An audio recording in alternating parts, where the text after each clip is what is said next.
So I'm making things work. I just need a second or two more. Okay.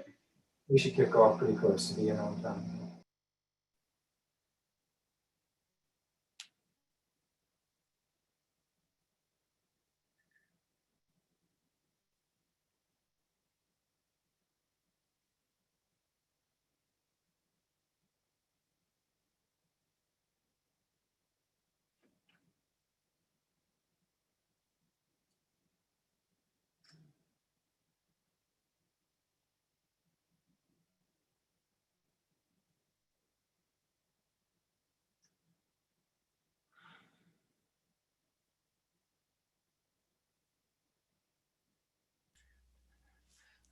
Test it out. Can you hear me, Eric?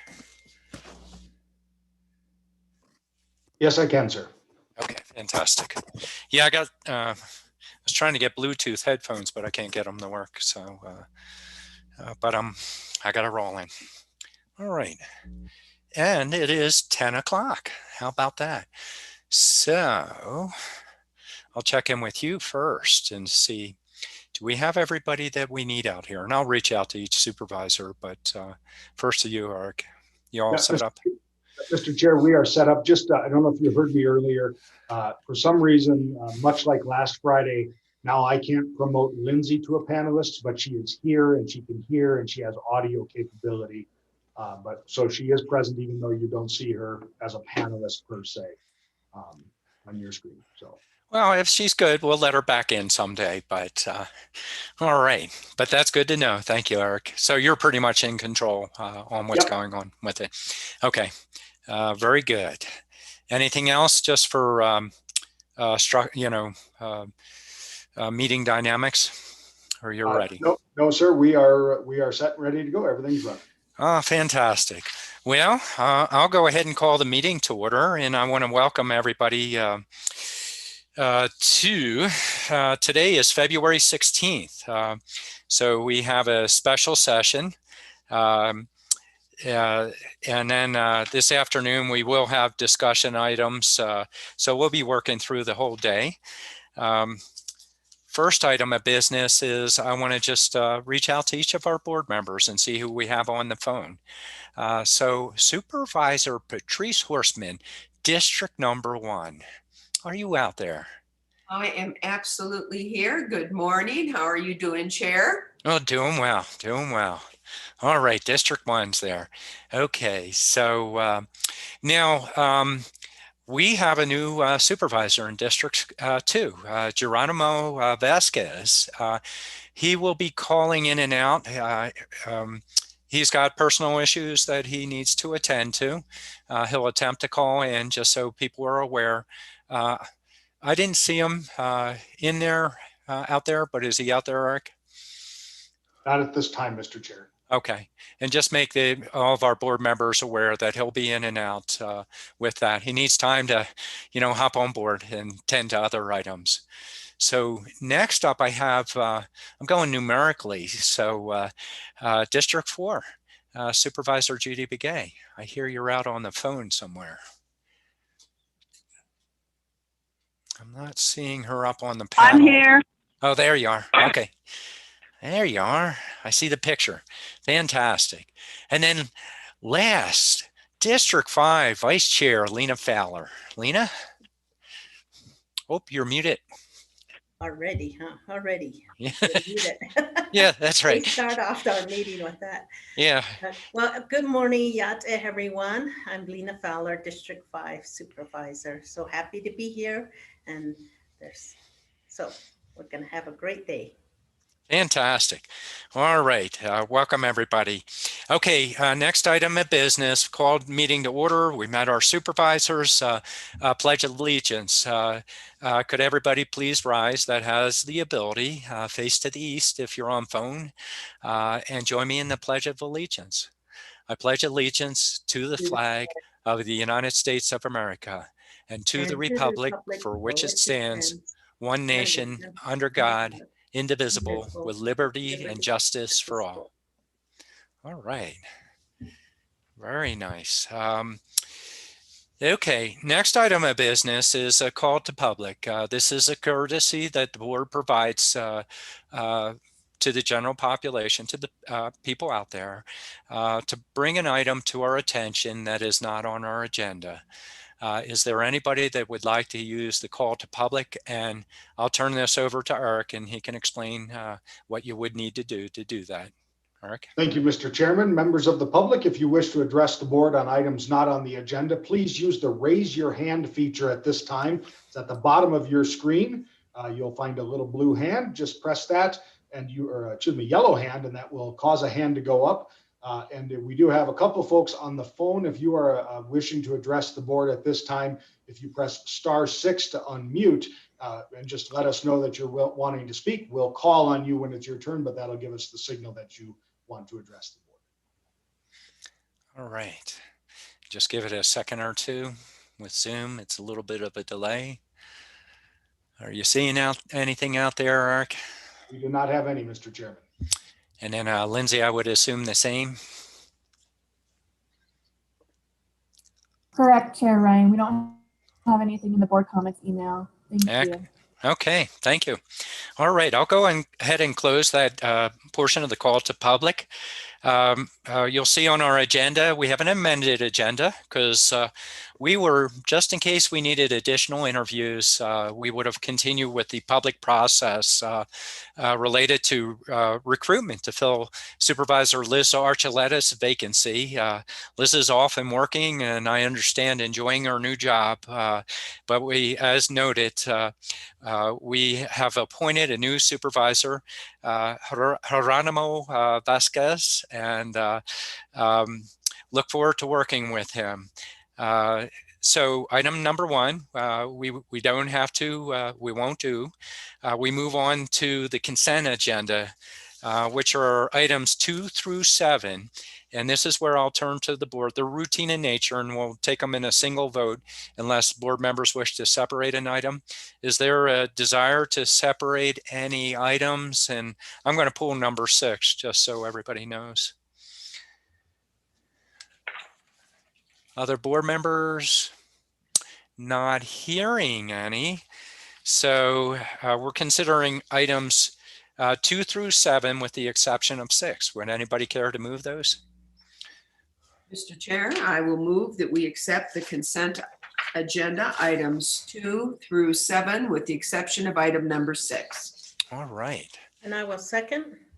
I have a motion by Supervisor Horstman, a second by Vice Chair Fowler. Any discussion? No discussion. All in favor of the motion, vote aye. Aye. Any opposed? Aye. And Judy, I would confirm you just have a delay. That was an aye there. Yeah, I'm not hearing otherwise. Okay, so next I'll pull off item number 6. And Eric, can you check and see if we have, if Jean Marie is out there? I do not see her. Okay, so Jean Marie Reich, I'm appointing a commissioner, which I'm really excited about this appointment, a commissioner to the Parks and Rec Commission that I'm asking the board to approve. And Jean Marie's down in, she's working down in Mesa, and she was going to try and get on and comment if she could, but I'm sure she's working and being distracted that way. Just a really neat person I watched grow up in the community. Family, the Leverage family is just a bunch of professionals that are always happy, always engaged in activities. Some of you may know Joe Leverage that works for J.E. Fuller and has done studies on our flood control. This is Joe's sister, Jean Marie, and Jean Marie Reich, a resident of Kachina Village, a runner that I'm a runner and she'll whoop me any day out there. But she's engaged. She's a very active, positive individual, has an environmental background that you can see in her packet. And so I just want to make a special note of Jean Marie and look forward to her joining the Parks and Rec Commission. And I think they'll be able to each work well together. So with that, I would ask one of the other board members if you could move this item for me. Well, Mr. Chair, I will be happy to, on your behalf, to District 3 for the County Parks and Rec, Jean Marie, and it's pronounced Rake, is that right? Right, yes. Right. Very good. And I would move her, adopt her on the County Parks and Rec Commission. All right, I have motion by Supervisor Horstman. I need a second. Second the motion. And a second by Vice Chair Fowler. All in favor of the motion, vote aye. Aye. Aye. Any opposed? None opposed. Motion carries. All right, that was our consent agenda. Now, next up, we have discussion and possible action items. Next item is item number 8, discussion and possible direction to staff regarding engagement and advocacy on the 2021 State Arizona Independent Redistricting Commission and the process, scope, and other considerations for the decennial, I don't know how to pronounce that. You're all going to have to, I should know. I want to say decennial, but it's anyway, for the board in our redistricting process. So just for the sake of, this is one of our first go at it publicly, that very important item that we're going to decide this year. And so I'll turn it over to Jimmy. Thank you, Chair Ryan. Good morning, and good morning, board members. Yes, so it's this process we get to go through every 10 years, Chair Ryan. Once the census is complete, then the Board of Supervisors is currently by statute charged with redrawing our 5 supervisorial districts in Coconino County to basically level population. And so Eric and I will share with you this morning just an outline of the process, some history. We did, as I believe I've shared with all of you, we did receive a little curveball on Friday from the U.S. Census Bureau. That census data information that we expected to receive the end of April, beginning of May, we were informed we would not receive until September. So today is the intent today is to set the table, to talk a little bit about the Independent Redistricting Commission, which is the state process for redrawing our state legislative and congressional lines. Also anticipation of us potentially receiving a 10th congressional seat in Arizona based on reapportionment of the 435 seats at the federal level. And then to also talk about the process and a rough timeline based on the curveball that we received on Friday from the Census Bureau. So Chair Ryan, if it's okay, I'm going to turn the time over to our Public Affairs Director, Eric Peterson, and then I'll chime in later in the presentation. And all right. It's absolutely open for any questions, and we do have individual briefings scheduled with the board members as well to further discuss. All right, thank you, Jimmy. Eric? Thank you very much, Mr. Chairman, members, County Manager. As we move forward here, I'll get my slideshow to work. Some basic education before we get into the 2 distinct processes of what redistricting is. This is the who, what, when, where, why, and how. I excluded the word where because we are in it right now. The where, the location is sort of identified in the who and such, but we will continue through just some brief education. So first of all, what is redistricting? As noted, it is the decennial, Mr. Chairman. So now you know decennial process by which we redraw the boundaries of districts that are apportioned for seats that come out of a population basis. So the members of the House of Representatives on the federal level, and then of course the Arizona legislative districts, the 30 districts, and our county board districts. There are applicable laws that we must follow, some case law interpretations thereof that have become the standard norm, our own principles. And then just a reminder, redistricting is a political act in and of itself. This is an act that you are charged with, and it also, of course, affects much of how the next 10 years will look for this county. Why do we do redistricting? Well, the first and foremost is population change, and then the one person, one vote principle. And I'm going to just take a moment to go back and for in history, as we talk about redistricting, there was a long period in history where many states actually did not do redistricting. And really coming up through the civil rights movement, one person, one vote became a principle that was necessary. Unless states oftentimes added or lost a congressional seat, there was no reason to redraw the maps in their opinion. Again, a political act, not draw the maps. And that did not reflect population growth. So you had concentrations of voters as the world was urbanizing, rural districts being over prioritized with power and such. And so one person, one vote means that we do look intentionally at population and trying to ensure a balance. And also that we don't just follow and create legislative lines that are county seats. A seat for Coconino County happened in many states. Redistricting, again, follows along that population principle of one person, one vote. When do we redistrict? Built right into the name, decennially means every 10 years. So we are waiting on the census data to begin this process. The Congress will reapportion the 435 seats of the House of Representatives. Arizona is likely to gain a 10th seat. As you see, we have a curveball, and we'll talk about this, about the census data will not be available late April into May. We are now talking about September, and that will cause some serious challenges for some of these deadlines that you see here. Our state will have some challenges. Some other states have some very significant challenges because of that delay in the census data that was announced.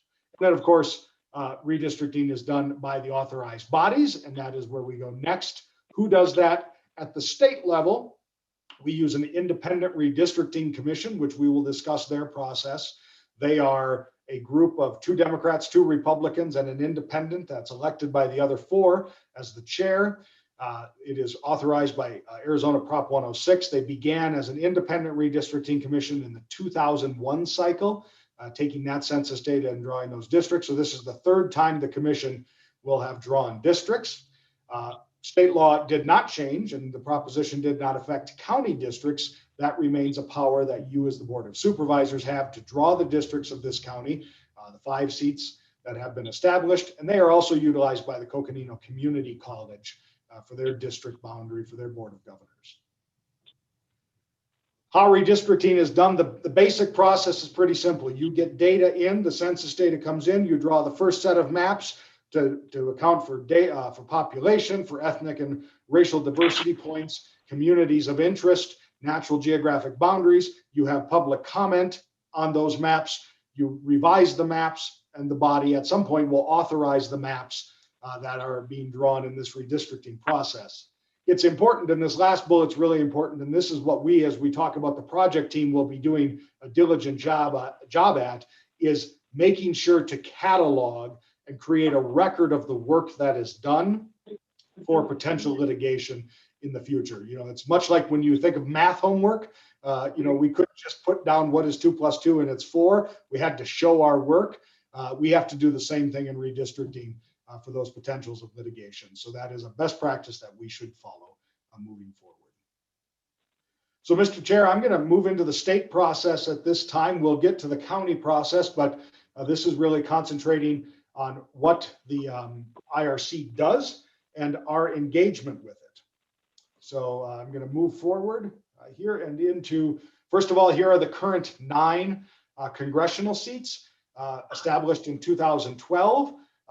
This year is likely in reapportionment to add 1 seat to Arizona, which will complicate the map drawing and add another twist to the IRC's work.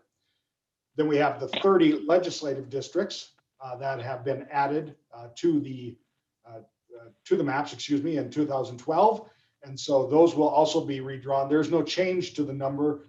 The legislature or the people through the constitutional process have not authorized a change in the number of legislatures. So we will remain for this coming 10 years with the 30 senators and the 60 House members throughout those districts. So the state redistricting, again, 30 legislative districts, 10 congressional districts, expecting that we will be adding 1. Apportionment must be done by the Congress. We'll need to know before they start redrawing maps, what the number of seats is officially from the Congress that Arizona will have. There will be significant public input and attention on redistricting at the IRC. We've already seen it. Even prior to their forming, there was a couple of court battles about removing certain folks from consideration. Those were all dismissed, and essentially no changes were made. But and already the IRC from their first meeting received an open meetings complaint that they have to deal with.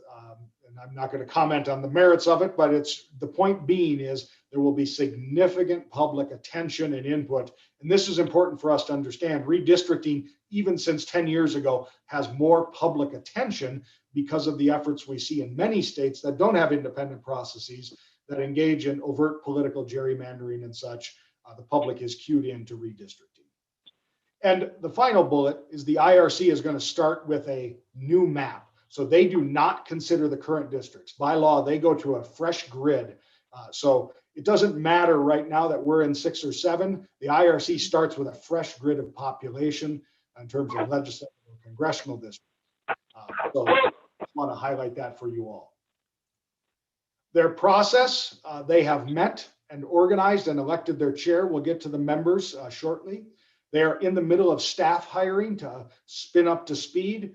And there was really an impetus at their last meeting that they need to get going. Now, of course, the census data has sort of changed the whole arc of all of our redistricting efforts. They've made no other firm decisions on any parts of the process, including their software, all these basic block and tackle things that will need to be done. And they will begin obviously having hearings and map drawings once that data becomes available. It's also important to note that unlike previous years where you traveled around and met in communities, with the pandemic, we expect likely to have a lot of virtual meetings on top of potentially some in-person meetings as well. So that is a change from 10 years ago. Here are the members. I think we have provided all the bios to you in the past, but just to run through them briefly, the chair is Erica Newberg, an independent from Maricopa County. I've been impressed watching her chair the meetings so far. There are 2 Republican members, Douglas York of Maricopa County and David Mell of Pima County, both obviously appointed by the Senate President and House Speaker, respectively. And then the Democrats are Derek Watchman of Apache County and Shireen Lehner of Maricopa County, appointed by the Senate and House Democratic leaders. So again, those 5 members make up the IRC. They will decide throughout this process and finally at the end and vote on the maps that become the legislative and congressional district maps for the state of Arizona. So as we look ahead, Coconino County and the IRC, this is really a place of direction and making sure that we are on the right path, that we believe that in the past, we know in the past, we have had a heavy engagement with the IRC, that we as a county, under your direction as the board, have wanted to be engaged, have wanted to be providing input, going to testify, working on draft proposals and such about the legislative and congressional district boundaries to the IRC.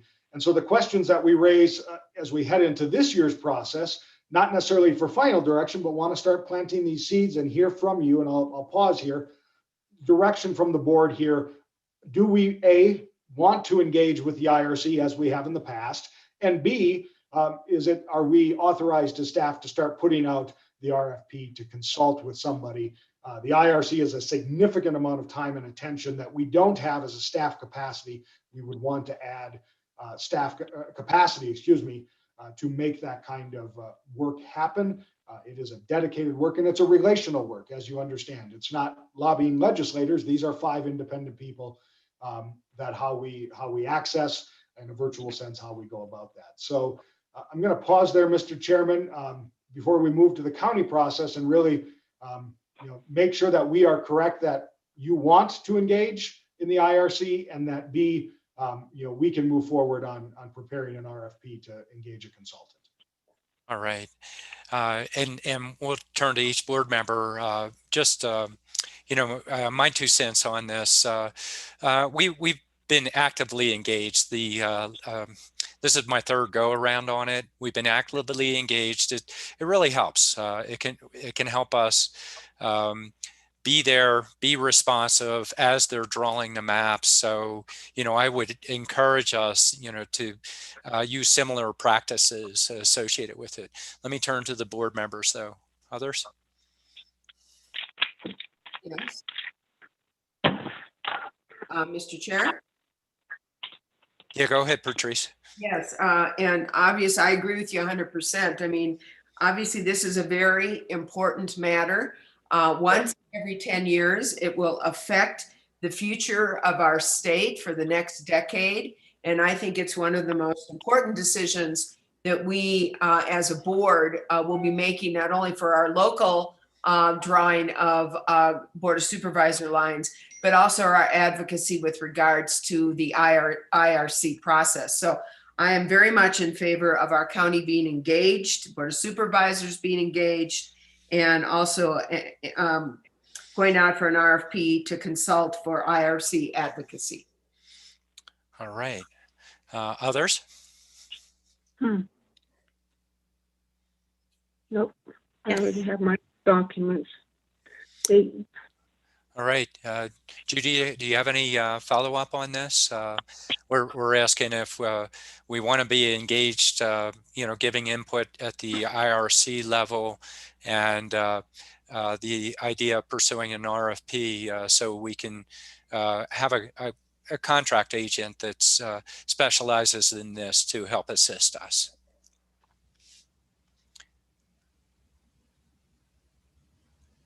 Lena? Yes, we have gone through this before, and it is always important to make sure that we are totally engaged with the IRC because what impacts, there's a lot of discussion about the congressional with the outlines and boundaries of the state legislators, really looking at even the congressional and at the local level, really knowing what our communities are thinking and how they want to have input also. So this is such an important process, and this is why we so much attention to and work so hard on the census count. And we want to make sure that we know we are really looking out for our county and our constituents.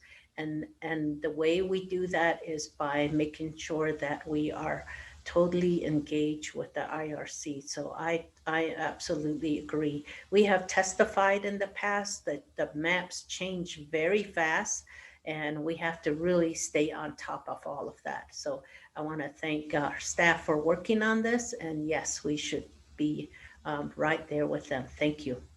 All right. And let me check in with Supervisor Begay again. Supervisor Begay, are you out there? Yes, good morning. Good morning. I believe that we really need to get engaged in the IRC also and then also to get an RFP out so that we can get the assistance that we need. And it is important, and that we need to ensure that we get the equal number of people that we serve and together, and then also to make sure that we do get outside input on this, because it's going to be very critical at the end as to how the boundaries are going to be set. And that's the only comment I have. Thank you, Chair Ryan. All right. Thank you, Supervisor Begay. So I'll turn back to staff in terms of the questions related to engaging. You can see our answers to that. And at some point, Eric, you're in the presentation. It's going to be hard. And with Lindsay separated from control, we do have Supervisor Vasquez trying to get in and having technical difficulties. Not sure if it's on our end or their end, but we'll keep going along. But when you get a chance, if you can keep reaching out also and seeing if you can bring them in. So back to staff. All right, thank you, Mr. Chair. I think we have very firm and clear direction there, and as we expected. So we actually have a draft that will be circulating to you to make sure scope looks good. It should be out tomorrow. Just waiting on a few final edits, and then following that, we'll take it through the procurement process, and obviously move on forward from there. So just wanted to highlight that, and I'll move into the county process next, Mr. Chair, if there's no other questions about the IRC. Please do. That'd be great. So on the county process, this is not the IRC. This is our local process for the 5 districts. We wanted to start, and we put together a set of principles that we have that are an amalgam from many other sources, sort of the foundational principles that we as staff would have hearing from you, should you agree to them. So I want to be clear, these are draft, that if you want, these are your principles, that we know how to help you create the maps and draw the maps, put together the items that are needed for you to act on issues. So I'm going to go through these slides, and then, Mr. Chair, I do seriously want your discussion on these. If these are issues that you are, that something doesn't read right, we don't have to decide today, but this helps us provide the overall direction and strategy for the team as we look at redistricting as a local project. So this first slide, some very basic principles that we all have probably used in the past in redistrictings. Representation, we follow the one person, one vote principle, and using our past deviation goal of plus or minus 5% from the ideal number, meaning that we would try not to be higher than 5% or lower than 5%, so that deviation would be plus or minus 5 from the mean. The second is compactness, that we should try to do make districts compact. Now that is in some ways funny, because Supervisor Fowler likes to remind me how big her district is, and all of our districts are big here in Coconino County, but compact relative to the overall size of our county is important. Contiguity, excuse me. All parts of the district must be connected with the rest of the district, a basic principle. We're not creating islands, where districts are not connected. Preservation of subdivisions and tribal nation boundaries as best as possible should be considered to avoid splitting communities. Of course, we already know this is tough to do. The city of Flagstaff is our major population center, but there are other places where district boundaries have been split, but that we should give consideration and efforts to try not to split as best we can.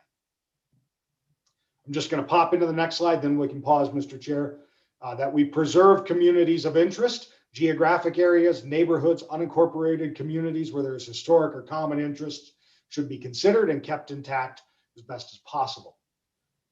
This is an important one that was not present 10 years ago, and this is the Voting Rights Act. Pre-clearance was required of Arizona under the Voting Rights Act in the last redistricting. It is no longer under Shelby v. Holder, so that has been disregarded. The IRC does not need pre-clearance from the federal government. Doesn't mean there won't be litigation or potentials for litigation, but that standard of the law is gone.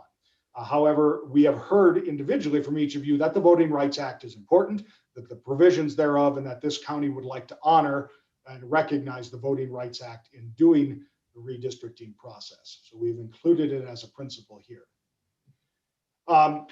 Unlike the state, we do not have to scrap the districts and start from a fresh grid. So we talk about the preservations of the cores of prior districts.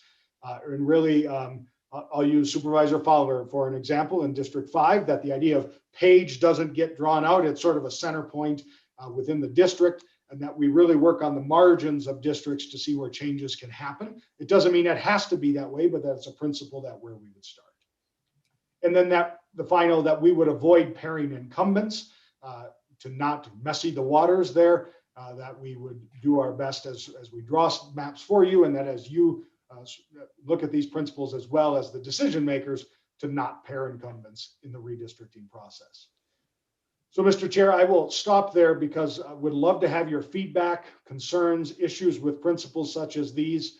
I do not know if 10 years ago, I don't believe 10 years ago, we had a principle statement like this, but again, sort of a missional boundary statement for us as staff and the project team as we work on things, and to remind us all as we go through this process. Right. Let me bring it back to the board on discussions associated with this, and maybe just for a sense of where we are, maybe we can just walk through them one at a time, just to have comments. Are we good with it? Are there concerns associated with it? you know, we have plenty of time to talk about it. We don't have to shape it up fully right now. It's just getting a sense of the board on these pieces. And so, you know, starting with the representation deviation goal of plus or minus 5%. That's what we did to keep our numbers. So we didn't have one district that would have, you know, be very small and another one have a large population in comparison associated with it. So trying to keep an equity in number. Comments on that? I think it sounds, you know, if you're going one by one, you know, in terms of the first one, the 5% rule, I think is a good one. And I would agree that we want to keep these districts, you know, fairly close in terms of similar numbers of people. So I think that's an excellent rule. And it sounds like it's one, Chair Ryan, that you've used in the past. So I would support that. Okay. All right. We'll go to Lena. Yeah. Yes, thank you. We used it in the past and it worked really well, and it makes us really work to make sure that the you know, the constituents, our districts are somewhat about the same in population. So thank you. I think we should stay with that. Okay. Lena? I'm sorry, Lena just spoke. Judy, Supervisor Begay. I concur with Patrice and Lena's comments. I think it's important that we stay with what was used before at one point in time. Thank you. All right. All right. Next one's kind of a tricky one. It's sort of an oxymoron since our county's so big, but the compactness, there should be a minimum distance between all parts of the constituency. You know, as my comment would be as best as possible, but we have these huge areas where they might, you know, you're trying to keep communities of interest together, and yet you get into rural areas, and it's kind of hard to fully make them compact. But attempting to do so would be my suggestion. Patrice, why don't we just keep rolling through in the same order here? Well, I guess compactness is all just in the eyes of the beholder. Yeah. I mean, I understand I understand what the attempt is here, but when you are dealing with a county that's the second largest county geographically in the country, yeah, compactness is in the eyes of the beholder. Mm-hmm. So I have no problem with that as a principle. Okay. Lena? We can wish to. Yeah, there you go. So it might not be our highest priority, but attempting to do is what I think I'm hearing. Judy? Yes. Yes. Okay. All right. Contiguity. Contiguity. I'm getting challenged on my words today. All parts of the district must be connected with the rest of the district. That's, I think, is... I mean, that's kind of an absolute from, you don't break off a piece and have it in somebody else's district. So, Patrice? I agree. It's an absolute. It should be included.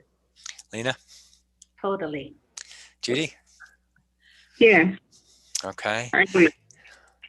All right. Preservation of political subdivisions and tribal nation boundaries on that. And so, you know, probably I would suggest attempt to do so. There's a reason why Flagstaff split up. Most of the population's there. So it goes against this principle in general. There are areas that I think we need to get into discussion. Similar idea of Navajo Nation. You know, there's a need to, you know, assure that we have representation. But say you have a subdivision that I'll use Kachina Village as an example, since it's in my district and it's an easy one because it's by itself. It makes sense to keep that one together, not to split it into other supervisory districts. So that, you know, they would be my comments. Swing through, Patrice. Yeah, I agree. I mean, obviously this is a hard one because, for example, the city of Flagstaff is certainly, we need to split that up. And quite frankly, also tribal nation boundaries. I'm not sure if what this means is trying to keep, for example, precincts within the city of Flag or within Williams together. The idea of it is a good one. Of course, it's just a principle. It's not a absolutely in stone requirement. So as a principle, I have no problem with it. Lena? It makes us work. So we have to really pay attention to all those areas. Like on Navajo Nation, you really have to look at the chapter boundaries. That's what we usually look at, and other places, you know, just making sure that communities are somewhat staying together. Even within Flagstaff, there are pockets of communities. Those are a community of interest that we really have to really pay attention to. And that's where we come in, knowing our districts. So, Yeah. Judy?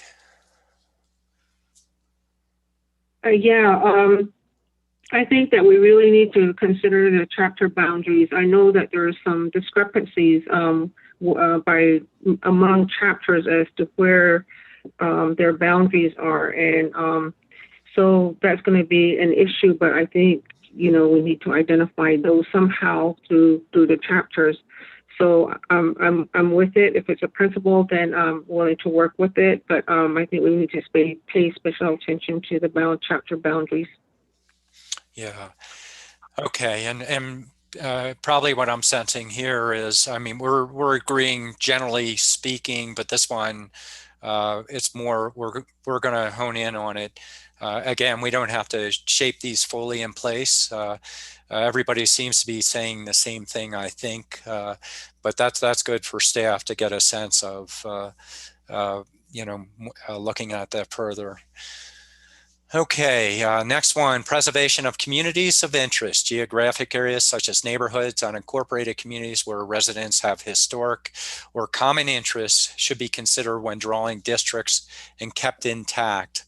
I use the Kachina Village example of the last one as as discussed, Flagstaff, there might be communities in Flagstaff, or again, going up to chapters. I think this is very consistent with that intent. So I think this is a stronger statement in that way. That makes sense and helps hone into that detail. Patrice? Yeah, I agree. I think this one is one that is really important as we look forward in drawing or redrawing the boundaries as may be needed. And, an example is downtown Flagstaff. I would hate to see downtown Flagstaff divided. That's in my district. It's a community of interest and of common concerns, historical and common concerns. So I think this is an important principle. Lena? Oh, I gotcha. Yeah. Uh-oh. Do you want me to go on to Judy? Looks like I need to. Judy? Yes, I agree. I agree with the comments and regarding as the use of that. Yeah, thank you. You bet. Lena? Lena had, she was drinking something and she needs a water. Time to, there you go, water. You don't breathe it. You don't breathe water, Lena. Exactly. I learned that. Yeah. Okay. I agree. Okay. All right. Continuing, we'll move on to the next one. Continue following the Voting Rights Act provisions. And so we no longer legally have to follow that. For that, my discussion would be, it was a very important, it always has been a very important piece of our representation. We have District 5, it is an example under Voting Rights Act, would be a minority majority district that as best as possible, we wanted to prevent a dilution and deviation associated with minority representation within the district. District 2, similar idea for a minority of significance, which were actually terms under Voting Rights Act, attempting not to dilute the numbers that we have for the sake of minority populations within 4, and the same would be true for 2, just like 4, that they had special designation. Now they don't, but I would hope that we attempt to do that. I'll go to Patrice. Yeah, obviously I agree. Although Section 5 of the Voting Rights Act is mostly been eviscerated from the Voting Rights Act, I think that its core values of preserving minority rights and not diluting minority votes is certainly a principle of our county and a principle of our Board of Supervisors. So I very much strongly agree with this principle. Okay. Lena? Well, it is right in line with our values, and I just appreciate us keeping that in. I just think it's just part of us. So I think it's very good. Thank you. All right. Judy? I think it's important. I think it's only right to do that because it does preserve the minority rights, and we do have principles, we do have mission statements that reflect that. So I'm good. Oh, good. Okay. And then I'm just double checking with Eric real quick. Have we been able to get Geronimo on? Eric? I've not seen him click in by phone or by link. Okay. And for the sake of Geronimo and representation of the district, we're not locking any of these in right now. We're giving a general feel for where we are. We have plenty of time to talk about these. So staff can reach out to him, as well as future presentations. We can come back on these. Let's see, we're moving on to preservation of cores of prior districts to preserve the continuity of representation to the extent possible.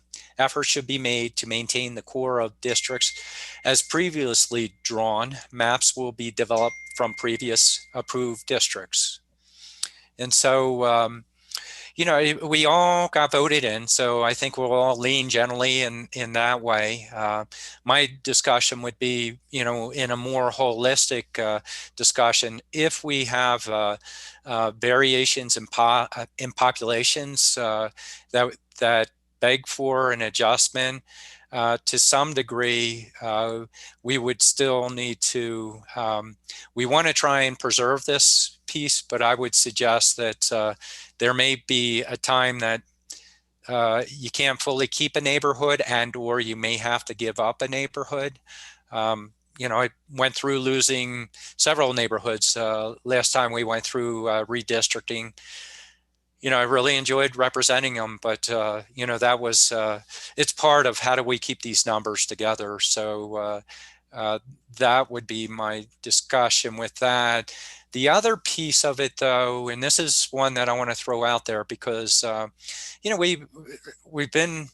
political in nature. Our job is dealing with politics. I would like to see democratic representation enhanced within my own district. So it does beg for some modification associated with that. I'll go to Patrice next. Well, since I think we're talking about principles here right now, I think that the principles of being able to maintain the core of the districts is really important. You're right, not only do we get elected from our districts, but we ran because of wanting to represent the cores of our districts. And so obviously I very strongly agree with this principle of preserving the cores of prior districts. And we're going to have to see what the numbers show, if we ever get to see the numbers, what the numbers show in terms of changes that we may need to make in order to have very similar numbers within the districts. So obviously there may need to be some redrawing of lines, but I certainly agree with preserving this principle. Okay. Lena? Absolutely. I think it's we're very aware of our districts, and there's even history of when these districts were established. So I think that's very important, and then the other thing too is that through this whole process, we're going to really learn a lot about our own county, our districts, and our communities, because that's what we go through, is a discussion about each of the communities. And so it's really an educational process for us, as well as our communities, and in turn we educate the Arizona Redistricting Commission. So that's yes, this is I think this part right here is the core of the educational piece. So thank you. All right. And then Judy?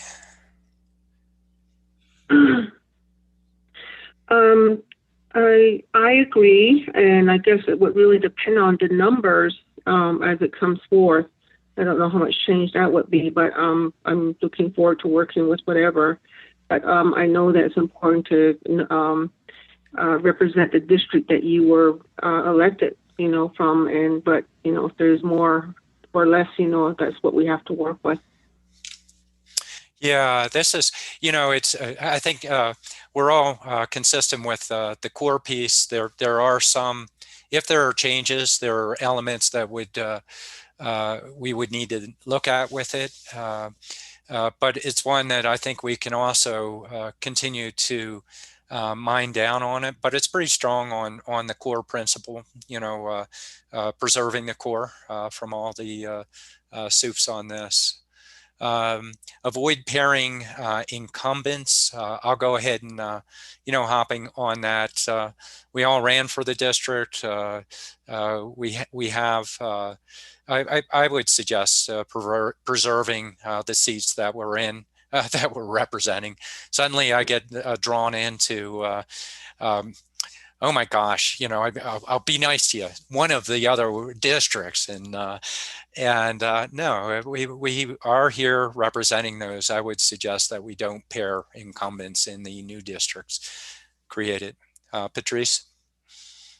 And I also think we all live so much apart from each other that I don't think we need to worry. Yeah. But, and I think it goes, quite frankly, with preserving the core of prior districts. I think that kind of meets the need or doesn't need the last one because of that. But sure, why not put it in there? We won't, with that way we can, we don't need to run against each other. So. All right. Lena. Darn, this is the one I wanted. Oh, you're coming after me, huh? Yes. All right. I love it. Yeah, I could see a line all the way through the middle of all the three other districts. Yeah. I had a nice weekly one in there. All right. I agree. Thanks. Okay. Judy? I also agree. Thank you. Okay. And then Geronimo's trying to get in. We're trying to hook him up here. And so. Bring him in. All right. Fantastic. And then, I was trying to tell him that you're presenting while he's trying to get in, so it might be challenging for Yark. So we've worked through the principles in terms of presentation here. And as I said, we have plenty of time. We're going to have more meetings on this, and we can hone in on them or enhance or modify for those. Are there others that just for the sake of the board, others that that we need to be thinking about, that you had thought about? And if you don't have any right now, that's okay. We'll come back. I'm just happy that we started our discussion on this, because it is a process. And Here, let me pause you just for a second, Lena. Oh, okay. So we do have Geronimo in. Welcome, Geronimo. Thank you. You're welcome. So we are in the middle of the redistricting conversation. It's a work session. We're going to be able to update you of what we've covered so far, but we also want, we'll have a chance to talk about it a couple times in the future so that you definitely can have input on this. And we're not drawing any of these directions that we're suggesting right now hard and final. So just no problem. Thank you. I apologize for having the technical difficulties to get in, but I do intend to be on from here on out. So okay, I might not say much, but I am listening because my intention is to learn as much as possible. All right. Well, Thank you. welcome. All right. And I just asked the board if we're looking at principles associated with redistricting, and if there are any other comments on that. So, Vice Chair Fowler was commenting. I'm going to turn back to Lena. So as I was saying, Mr. Chair, and welcome, Geronimo. It's really great to see you as part of our team. So really, so I just want to go back to, I'm very happy that we have started discussion on this, and I know that we've had the presentations with the CSA and our staff are very much involved, and so I'm really excited about this process. It is a fun process. It can be stressful at times, but it is it's really an exciting process that we go through. We've done it, couple of times, so I'm excited that we're doing this now again. All and right. I'm happy that the staff have already started engaging us in this process. All right. Judy? Yeah, I think we really need to tell Geronimo that we went and took all his district precincts and everything as we were going through this process. That's right. Welcome aboard, Geronimo. I love it. But I also want to say, welcome, Geronimo, to the meetings, and it's going to be a learning process. Patrice and I are still, getting the ropes together too. So, and then also, I think it's best to get a head start on this process, because before we know it, it's going to be coming right here, and we will have to make some kind of decision. So, but I'm glad that we're starting the process, and that it gives us a lot of time to discuss and see how we're going to pursue this challenge that's before us. All right. No, thank you, and I look forward to contributing once I'm on board completely. Well, you got to be careful now. I know you might not be able to see us, but just what Judy was suggesting, we pulled your district apart, and we gave you all our special cases from our district. So no, not at all. But we do look forward. All right. If I may, real quick here, and Yeah. Geronimo, and having a name that people often mispronounce, it's Patrice, by the way. I'm just wanting to find out in terms of what you would prefer. Geronimo, I know you also said Geronimo, so would you please let us know? We would like to honor your request on how you'd like us to pronounce your name. All right, well, thank you. I appreciate that. So my friends call me Hero for short. So if that's easier, that would be perfectly fine. So if you want to say Geronimo, that's fine. Geronimo is fine as well, but my friends call me Hero. So either way is fine by me. Thank you. Thank you. All right. Well, thank you, Patrice. Yeah, I saw you were listed as Patricia in the newspaper article this past week. So I get listed as a lot of things, but yeah. so I think it's important for us to know how we'd like people to refer to us. So Okay. All right. And Hero, looking forward to it. We'll turn back to staff on presentation with the census. Eric? Great. Thank you, Mr. Chair. We will move right forward. So we do have some census data for you, despite this hiccup that we're going to discuss shortly. This map is redistricting some population change with the 2019 estimates. Each of you were provided with 2 maps in print. one of your current districts with the populations that we had from 2010, and then this map. We're going to switch to an app shortly that we're going to send you a link so you can see these changes. But as we do that, I want to be very clear. The map that I'm about to show you and what you see on the slide and what was printed is not the census data that we need to do redistricting, and the lines of the census block groups this is built on does not line up to your districts, okay? And I'll explain that in a second when we get in the app. So Mr. Chair, I'm gonna pull down the presentation and go over to an app to show you something that we're gonna send you a link on that our team has put together, Helen and the GIS team. And I'll pull it up here and navigate so you can all see this.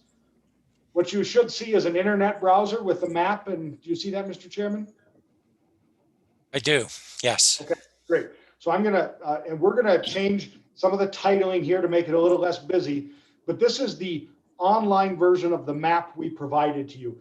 Supervisor Horstman, I'm gonna use your district because it's very simple to show this difference. So I'm gonna zoom in a bit here. If you see this big, these black lines, those are your current district lines. Can you all see my mouse moving across that? That's your current district line. But now, Supervisor Horstman, I'm going to click on right by your name on this precinct, and you'll see that that blue line is not quite the same as your precinct, as your district line that popped up. That blue line is a census block group.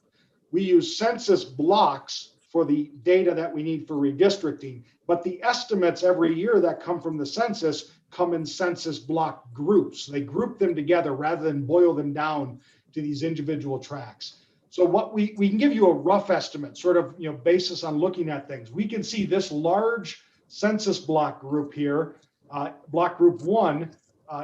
When you click on it, this pop-up shows you the population in 2010, the estimate in 2019, what the difference is in the percentage change. That is why this is so dark red, is it has a large group of negative population to the estimate in 2019. And I'll pull back and I'm going to go up here to District 5. Supervisor Fowler, I'm going to pick on you. And I click this precinct, which is block group 2, which is the North Rim. And we can see that you actually had a little bit of growth in the estimate in that space of about 100 people. So, obviously not very dense, not a lot of folks, but there was some growth. So this link will be coming to you and you can zoom in. And so I'll zoom right into Flagstaff here. See, growth within Flagstaff. This Supervisor Vasquez, I don't know if you can see, but I'm hovering over the Sunnyside district, showing some population loss. But here's some growth in the South Side area near NAU.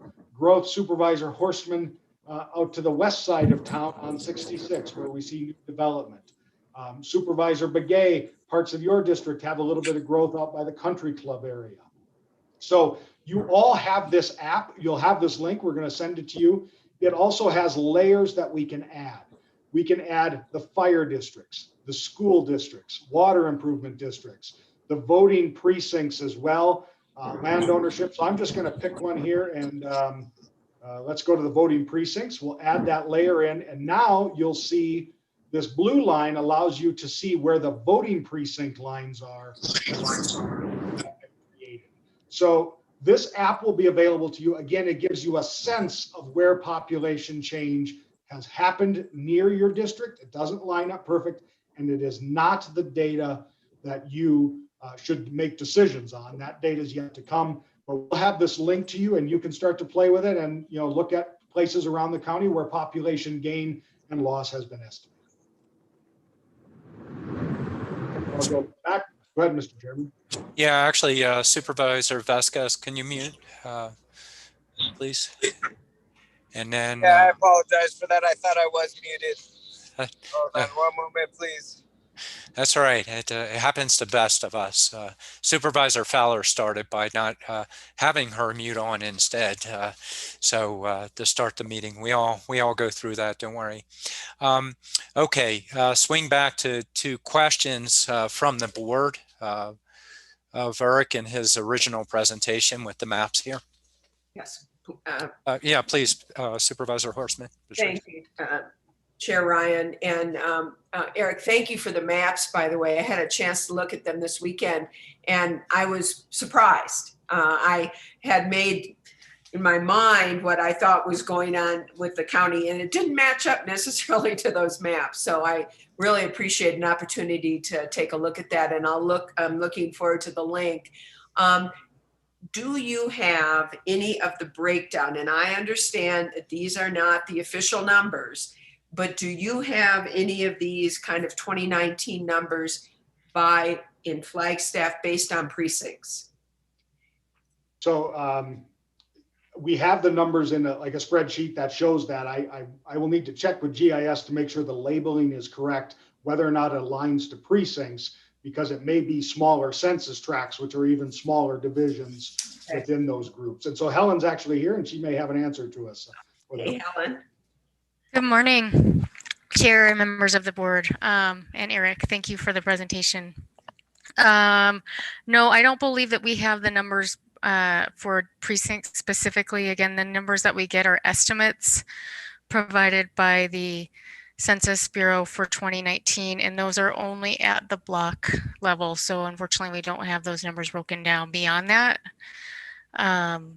But happy to provide 2010 numbers if that's useful, or things like that. So we could take a look at that. Voting precincts do line up with census data, so we could certainly look at doing some historic type analysis for you if needed. Oh, and that would be fabulous if you could do that. So, and it's hard when some of our districts, some of our districts obviously split within Flagstaff, most of us actually. So it would be helpful to get the breakdown by precinct. So thank you, Helen, if you can do that. You are welcome. We'll take a look at getting started on that for you. Thank you. Right. Others? Okay, not seeing anybody. Just a couple comments. I think you guys are working on it. Your shade selection is, I'm not overtly, I mean, heavily colorblind, but I am in these shades. So, you know, we can try and work on that. And then, you know, just, you know, the board's been picking on me lately. So I'll just have to say, if you look at the projections, everybody wants to live in my district. The growth is in my district again, and you know, it's special. So I just want to let you guys know that on that. Yeah, I know. Thumbs down from Supervisor Horseman. Yeah, see what happens. That's why I get treated that way. All right, so not seeing other questions. Go ahead, Eric. All right, so Mr. Chair, we will move on to the vaunted process. And now this chart, for those of you who have read through your presentation already, this is where the big change comes in our timeline. And I'll start before we got the news of last Friday. What we had talked about as a project team was a process that we knew April into May would get data, and that really, so we would take this time to work with you on process goals, you know, where do we see public input, how do we want to do this process, and then hit the ground running in a race once we have the data to draw these maps, do the public comment. And really our goal was to have back in September meetings with you, final meetings that we could approve and adopt the maps, leaving us October and November free to, you know, not worry about butting up against this December 1 deadline, which is in state law. And that is where this critical rub comes now with this news. The Census Bureau has released information as of Friday. It was one of those fabulous federal news items that comes out on a Friday that while we were in interviews, that they would not be releasing the data to states for redistricting at the latest September 30th. And it is quite likely in mid to late September. We've had Bob and Anna, you know, double check that. It is valid. It is going to be a late process. So what does that mean for us?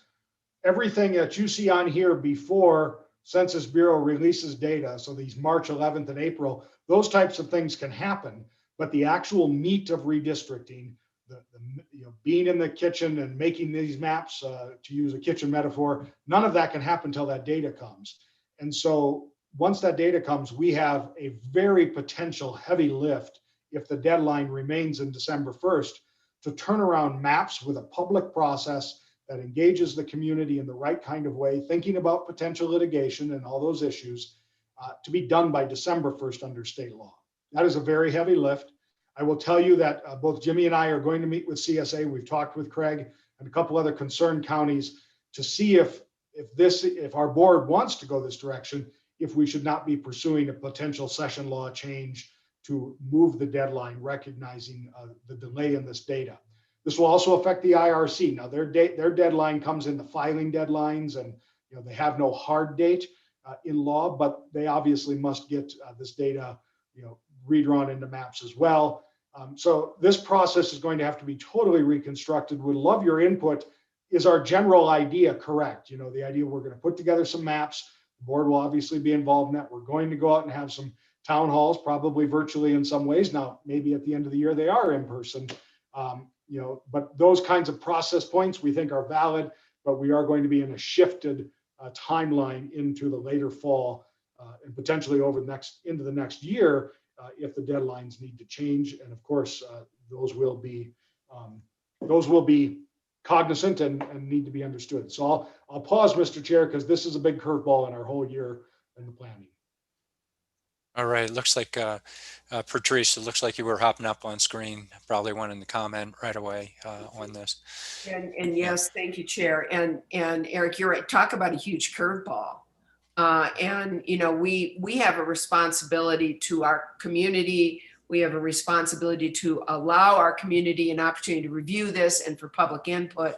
So like you, I'm very concerned about this very, very limited timeline.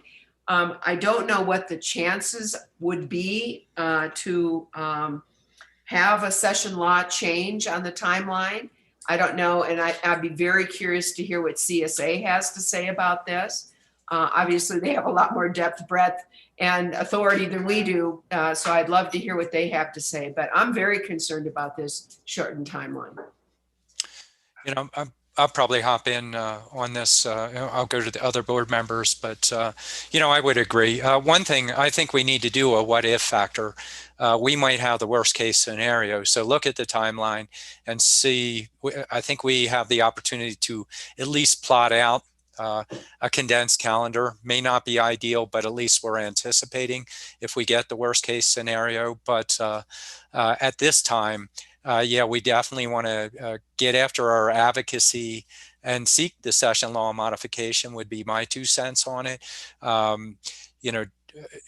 This is, it is a big curveball. It's not a typical schedule. And certainly we want to try and move in that direction, I would think. Turn to others on this. Other board members? So when we were still doing the census, there was a discussion about moving the census back because there was so much interruption in conducting the census. And then, the deadlines, all kinds of stuff was thrown in there, but it was completed. And I think that's part of the reason why this is not totally together.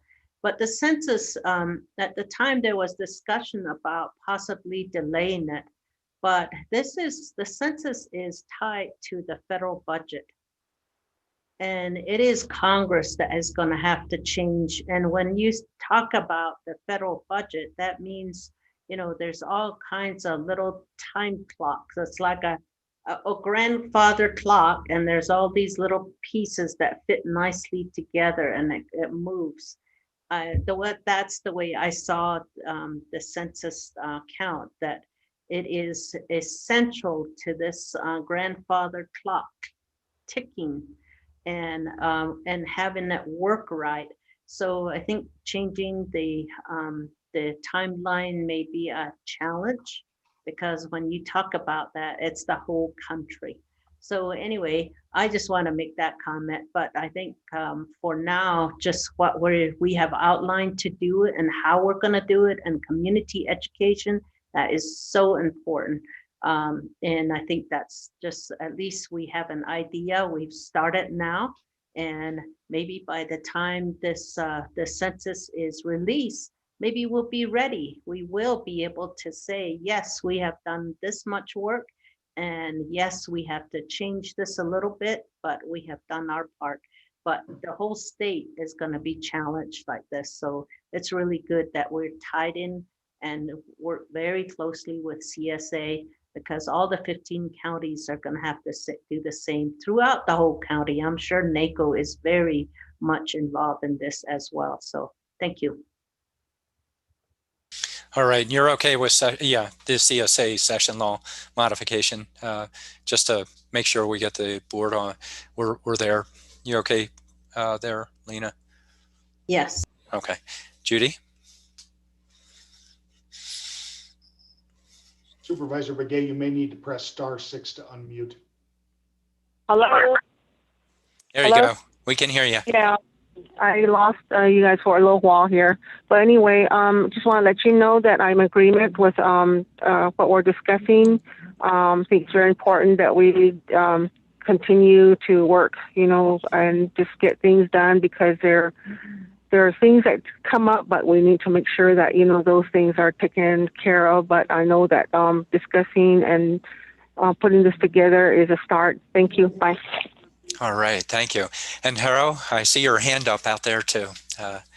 Hi, yeah, so as I was listening and realizing the scope of the community engagement part, that looks like it's going to happen or have to happen if the law doesn't get changed between September and December, my suggestion would be that we plan for having to do that in terms of being able to hit that September 1, or as soon as that data is released, having that PR plan, community engagement plan set up already, so that September 1 hits, we have data and we're ready to go out to the communities. We're not having to wait to reach out to them. They're already, chomping at the bit, waiting for scheduled meetings to get that information, so we can move forward as quickly as possible. All right. Yeah, great points. Eric? It all seems consistent with everybody here too. Okay, Absolutely. Go ahead. All right, so we a couple things that we just want to make you aware of. These will go pretty quick, and then we'll get to the fun conversation about budget. But we're looking at software. We're going to need to have software to draw maps for you. There are two that we are looking at. One is the ESRI or ESRI that's built into the ArcGIS system. There is a cost for that, even though we own that system to do the redistricting module. The other one is Maptitude. I've used that in the past. That's what Recorder Hansen used 10 years ago to help you draw maps the last time. So we have gotten demos either performed or scheduled. We'll have recordings. We'll share them with you so you can see. And then also, I do want to, this first bullet or first sentence there on that slide is important. This was really good advice from Janet Regner and others to see what the IRC is going to use for software and use the same for the ability to be able to draw lines and ways they can see them, and if we're going to make proposals and pull data and such together. That was her suggestion. Doesn't mean we have to, but it was good advice, I thought, and wanted to highlight that as a past engagement with the county. Those were some of the thoughts that she had. Yeah, and I heard that. I've heard that repetitively, and I've heard it in the past as well. Otherwise, you get software that's not communicating. It's a nightmare if you don't go with the IRC. We do want to watch the budget, but usually there's something out there that would work with that. I'm sorry, I can put that up on the screen. My apologies, I forgot to move it over. There Maptitude you go. is what the IRC used 10 years ago as well. Okay. So we did not want to corner the market and make sure we look at the potential options that are out there and available. Okay. Yeah. So no decision, just a highlight for you. Okay, good. The next highlight is who is our project team, so you know who to connect with, and just give the names here. Obviously, we all know myself and the manager have meetings scheduled with you all to talk one-on-one about redistricting and your goals and hopes and such.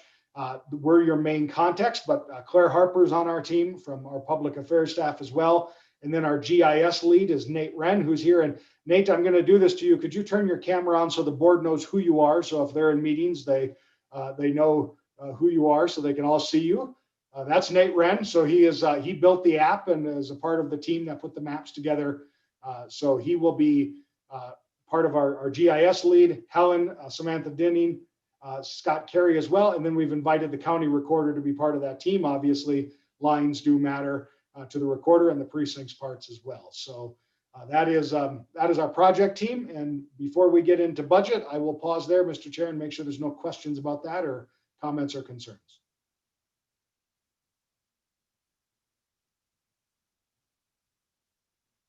You're muted, Mr. Chair. Well, even when I say questions of the board, nobody rose up. But for time management, let's keep going. Okay. All right.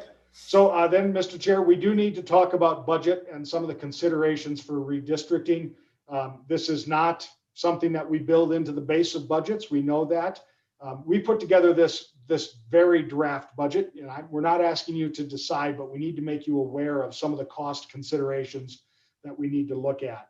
And I want to start with, we're going to do everything we can to optimize current staff capacity and budget capacities that may be there. But this is a once every 10 years project that is not built into the base. So, and we have left a big question mark in probably what will be our biggest expense, and that's the IRC consultant. The last thing we wanted to do was put a number out there and then watch RFPs come in to meet the number rather than get, the best kind of value we can for the county. But we do know that we're going to have some software cost. We put in 10,000. We're getting quotes revised from these two. Again, lots of decision points yet to come.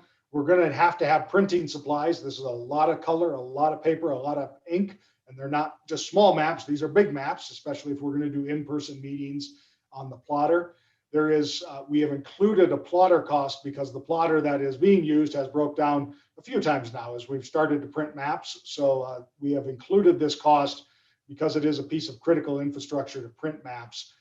If we're going to be, and most of you do prefer paper to see maps on, and we'll continue to drive people to websites, but we will need paper versions as well.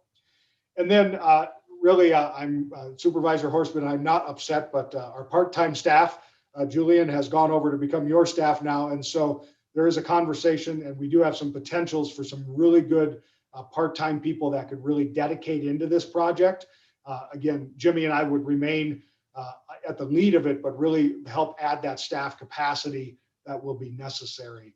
So we built that into a draft budget along with just the basic expenses. We know we're going to have some outreach meetings. There's going to be some travel, some printing, some advertising, those kinds of things, building a budget to try to adequately represent the costs that we will potentially see out of this project.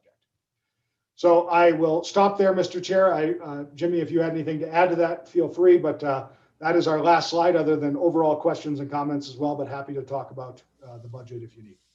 All right. Any other questions on this item here? Jimmy? No, not. Okay. No. Thank you, Patrice. No Thank you. question, but I just thinking back, there was so much material that was produced and lots of maps, and just going through the whole process, it can be costly, but you have to go through that. So, and to really understand the numbers, they're changing, the maps are changing. So I'm really happy that this budget is being put together, and just the possibility of us hiring a consultant and really looking at our staff capacity. So thank you. All right. Others? Okay, Jimmy.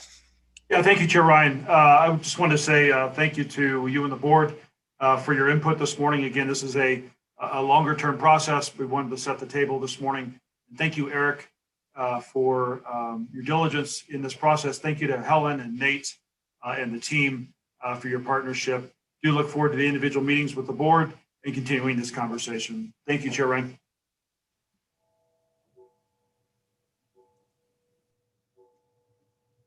You're muted, Mr. Chair. Okay, I get two demerits here, three, I think. That ends item number 8. Our next up, we have discussion and update and possible direction regarding the recruitment of county manager position. Jimmy? Erica's coming. Thank you, Chair Ryan. Yeah, thank you, Chair Ryan.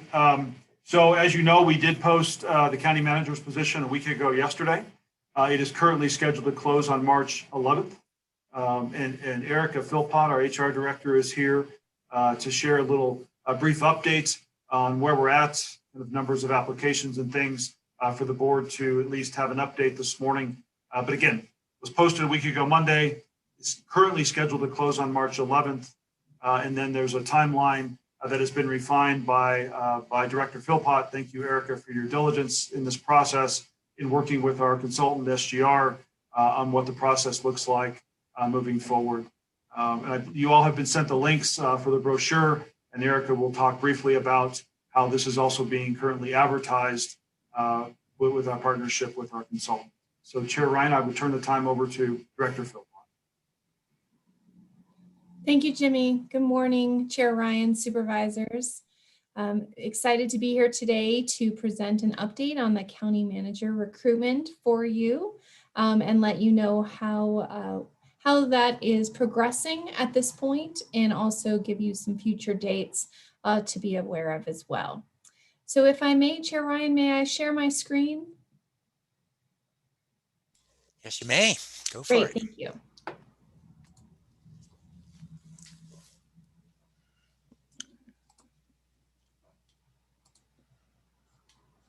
And can you see my screen? And we can. Okay, let me move that to slideshow view then for you. All right, do you see the slideshow version or do you see the preview version? We see the slideshow version. Perfect, thank you. So this is a revised recruitment timeline that really shows the key milestones for the board specifically. It does not include all of the background work that our consultant SGR will be doing, but these are the dates that we have planned at this point, and I'm working with Lindsay Daly to make sure are on all of your calendars. As County Manager Jane mentioned, the position is posted, and currently SGR is actively doing a proactive search with candidates through Thursday, March 11th. Right now, there are 12 candidates from 9 states who have already applied for this position, with 3 others who have expressed their intent to apply. So SGR at this point is very pleased with the pace of the applications, especially with those that coming in right away. So you can see that after the position closes on March 11th, that SGR will review the applicant pool and with the board on a tentative date of March 18th and discuss the selection of semifinalists, those candidates that the board would like to have further discussion with. Then SGR will prepare detailed packets for the board. Those materials will be delivered on March 29th. And then the board will conduct virtual interviews, whether that's on Teams or Zoom, with the semifinalists. We're holding 2 dates for that at this point, April 5th and 6th. If just depending on the number of candidates, if we need 1 day, a day and a half, there's some flexibility in the schedule there to make sure that we have enough time. And following those semifinalists or first round of interviews, then SGR and the board will have a day to just check in and talk about how those interviews went and select the semifinalists on April 7th. The final briefing materials at that point will be delivered to the board and on April 20th, with the final interviews being tentatively scheduled on dates that are being held on April 26th and 27th, so that we can make an employment offer by the end of that week with the intent of having a new county manager by June 1st, giving enough time for that person to give notice. Before the briefing materials with the semifinalists, those will include cover letters, resumes, and questionnaires that SGR has shared with those candidates. And then that second briefing packet for the finalists will include some assessments and first year game plans from the candidates as far as what they would hope to accomplish within their first year. Is generally what SGR asks of those candidates. And certainly we can ask additional questions of candidates as well. But those are some of the steps that SGR normally takes. So wanted to give you this timeline and also let you know that this is the ad verbiage that right now SGR has been using for our copy ads, for our print ads, for our website ads. And so this ad copy is being used in a variety of different locations. And so I have some of those locations for you as well. And this is a list of some of those ad placements. So there are advertisements on websites and in publications at all of these different locations using that copy that I just shared and that was also sent out to you previously. In addition to that, SGR has been using social media to advertise this position, including Facebook, Twitter, LinkedIn, and Instagram. And those ads have been pushed out to those social media sites a minimum of 4 times already since the job posted on Friday, February 5th. So with that, Chair Ryan, I'm happy to take any questions regarding the process to this point or moving forward. All right, and you can see that, Eric has lined it up well in terms of keeping to the calendar that we have as we had set up. Thank you on that. Thank you, Jimmy, as well for that. Turn it over to board members on questions.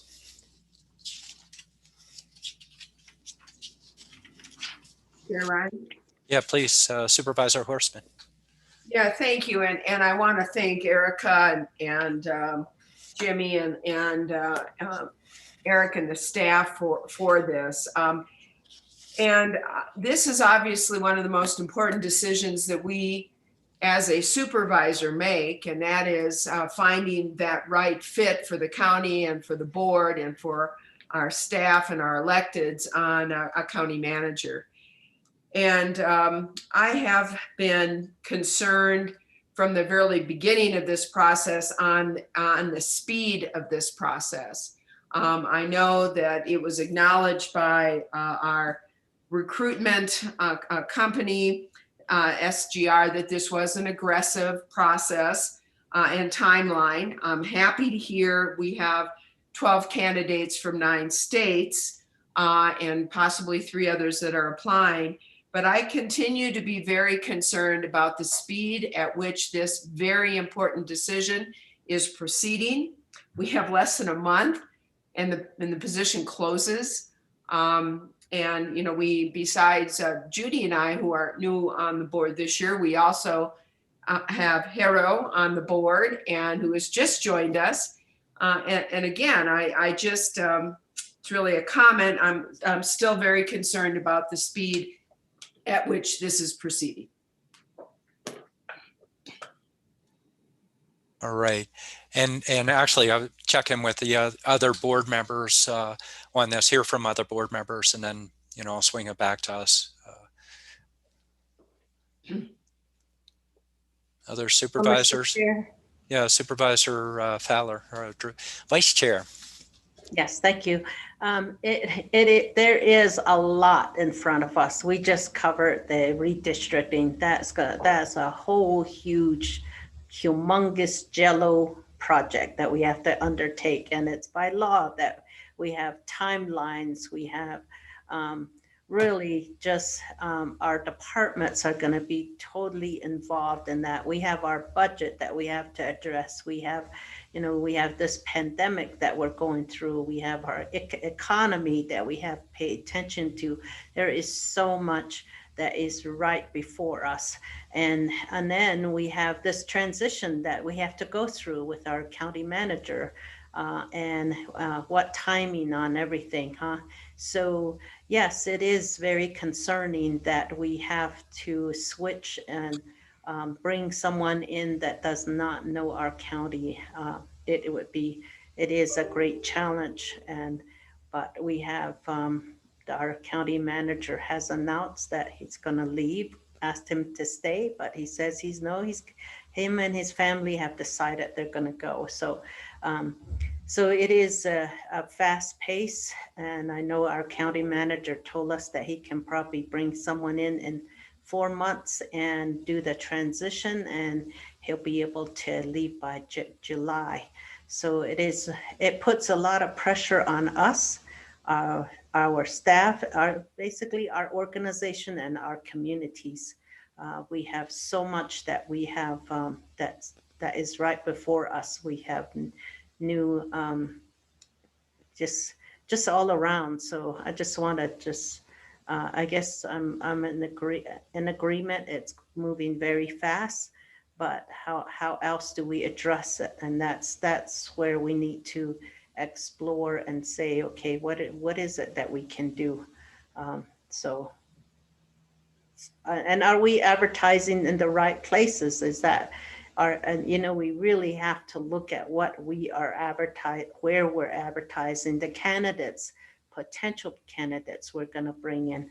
It's going to be very difficult to bring someone in the middle of this Colorado boat trip we're on that I keep using.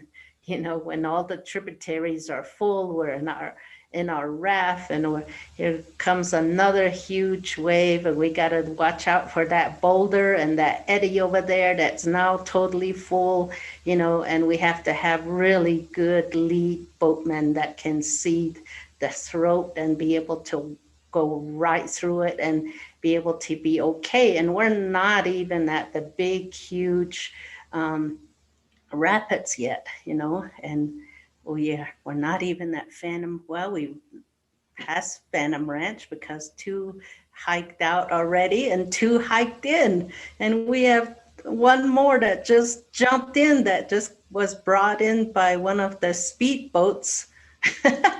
So anyway, when I think about what we're going through, I think about a trip down the Colorado River, which 198 miles of the Colorado River is in Coconino County. So I use that to just really think about where we are, and this pouring rain and tributaries are full, and every single one of them, and it's really muddy, and we're flying through it. So we need a really good lead boatman. Supervisor Fowler, right after Phantom Ranch comes Lava Falls. Exactly.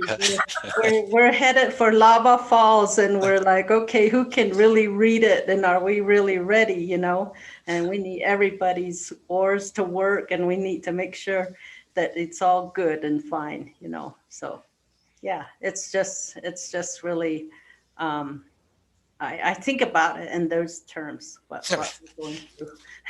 So I would say, well, for those of us that have been down on the river, flood and dry times, yeah, I understand what you're saying. Apropos analogy, of course, we get these these 3 that hopped on board. I don't know about that. How did they get onto the boat here?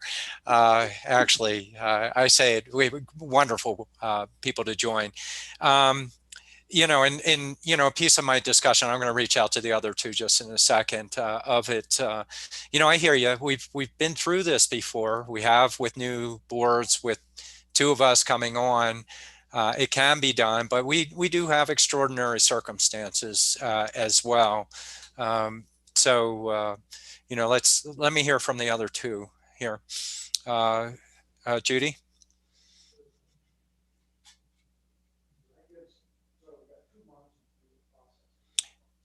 Okay, let's check and see, Eric, if Judy's out there. I'll go to Hero.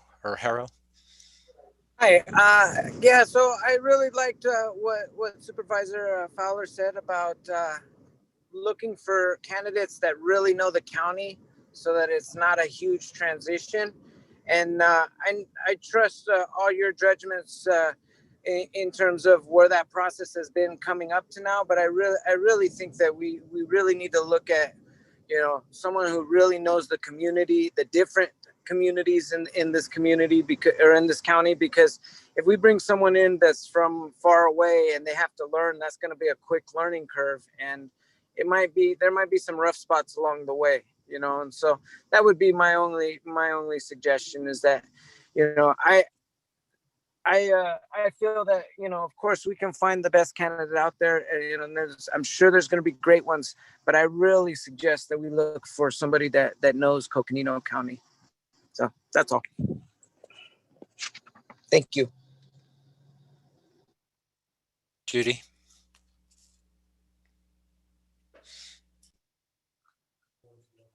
Okay, no comments right now from Judy. Give you a heads up. You know, When we get this a piece of this discussion is we are at a certain phase with a contract also. You know, I think it might be more appropriate that we pause and take this into executive session. You know, what does this mean? We need to, hearing it from, you know, multiple members, we need to explore what does this mean. So I would suggest that we consider this in executive session. In order to do so, you know, I need a motion associated with that. Mr. Chair, if I may, Please. I would ask that we consider going into executive session for advice from legal counsel for item number 9. Okay. I have a motion by Supervisor Horstman. I need a second. I will second the motion. I have a second by Vice Chair Fowler. All in favor of the motion, vote aye. Aye. Aye. Any opposed? None opposed. Now, Harold, for your sake, the others are kind of used to this, but you need to pull yourself out of Zoom. You have to turn it off so that our executive session does not become public. Oh, okay. And then you need to, we have on your calendar Teams. There's a Teams meeting for potential executive session that's been set up. Okay. Okay, I'll do that now. Thank you for letting me know because, yeah, I had no clue. Okay. And for the sake of the audience, it's possible that this may continue into lunch. We are scheduled for a time certain, 1:15 item, talking about a presentation associated with economic development. Okay, the board needs to move into executive session here.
Dr. Guzman, we can see you and hear you, so we're good.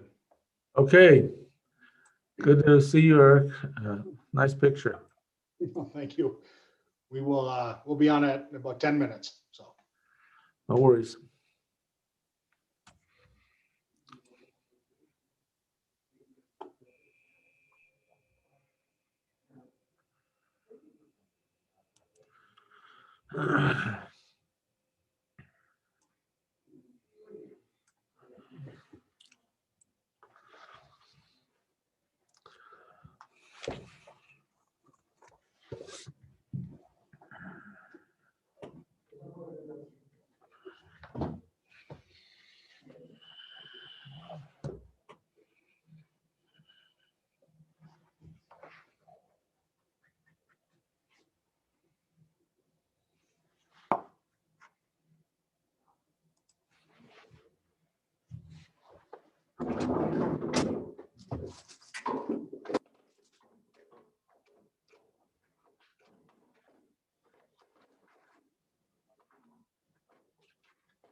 Mr. Shores, Chris Pastors, Chris Shores, and Joe Guzman, we can all see you, so good. We've got good camera. All right. Good afternoon. All right, we'll wait for the board chair to come and then he'll kick us off.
I don't know what you all had for lunch, but I'd like to feed it to my kids sometime. Everybody's quiet.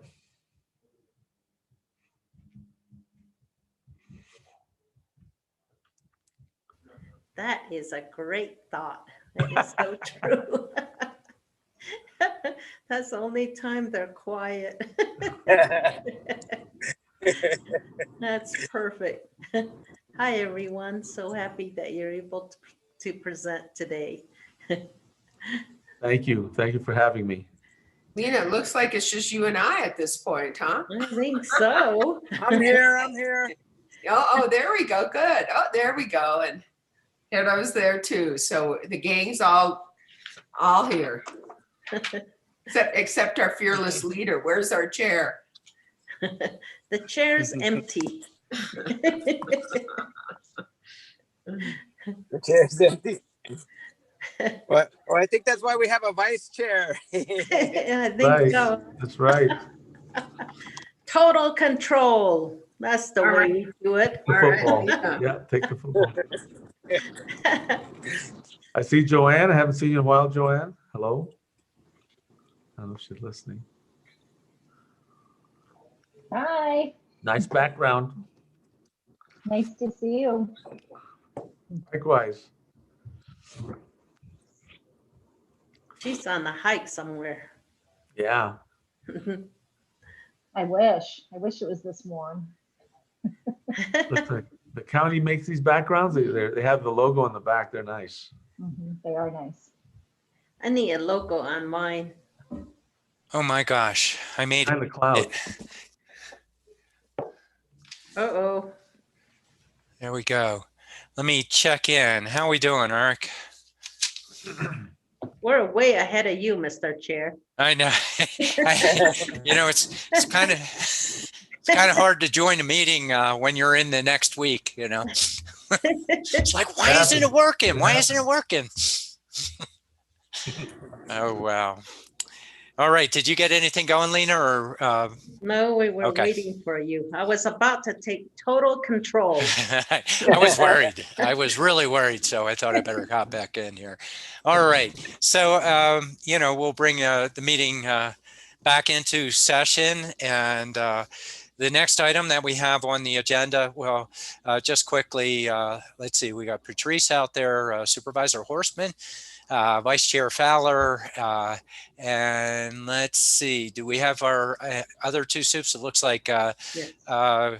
Supervisor Vasquez is out there, and how Supervisor about, Gay, I do not see yet, Mr. Chair, so as soon as she comes in, I'll bring her in. okay, and she was telling me her mute button was sticking on her, so she was trying to talk to us a couple times, and she's working through those issues right now, just so we're aware. So our next presentation is by Chris Pastors, Coconino County Economic Development Manager.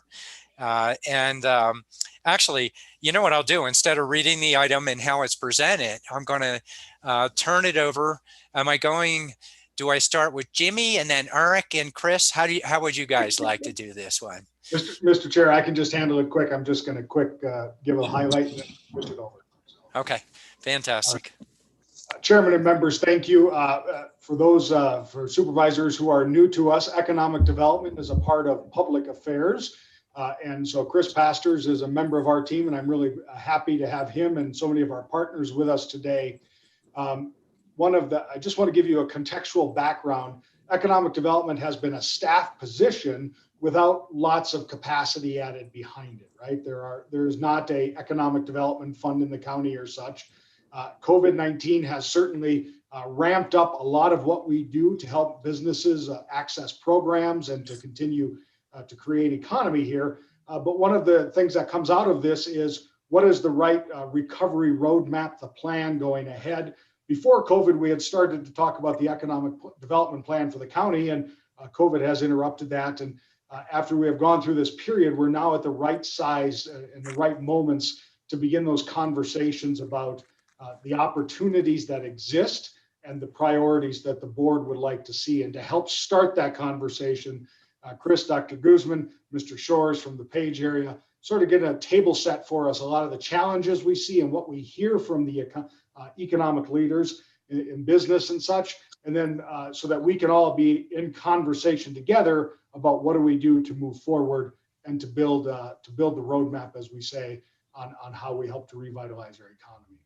So with that, I will stop prattling. You've heard enough from me today, and I'll turn it over to the real experts, Chris Pastors and his team, to give us some background. Thank you, Eric. Thank you, Chairman Ryan and Board of Supervisors. My name is Chris Pastors. I haven't had the opportunity to meet many of you in person yet, so thank you for the opportunity to present to you some of the findings that we've had ever since COVID started early in March of goodness last year.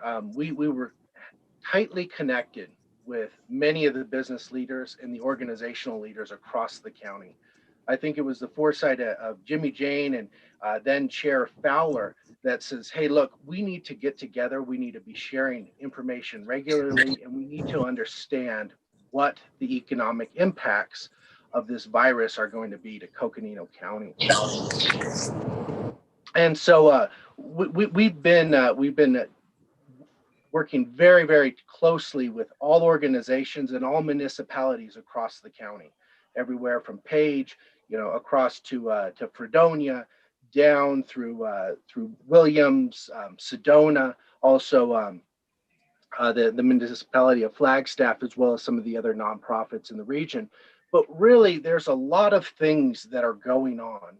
And so in order to condense this down and make sure that it's memorable for the Board of Supervisors and pungent, I really wanted to bring some realism to this presentation. So this is an information presentation about what is the impact to businesses in Coconino County. And now we've measured that in several ways, and I'm not going to get into that just yet. I'll turn that over to Dr. Guzman.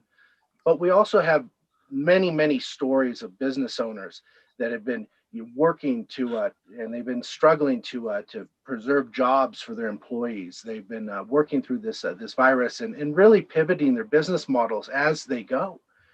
So what we have is we have the local businessman, and we wanted to share his story because it's particularly relevant to the experience that many, many other business people across Coconino County are experiencing. So if it's all right, I'd like to share my screen, and I'll just kind of open this up. Looks like I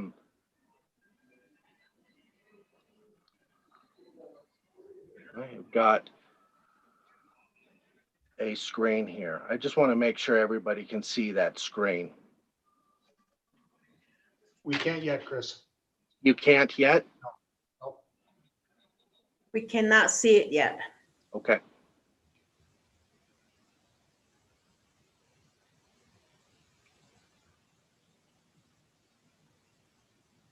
There you go. Lovely. I'm just going to make this a little bit larger for us all. And it's We don't have in to. preview mode, Chris, not in slideshow yet. So I am going to. There we are. Is that working for everybody? Yep, there we go.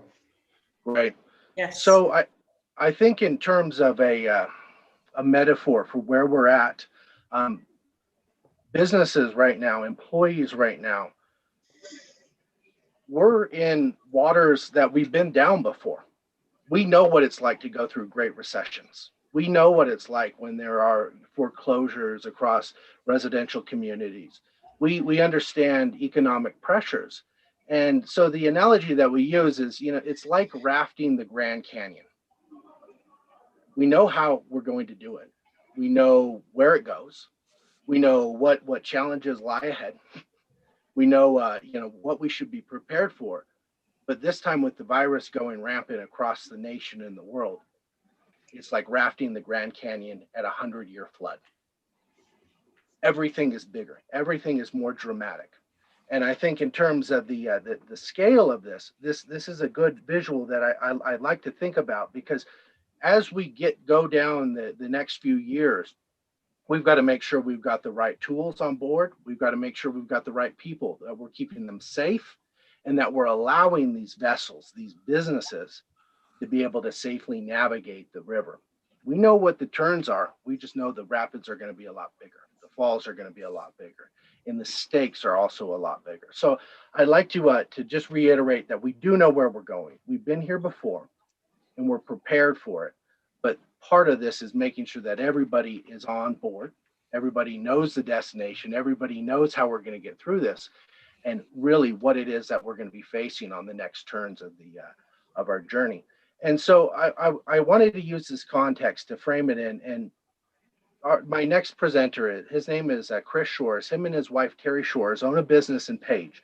They employ about 20 employees, and it so turns out that Chris Shores, he's with us today, but he also used to be coincidentally a Grand Canyon river guide.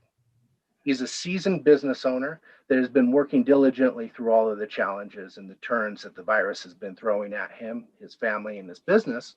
And I wanted to turn the time over to Chris Shores, owner of Slacker's Quality Grub, which is a food establishment in the city of Page. Thanks, Chris, and thanks everybody for listening to this little story. Hopefully, I won't go on too long, but I thought it was ironic that Chris used the analogy of the Grand Canyon and a 100-year flood, because I was actually on the 1983 trip when we saw the river flows exceeding anything that modern-day commercial rafting had ever seen. And we actually did know where we were going, but every day was a new challenge, much like it was last year when COVID hit at the restaurant, and like it was for everybody. I don't need to go into all the details because we're all dealing with it in one way, shape, or another. But we've had to adjust dramatically to lack of customers. Mostly they didn't want to come in, or they weren't traveling anymore. Page,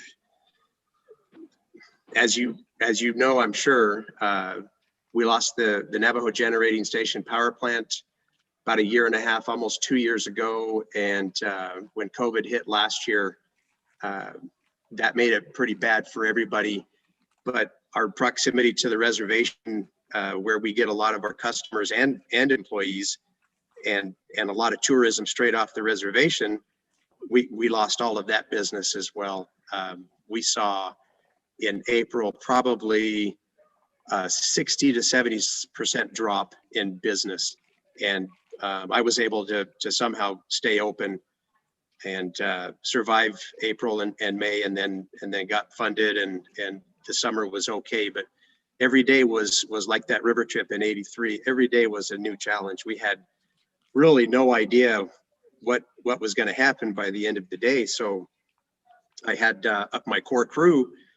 Just the way they hung in there was amazing. The majority of them wanted to keep working. I kept as many of them on as I could during that initial time period, and then brought as many back that wanted to come back. Some of them still don't want to come back, and I don't blame them. Hopefully when the vaccine gets administered to the point where they're comfortable, they'll feel better about coming back out into society. But it was a challenge to get the doors open every day. It was a challenge to get our deliveries every day. Some of my vendors were dealing with shortages. The supply chain was disrupted from one end to the other as far as getting product. And Page being in the remote location that it is, it just seemed to keep getting worse and worse before it started getting better. But it did. I have to throw in a plug for Gina Colliard over at the Small Business Development Center and her team, Cindy Scott. They helped me last year get through the initial PPP process, which, as most of you, if you don't know firsthand, you've probably heard, was quite frustrating and painstaking. But we got past it and got funded and survived last year. This year, it came back again in a little bit of a different format, and was equally as frustrating. But again, Gina and her team, and then I met Chris through some other Zoom calls that we were doing up here in Page, very instrumental in helping me get through that. And I know they've been helping many other business folks all the way up here in Page and throughout the county. But it's been very helpful having them by my side.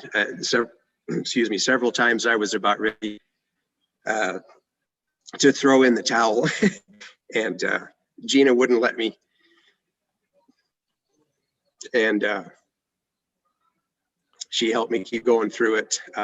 It was nice to hear some of the things she said. It would have been my wife saying those things, but I hear that quite often. So when Gina told me to basically pull my head and get the work done that we knew needed to get done, we took care of business and got the paperwork processed, and we're back up and running. Business is getting a little bit better.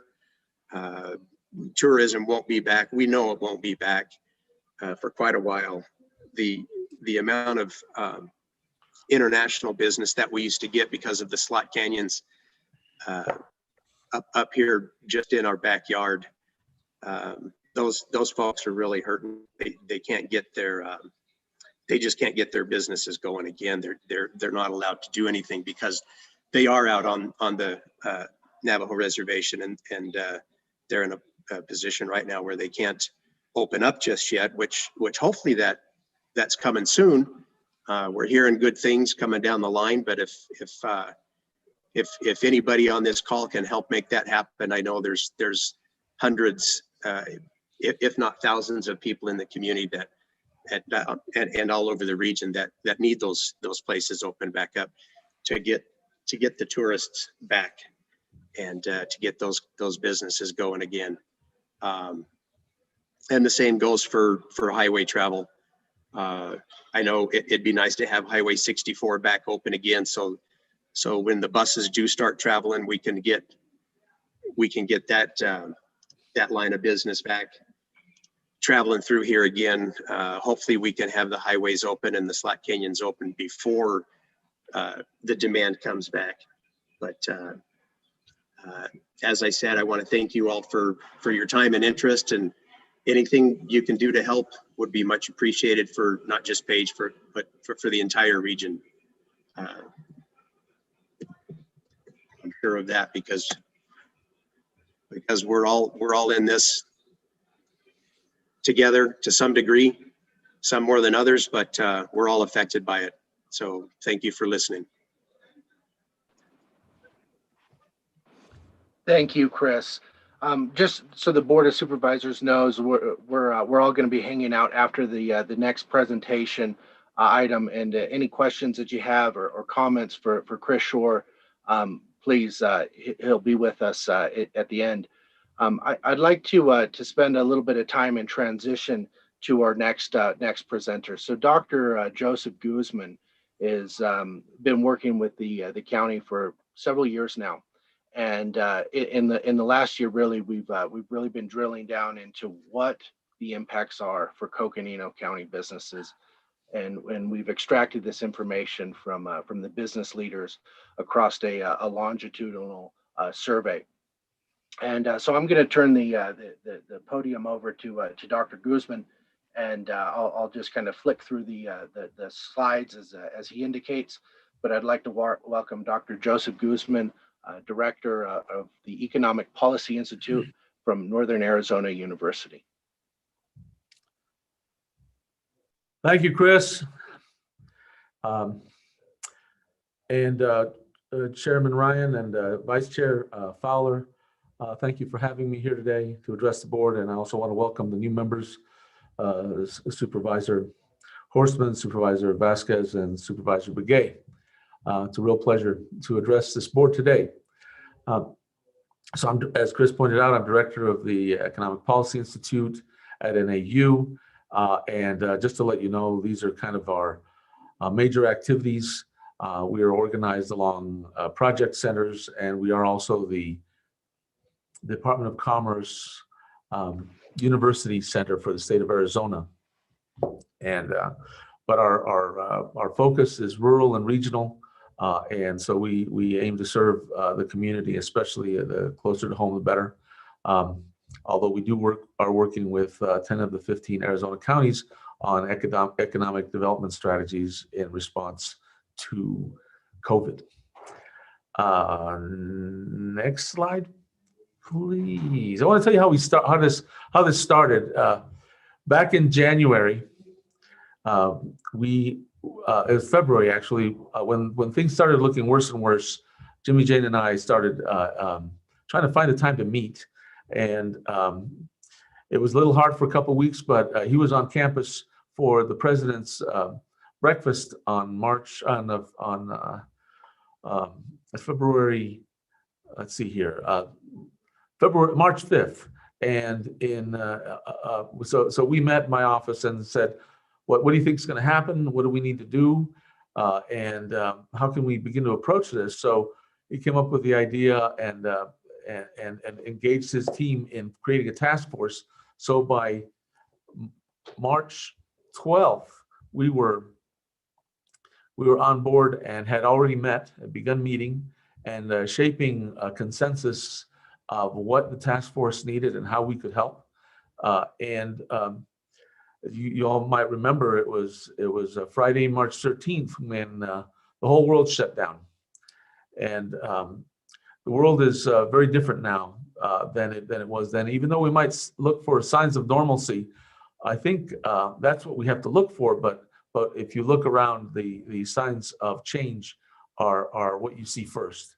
We had so this meme, which some of you have seen, and I have others, trust me, but this is still the best one, is a year ago, nobody would have understood this. No one would have understood a couple in their pajamas pretending to be professional behind podiums with their makeshift laptop stands and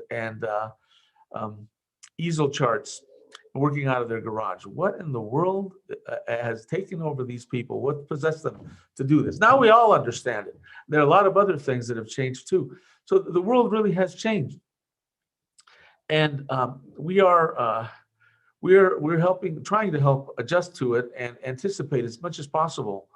And there have been surprises. It's not all dour, as Chris said. It's something that we can manage, but we just have to not underestimate where we are on the good and on the challenge side.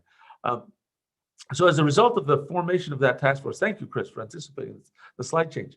As a result of the formation of that task force, we began to put together a survey with the task force members and the cooperation of the county and the other task force members under the leadership of the county.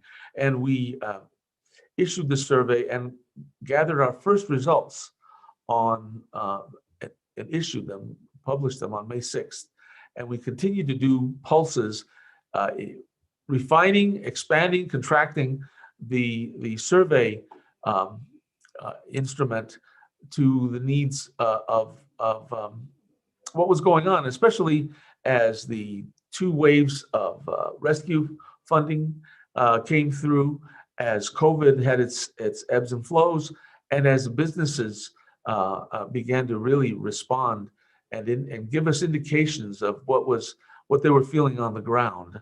I will say another thing here that the survey always included Sedona, because Sedona was very proactive.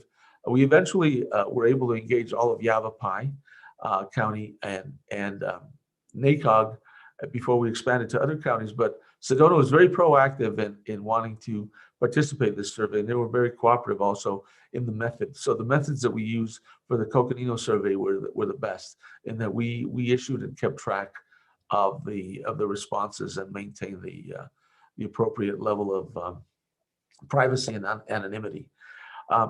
Next slide, please. So we asked a series of questions in the final, the most recent pulse, and we basically wanted to know what the sectors were for the businesses. Had they had reduced operations? What were their expectations for, or their estimates of revenue changes? What was going on? This is a multi-part question. What was going on with layoffs and furloughs, and also what they felt in terms of what were their challenges in the market. We also took suggestions from them on what they think would be the most helpful to them going forward. These are active businesses, and their interaction with SBDCs and the Small Business Administration, especially with regard to the PPP loans and the other assistance. And so this is a basic nutshell of the survey that we deployed. And I want to go through a couple of slides that give you a little further detail. So Chris, next slide, please. So what's really great about the survey is we had a pretty good response rate. Remember, this is multiple pulses. In other words, they've been bothered more than one time. We had to put together a survey that we wanted to receive input from the right businesses, in other words, active businesses, but we also didn't want them to shut us off by having to answer invasive questions. So we tried to maintain it at the qualitative level. There are other surveys that will gather the detail of higher detail and more official detail, but we wanted to keep it at the qualitative level, and we wanted to keep it short and very compressed so they could fill it out easily and so that they'd be willing to participate the next time.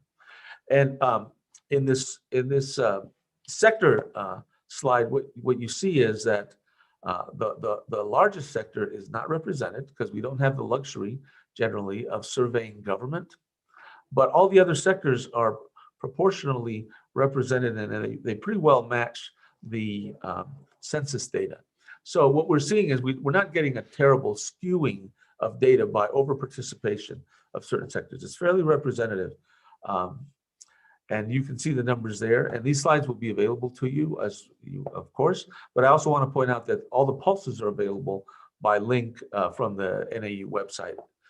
So next slide, please.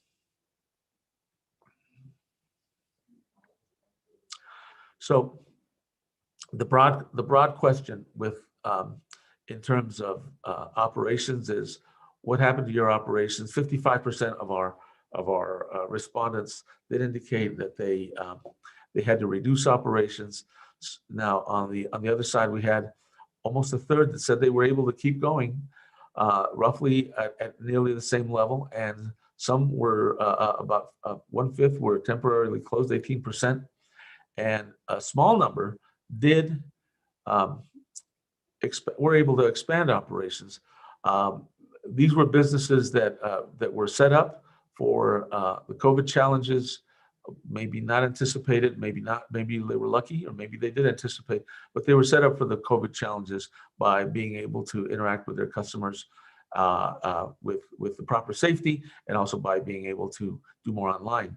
And we can get into specific examples of that if you like. And also permanently closed. Now, this is a self-selected group, but again, the participation was good. And I will tell you that on those that were planning to close or were going to close permanently, the numbers that we saw consistently throughout the survey were in the range of 2 to 3%. And that was very encouraging because, as Chris Shore said, I gathered from him that it took a lot of grit to keep going. And our businesses did. They did hang in there beyond what was expected because the projections without data were very, very dour. And the fact that our small businesses have been able to maintain operations, I think, is very commendable. Next slide now, Chris. Thank you. Now, a key question is who had to let go of workers?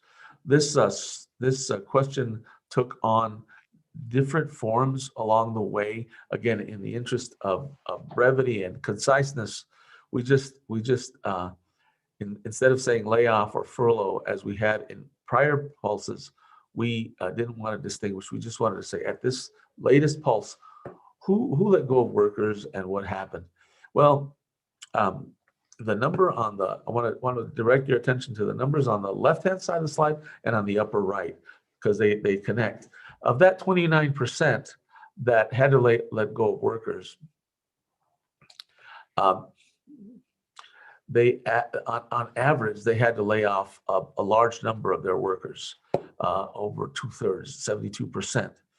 But on that same response, those who had hired back, who were still active, were able to bring back most of those who had been laid off.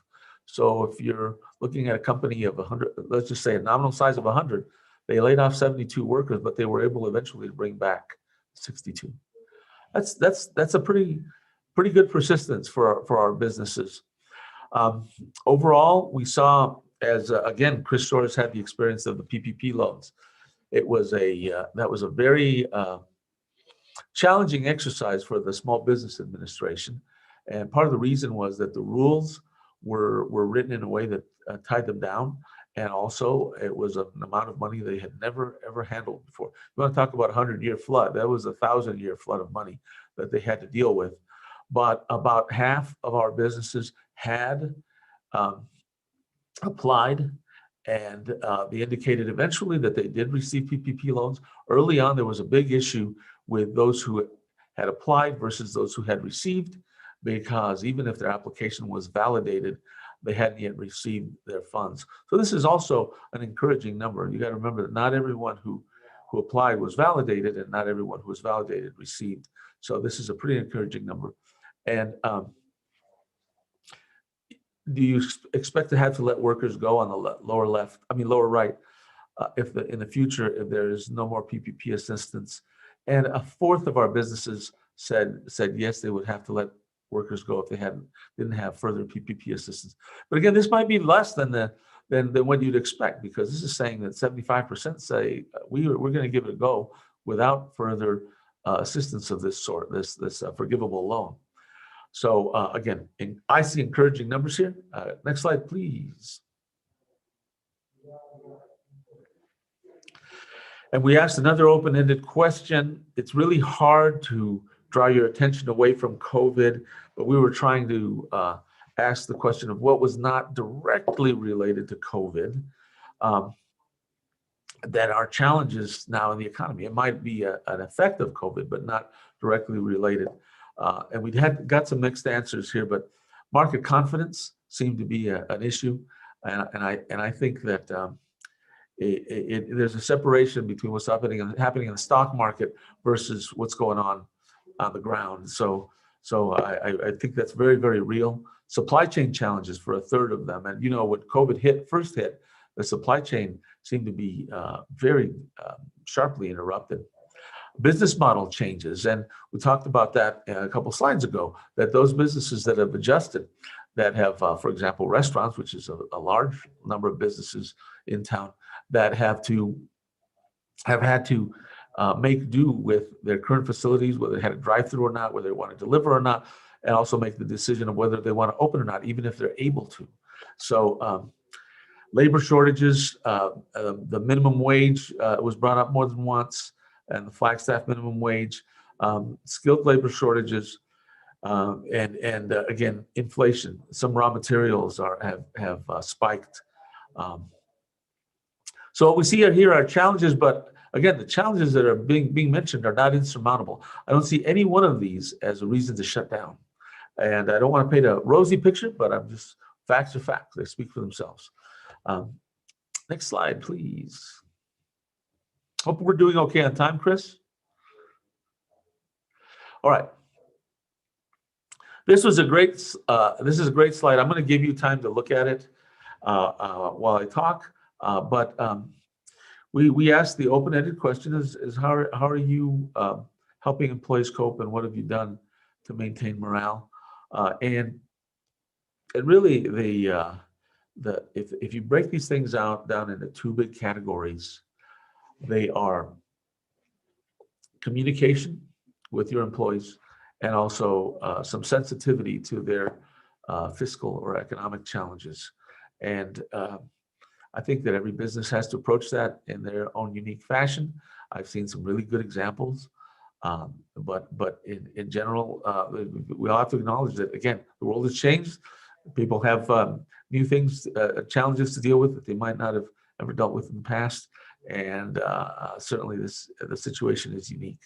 And so the solutions are sort of unique to, or they're tailored to each place. But I invite you to look at this afterward if you're interested. And of course, if there's any questions afterward, or you're always welcome to reach out to myself and my staff. Next slide, please, Chris. So there's a slide here. I think it's this next one that I want to save for the end.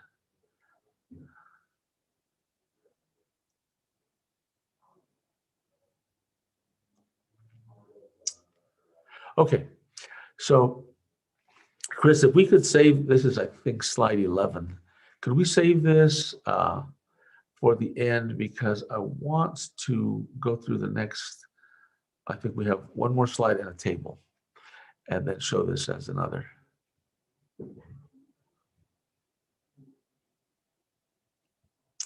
So this is another word cloud type of response.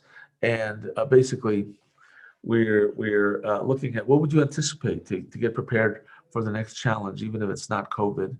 Again, it's hard to separate from the current challenge, so pull your mind away from the current challenge, but in a general sense. And you have quite a range here. I think this might be the broadest in terms of hard to encapsulate into one summation, but I think I invite you again to look at the responses, and some of these were the most representative, so we're not repeating them over and over again. Planning, strategic planning, rent reductions, fewer regulations, tax relief, don't shut down, push for loans to become grants. I think there are some very good suggestions in there. Okay, now we're going to go to the bar chart and then the final slide, I think. So this is, again, one of the most telling questions and responses that we saw from the survey. And this is, where would you look for help if we had another shock of this sort? And again, not necessarily COVID, but whatever it was, resiliency, where would you look for? SBDCs were mentioned. And again, Chris Shores, looks like he read the survey or he participated in it. Yeah, he mentioned the SBDCs, the disaster loans, the Chamber of Commerce, economic development organizations, and then the Commerce Authority more at the state level. And you see a few others listed here, including ECONA and the Coconino County Workforce Development Board. But SBDC and the disaster loans and the Chamber of Commerce came up with twice the numbers practically of the others. The last slide you will see is, by the way, and I hope this is helpful to your own planning for future disasters, to see what your constituents found most useful. This last slide is the other category, and we decided to include it because a lot of times in surveys the other category is rather small, but there were a lot of suggestions through the other category. Going to your local banks, business consultants, if you have an immediate challenge, get the house in order right away. Establish stronger relationships with stakeholders and financial institutions. Again, when you have an immediate challenge, you want to go to your safety nets right away and be able to access them. The CARES Act was mentioned, other stimulus. I just want to point out that these are just arranged in the way that fit, so the blue does not contrast against it's not different from the yellow, but chambers of commerce, economic development, the mortgage breaks and the credit breaks seem to be a big help too, because we were shut down for almost 3 months to begin with. So in summation, and I just want to say that the general picture was, first of all, where we could apply data was very informative.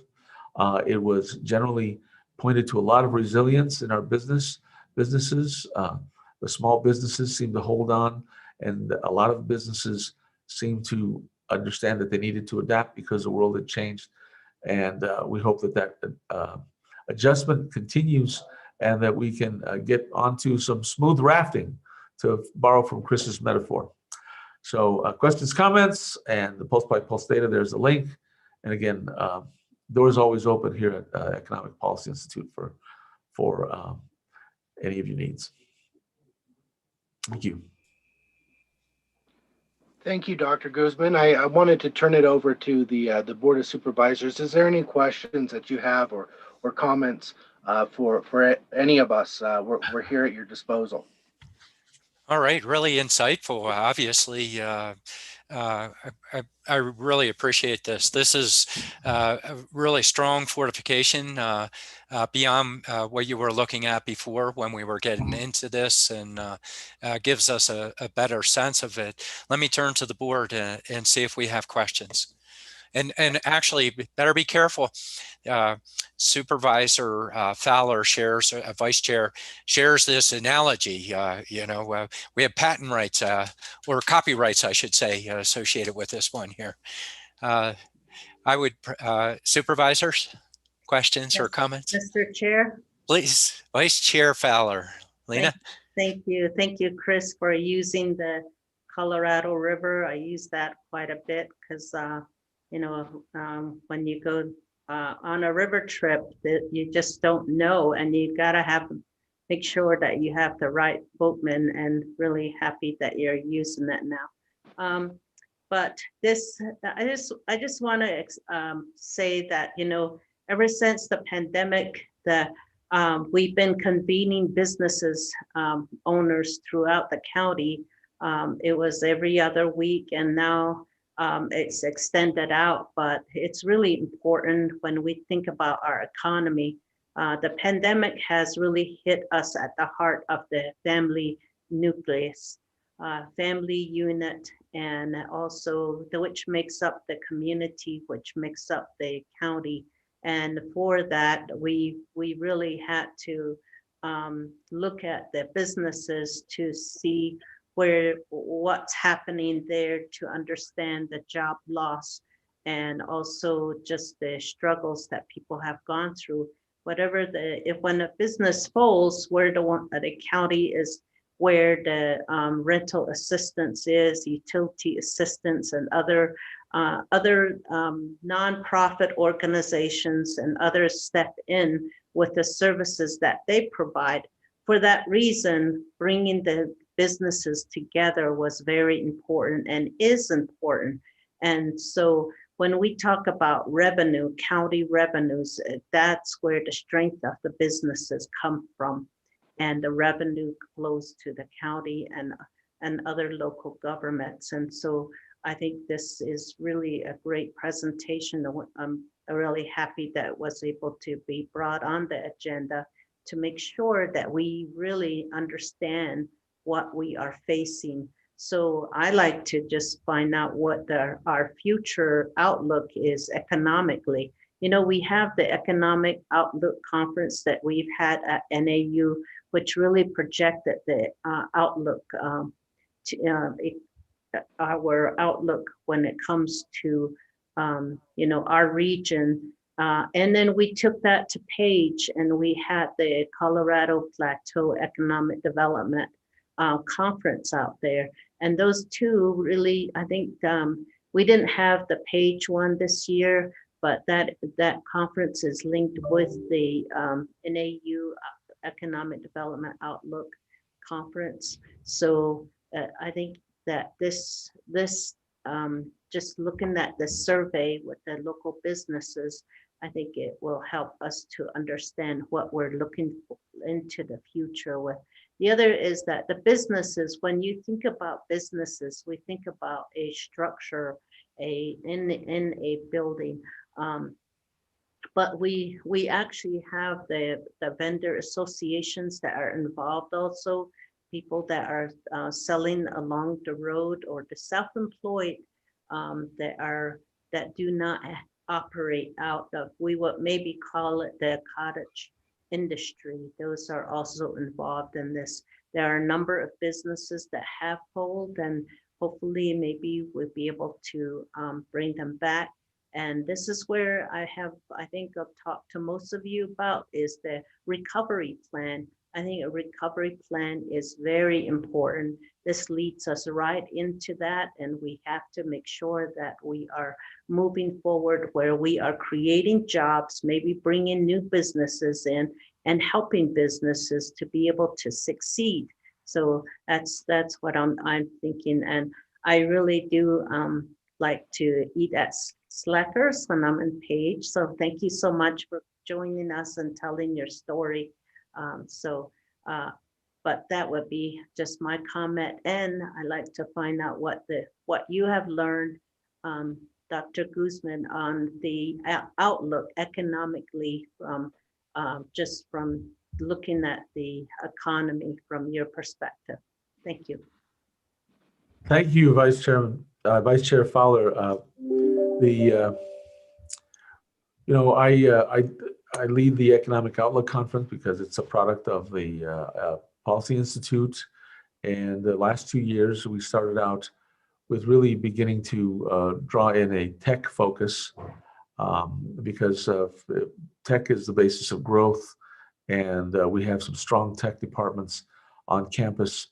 And so we, in addition to looking at the housing market and the local picture that we usually have looked at, the first year in person, we had focus on big data. And this second year, which we had a conference where our attendance exceeded last year's, but it was all by a Zoom-like platform. It wasn't exactly Zoom, but it was a similar platform. And our focus was the regional economy as affected by trade and also cybersecurity. And that was, again, a very, I thought, very topical, but, we couldn't have anticipated what was going on. It was going to happen with the markets as a response to COVID. I don't think very many people anticipated that the idea of living in a smaller and smaller town was going to be so appealing. It looks like, based on what happened in the real estate market, which recent numbers show that the total inflation or housing prices in the market, it went up by 22% in 1 year. And the fact that a lot of people are coming here, not just to retire and have a summer home, they want to work remotely, because remote work, as we saw from the first meme, is the norm now. Everyone is accepting remote work to some degree or fully. And who wouldn't want to be in Flagstaff if they could remote work and they could afford to be here? Well, the hard part now is affording to be here, but it portends for more of a tech future, I think, for Flagstaff. And so I would say that our outlook is not dour. I think that we have become a very desirable city, and we have some of the problems that come with that, which have to do with housing and planning.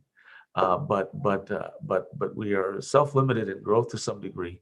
So I thank you for that question, Vice Chair, and I think it was very insightful. Thank you. I hope I answered it.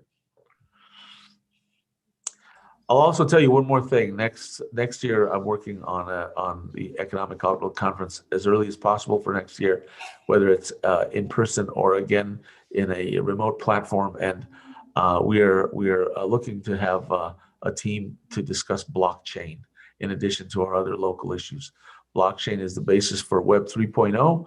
It's the basis for authenticating all web communications in addition to other things. It's much more than Bitcoin, and it's a very important technology for the future and for us to be conversant in if we want to keep up.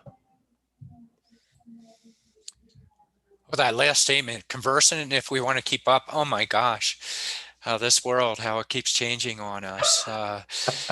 Yeah. Let me check with the other soups.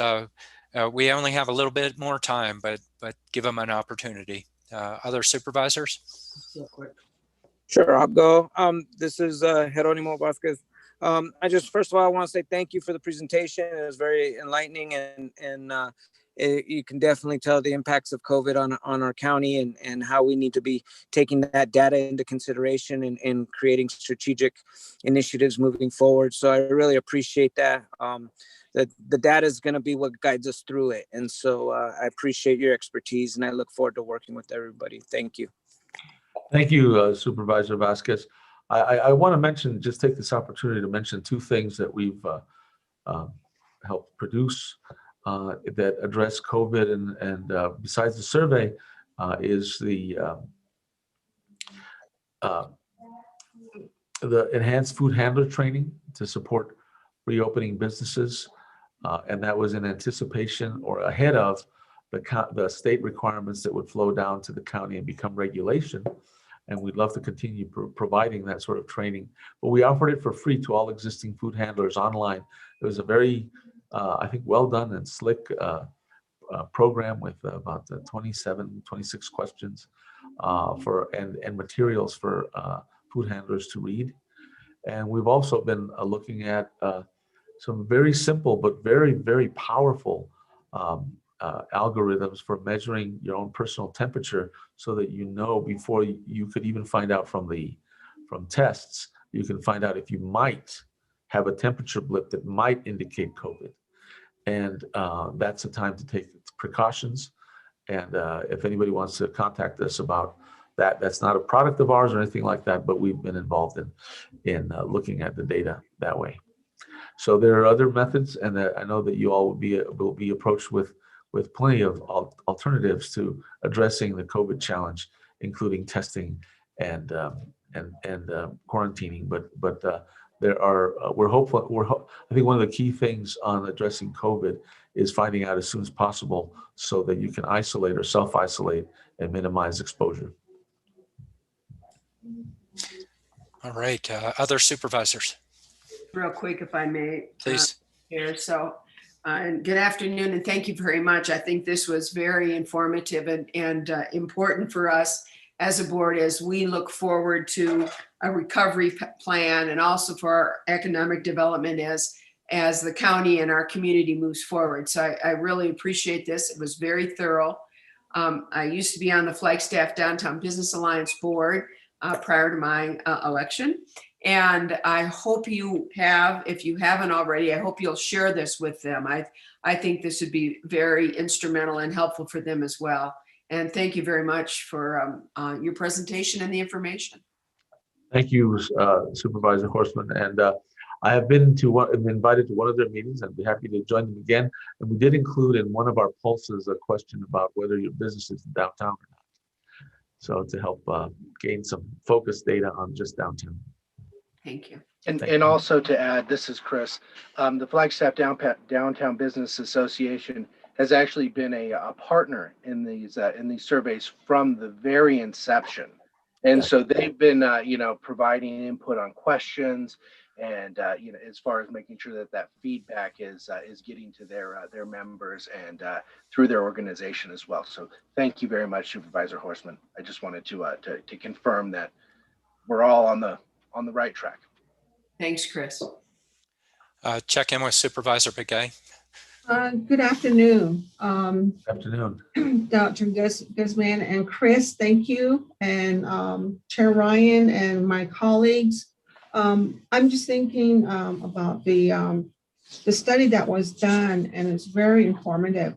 And so, and with that, I believe we have to take the extra step in order to find out how we're going to use this data and how we're going to continue to, elaborate on it and move forward with it to address situations or crises that we're challenged with. So I just want to say I appreciate this presentation, and it does show a lot of information of what areas in our economy, like the market is decreasing, or all the challenges that we may be facing, and shortages that are here and there. And so that's real good information overall. So I just want to say I appreciate the work that you've done. We just need to start taking this further and further and further. At the end, I believe Supervisor Fowler says, a recovery plan, how we're going to, I guess that's going to be the bottom line at the end. So I appreciate that. Thank you. Yeah. Thank you so much, Supervisor Begay. I appreciate your comments. Welcome. All right, and actually those last comments by Supervisor Begay, but the others as well on it is, just that if we can't do all things, and yet by the same token, how can we position ourselves, to assist, and obviously, the strong impact by COVID on, these are our currently existing businesses, particularly in these sectors, for what's happening, that recovery is critical. Also looking to the future and how we position ourselves. What I'll do is, well, first I want to thank Dr. Guzman, Chris, and Mr. Shores. But Chris, do you want to provide any wrap up on this? Thank you, Chair Ryan.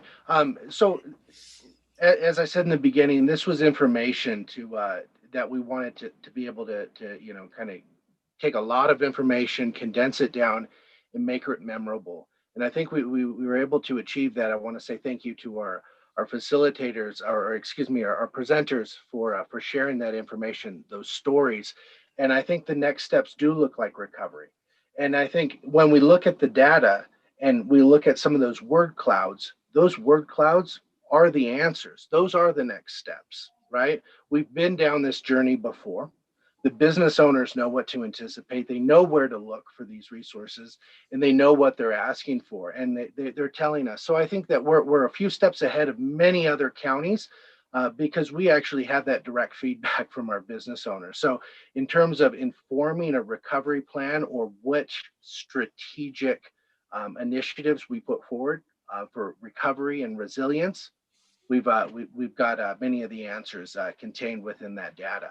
So I look forward to engaging with each of you in the future, either one-on-one, as a group, or as a board, ultimately to determine and confirm what the recovery plan for Coconino County should be, should the Board of Supervisors determine that a priority. All right, thank you, Chris. Actually, we're kind of back to back on things, so we'll go ahead and end this item. Very informative and absolutely an area we definitely want to focus on with the recovery component. Next up, we're going to have a presentation and discussion of the monthly budget update for February 2021. I'm going to say thank you, everybody. I'm going to suggest that we just take about a quick 3 or 4 minute pause, give a chance for the next group to get up there, and then come right back and we'll hop right into that. Okay.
All right, let's check in and just see if we have our supervisors back. Supervisor Horseman. Patrice? I'm here. Good to see you, Chair. Excellent. And then looks like Supervisor Vasquez. Hero? Yes, I'm here. Thank you. Excellent. And then Supervisor Begay. Okay, we'll check back with Supervisor Begay. Supervisor and Vice Chair Fowler, Lena. Okay, let's just give it another minute here and then we'll get it going.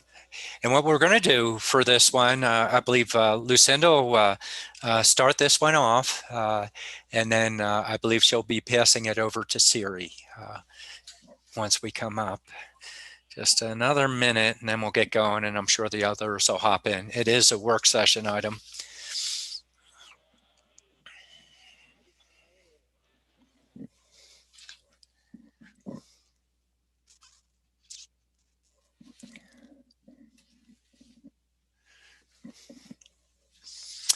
Also have this beautiful calendar that will be.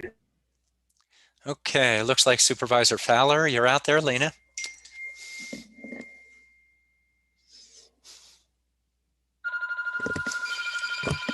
Waved at you, Mr. Chairman. I'm here. She did. Okay, sorry, I got distracted by three things here. And then I'll check in with Supervisor Begay. Are you out there, Judy? Okay. That's all right. We'll start up and she'll be able to catch up. She has all the information in her packet as well. As noted, we're getting an update on our budget, a monthly update on our budget. And so I'll reach out to Lucinda Andriani first, our Deputy County Manager. Lucinda. All right, good afternoon, Chair Ryan and members of the board. Pleased to be with you today to provide a quick update, and then I'll turn it over to Siri, who will update on revenues and other things happening in terms of the current budget. In terms of fiscal year 22, that process is moving forward right now. Materials have been sent out to each of the departments, and they're in a process of preparing their budgets for review through two processes. One, as you know, county manager meetings that are at the end of March, beginning of April, and then as well, the board budget hearings at the end of April, beginning of May. So those efforts are underway right now. I wanted to add that a conversation that Chair Ryan and I have had, and had a discussion as well with Siri, is looking at this process this year.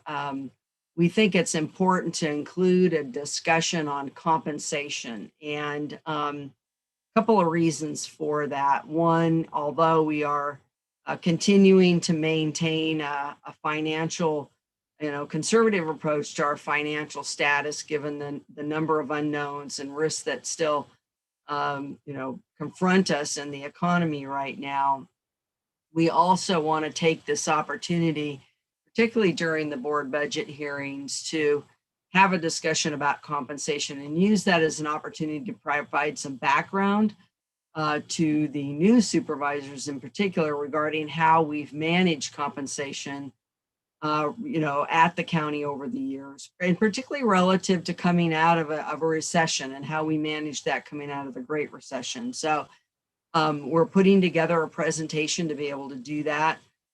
We believe that that's important coming into this next year.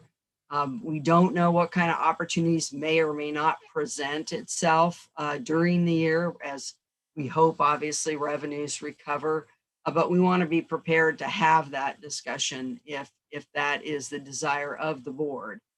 And one thing I do want to note is that we are aware that a number of other local government institutions are looking at increases. City of Flagstaff is looking at upwards of a 2% increase, and then some additional targeted increases, as well as we understand NAU and the state is looking at some potential increases up to 5% possibly, as well as CCC. We also know that NAPTA already implemented a new compensation plan that was based on a market study they had done pre-COVID.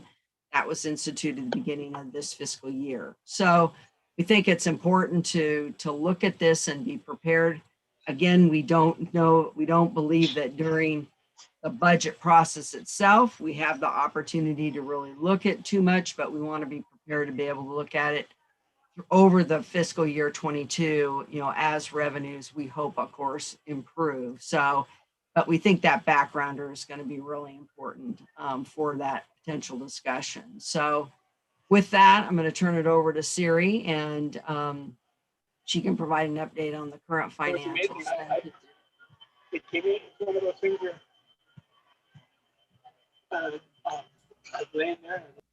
Is that a question, Supervisor Vasquez, or? No, I apologize. Just accidentally touched the screen. Okay, there we go. All right, Siri. Okay, thank you, Chair Ryan and members of the board. Hopefully you can see my screen. I'm going to go ahead and put it in presentation mode. Can you see the presentation up? Yes. Yes, there you go. Excellent. Well, thank you. And just so as a reminder to our returning supervisors and information for our new supervisor, we are providing monthly budget updates for discussion and just for information sharing purposes as we go through the year.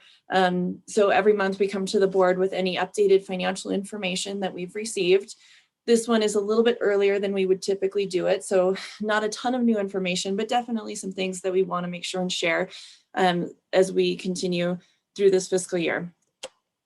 So the information we're going to share is through period 7, which is January, of expenses. And on the revenue side, we have recently received revenue updates through sales that took place in December of 2020. So there's a little bit of a timing lag when we get our information, but we want to just make sure you're clear. The information we're looking at for the most part on the revenue side of things really is through December of 2020. So just a summary, again, this is a similar summary to what we showed last time. Sales taxes and our vehicle license tax continued to be up compared to fiscal year 20 for the same month of sale. And we'll show on some more charts as we move forward why that is, but it's definitely not an across the board increase. So there's some sectors that are doing better than others. We normally would see growth had we not had COVID. From year to year, we always have, we tend to see growth in a non-recessionary period from one year to the other. And we also had a new category added to our sales tax base. So we'll talk about that a little bit in more detail when we get to those slides. But really it's retail and some of our construction is really what's driving these increases along with that new revenue source. Now, comparative to where we had predicted, or had forecasted prior to COVID, of course, we're still down from those expectations. So that's just another important thing to keep in mind, that while it's positive compared to fiscal year 20, it's not where it would normally have been had we had not had the economic impacts of COVID. We also have a new update in our assessed values for fiscal year 22 that we'll talk about on a slide for the outlook for property taxes. And then just a summary on the expense side of things, again, very similar to our last update where we had set some targets in this budget in order to have enhanced vacancy savings from our typical vacancy savings amount from natural turnover. So we implemented some vacancy strategies where we were evaluating positions for hire, definitely not a hiring freeze, but in some cases we may have asked for a little bit of delays when positions turned over or holding off on limited hiring, just depending on the position in order to meet some budget savings target.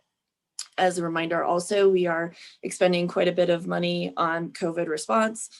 Much of that comes out of the general fund as the primary source initially. It's definitely a moving target as far as reimbursements. HHS has been very proactive in looking for other revenue sources and obtaining additional revenue sources, but the general fund is really the first line of defense in our expenses there. So we're expending from the general fund and then hoping to shift things around to other revenue sources as they become available. And then no surprise that really in all of our major funds, we continue to have significant travel savings compared to where we would normally be and compared to our budget. So looking at what we call our major revenues, this covers the majority of the revenues, the individual revenue sources for the county. The first one we look at is our local sales tax. And again, just a reminder, we have a general fund component. That's what's shown in the chart here. But we also have local sales tax from the same base that fund the jail district and some road maintenance. So this is not all sales tax together, but you could use this information to show the same trends for the jail district and a similar trend just at a lower proportional sales tax rate for road maintenance sales tax.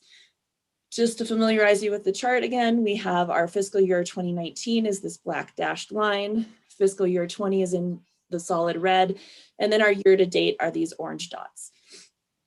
As a reminder, fiscal year 19 was July through June, July 2018 through June 2019. And so that was really our last year of normal natural activity that would follow seasonality patterns. We can see in fiscal year 20, we followed similar seasonality patterns until we hit the period of COVID and we deviated, you can see pretty significantly from our typical trend. So as a reminder, we always do a recessionary budget outlook so that we are not establishing resources in excess of what is really a sustainable level. That budget for fiscal year was 16.5 million. Due to this drop off, we actually had a lower than even our recessionary forecast of actuals of 15.9. And where we are year to date is at $9 million. So you can see that we fell pretty significantly and started to come back to more of our baseline trend and are now at the point where we are once again exceeding our prior fiscal year for the same month in comparison. Just Siri, if I may, for the sake of our new supervisors, I think both Supervisor Begay and Supervisor Horstman heard it, but for the sake of Supervisor Vasquez, just a summary of the recessionary forecasting that we do. Definitely. Thank you, Chair Ryan. That's a good reminder. So the way that we have done our financial planning at the county is looking at a 10-year financial forecast and knowing that a recession occurs approximately every 10 years, and that results in some short-term negative declines in our revenue. So the county always plans for that. We have more growth returning to baseline or a recovery in our out years, but we also want to make sure we can use a combination of our accumulated revenue smoothing, so fund balance or dollars that we have set aside, some may call it a rainy day fund, to smooth our services in that time. And then are we sustainable as we look over a full economic cycle of 10 years with including a recession? And so if we haven't just had a recession, we plan that it is coming in the short term, and that helps us not to be too aggressive in our revenue outlook and really plan our expenditures so that we can sustain them even during a period of economic downturn. What we're trying to avoid is growing and contracting in our expenditures, really having to lay off staff, for example, or having to cut programs. That's what we're trying to avoid. We only want to build to what is sustainable in any typical economic cycle. Is there anything else that you would like me to share on that, Supervisor Ryan? Just a comment or follow up on that. And during downturns such as this, and what we saw with the last presentation, a lot of times people are seeking services at this point, which is a higher demand for us as well. But thank you, Siri. Yeah, and I didn't do a very good introduction here. I'm trying to move the clock, and Siri is our Chief Financial Officer in handling our finances, and we pride ourselves on our budgeting and what we've been doing for the past couple of decades, I guess. But this is a good update. Go ahead, Siri. Thank you. And yes, we can definitely talk a little bit more about that on the expenditure side, but we're definitely seeing the same pressure because of the economic downturn, and as well as because we're also in an emergency response situation. So we have additional expenditures. So it's been a very effective model for helping provide the capacity for emergency response as well. As noted in the prior conversation. We hope that these numbers that we're seeing now really do represent that period of recovery. We had been cautiously optimistic that that was the direction things would continue to head. Now we have a couple months of data there. So we're hoping that, again, we can have more of a recovery outlook as we move forward. Definitely still not necessarily in a period of growth as when we look at the hopefully things, again, will continue to improve. The one way we look at that is by looking at the categories. This is a chart that you typically see in our updates where we show all of our expense category or our revenue categories. So we're showing kind of pre-pandemic. So this is July through February of 2019. That's our pre-pandemic period, and just how we had been trending by category. You can see for the most part, many of the categories had been on an upward trajectory and had been increasing over the prior period until we hit March. And so you can really just see how things have been tracking over time. One thing we found encouraging last period, so sales that took place in November, was that restaurants and bars had seen all the way up to close to, under 10% as far as being down compared to the prior period. We were hoping that would continue again to have fewer negatives or closer to a baseline level in that category. But unfortunately, December had fallen a little bit in that area. So we're not quite on a full path to recovery in restaurants and bars, certainly better than it was in the April-May timeframe, but still have some room there. Amusements has a more positive outlook. This may be because we've had some snow and the snowball effect on amusement locally, but we have, again, this is still a pretty significant decline in that revenue category as far as loss of revenue compared to pre-pandemic amounts comparing to December 2019. And then finally, the transient lodging. Again, this was one we were encouraged by last time, being within 1% previously, but it did not sustain in December. So we're going to continue to monitor that. One thing we wanted to show is that this 4.5% for December really represents revenue of $66,000 in our local sales tax for the general fund portion, so that you can really see the impact that different categories have. Because not all categories are created equally in terms of their makeup and their mix in our revenues. So we had a total of $1.5 million of sales tax revenue, and retail is the largest single component, but compared to the rest of the state, we are definitely more reliant on transient lodging, amusement, and restaurants and bars than if you were to look at this mix compared to the state of Arizona in general, just given the nature of our economy here in Coconino County. And this also shows really the impact that we've had in retail sales being so strong again in December. So that's definitely a positive.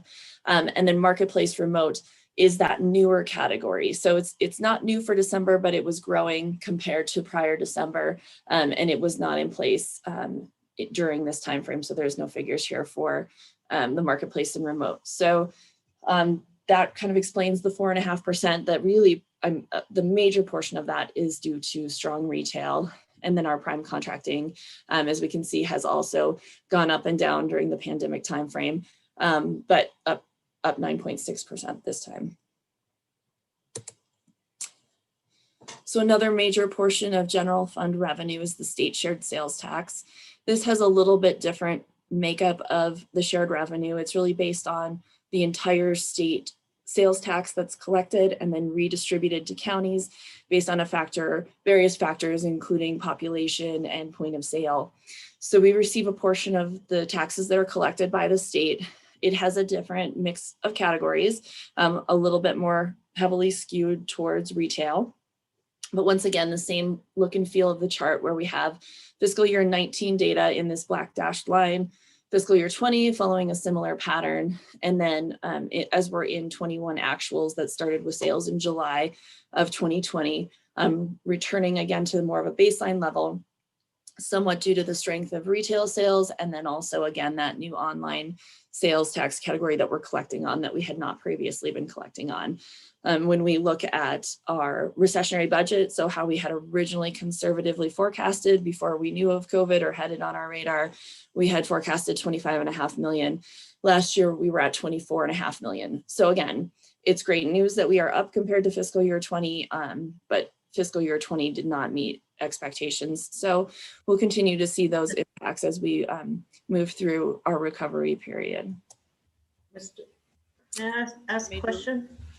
Please. The online sales tax, is that the shared revenue, or are you just looking at just our county? I think that's a shared, right? Correct, I Supervisor. want to double check on that. We collected both locally and state shared. It's a factor for both of those.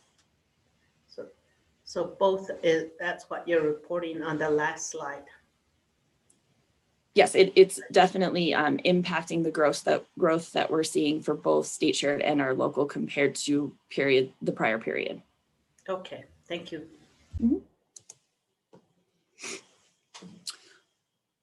So the next slide shows our highway user revenues, which is a factor primarily of our gas tax that we receive. Again, it's a state shared revenue source. There's also a component of vehicle license tax that goes into this distribution formula, along with some other small amounts. So it's a combination revenue source. And it shows a similar chart where we have our 19 activity with seasonality, the red line showing fiscal year 20 until the pandemic, the shutdown timeframe, and then just showing how fiscal year 21 it is comparing to those prior years. This one looks a little bit different. So first of all, this one goes into our transportation fund. It's a restricted revenue source and for the purposes of roads and streets, and so it cannot be used for general county purposes. It does have a little bit different trend because of the vehicle license tax component that flows in. If we were to strictly look at the gallons of gas sold, it would look different, and it would be more in line with this red line that we're seeing, because as from the information we're receiving in all of the revenue that goes into this distribution formula, that piece has not fully recovered to pre-pandemic levels. So we're going to be definitely monitoring this when we look at January numbers, because we do have January vehicle license tax numbers and those are down compared to the prior January. So we do expect this dot right here for fiscal year 21 to drop below the fiscal year 20 line next month when we get those numbers, but we are still waiting to see on that. So this is the vehicle license tax. We also have this shared just on its own. So we have some data on what that looks like. And again, this distribution source is general fund, approximately 65% goes into the general fund for general use. And then another 35% is specifically restricted to roads and streets. So this is the entire bucket that's shown in this chart. And similar, we really, though, this was one that had seen a decline at the early stages of the pandemic, but quickly recovered. Interest rates, from what we've heard, larger vehicle purchases were happening. And so it really, it had a period of decline, but then there was a quick makeup almost for that lost vehicle sales revenue and vehicle license activity. And so where we are, we have one extra month of data because this one is a little more timely. And so in January, we're a little bit below, and we were expecting that because there's only so many vehicles that can be purchased. We knew that this one may bounce around a little bit just because of the growth that we saw early on in July and August in vehicle sales. And then our last major revenue update. This is new to this budget update. We received our levy limit calculation for fiscal year 22. The levy limit worksheet really shows the maximum amount the county can levy in primary property taxes for the general fund. We have something similar for all of our property taxes, but we're seeing something unique this year. So typically our levy limit worksheet shows the amount of growth we can have in our levy, which is the 2% basically that is allowed for inflationary increases in the levy every year for existing properties, and then any new properties that have come on or any net changes to the tax roll. So in speaking with Assessor Ruiz this morning, he was really helpful in helping to frame that as a reminder that there's always properties that are coming on the rolls and coming off. So new construction isn't strictly the value of new construction added. It's new construction net of any other changes of things moving between categories or coming on or coming off the tax rolls. So this year, though, we are seeing something unusual. The new construction, which is really that net activity, is a negative number for the first time in a really long time. And that is due to the Navajo generating station. The assessor's office said it was approximately a $40 million decrease in what has come off the rolls for NGS that we're no longer able to include in our tax levy. And so then intuitively, then the net other changes are about 13 million or 12 to 13 million to the positive. So I know that's a little different and maybe a little confusing. So just to walk through the chart we have here, the levy limit really determines the maximum amount we are allowed to levy in property taxes, and it establishes the maximum property tax rate that we can apply. So from our current maximum rate, which is what we are assessing, is a rate of 51.89 cents. And that declines to 51.8 cents in fiscal year 22. The maximum amount we can levy. So typically this would be between 2.5% and 3.5% growth in a normal year, because we would receive, 0.5%, 1.5%, somewhere in that range of new construction or those net changes. But this year, because that was a large negative, even if we were to take advantage of the 2%, again, inflationary increase that's allowed, the net amount that we can increase our levy is about $60,000 or 0.59%. So that's definitely lower than we were originally anticipating. When we come back in the end of April and early May timeframe, as Lucinda was discussing, to have more in-depth budget conversations, this will be factored in for sure in the outlook that you're seeing. But we just wanted to make sure that you had the same information we did as far as what it looks like compared to last year's levy limit. Are there any questions on this? I'll probably have plenty of questions because I'm just catching up. Hadn't thought about this, the implications, knew we had the dip related to that, but I'm curious, and we don't need to lay it all out right now, Siri, but the implications of what that means comparatively of where we can go at the when we do set our budgets associated with it. And, for the sake of the new supervisors, we get into these formulas that the state has that have a tendency to ratchet down on us, or they inhibit our growth. In some ways it's, for advocates of reducing taxes, that's an element of it. But by the same token, in order to provide services, there's a level of need for having those taxes so we can provide services. So the ratchet's a big one. End of the year piece, I'd be really see the implications. I always have to revisit the formula with you, Siri, just to figure out what the heck's going on there. But I'd be curious if you don't have an immediate response and it's a longer conversation, I can follow up with you. Thank you, Supervisor. I think one thing that may be an important comparison is last year, if we were to just look at that inflationary increase or that 2%, it represented about a $200,000 increase, and then new construction on top of that. So our tax rate times the new construction amount you see here. And so having only 60,000 in total is, so comparing that to last year where it was over $200,000 of growth in our levy, I think that's probably the main comparison point.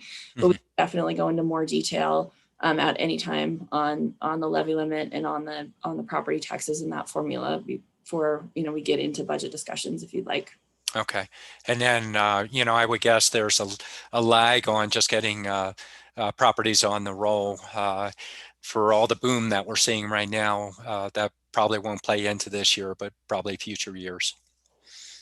Definitely. I believe the number I've heard in the past, and I think Assessor Ruiz may be available to answer questions, but 18 to 24 months is what I had previously heard on that. So it's definitely not an immediate getting a property onto the tax roll compared to construction because of the timeline that's built into the assessment process. Okay. All right.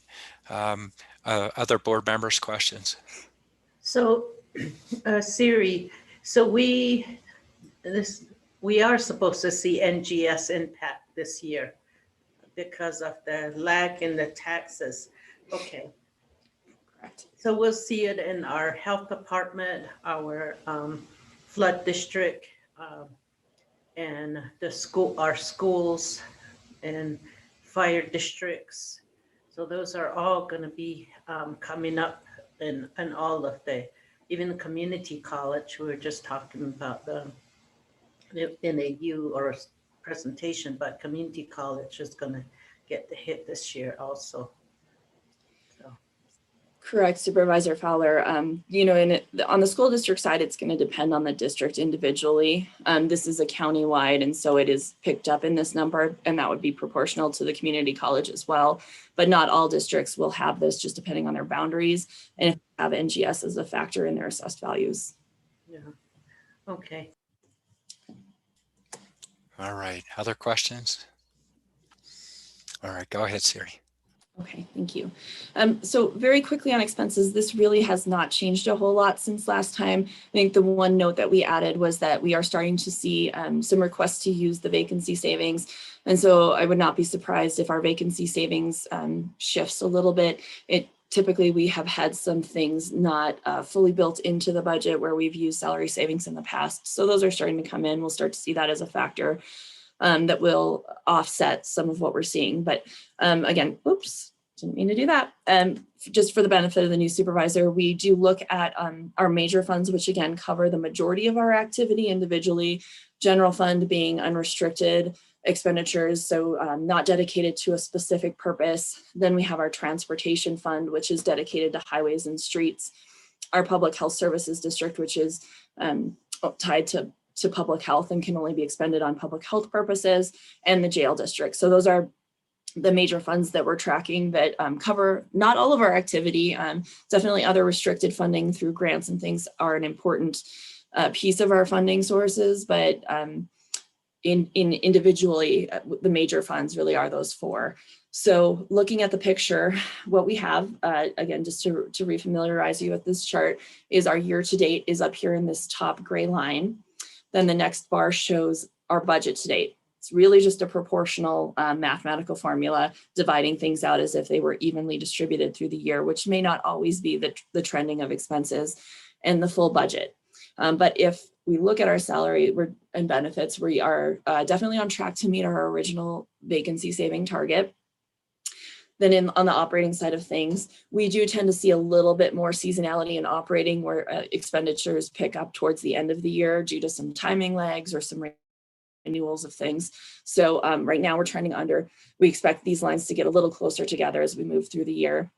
But travel, again, travel is really the story that compared to just half of a year budget or really 7 months of a budget, we are significantly below that. And so we do expect to see some travel savings even beyond some of the budget reductions that were done to departments as a one-time contribution towards our budget targets.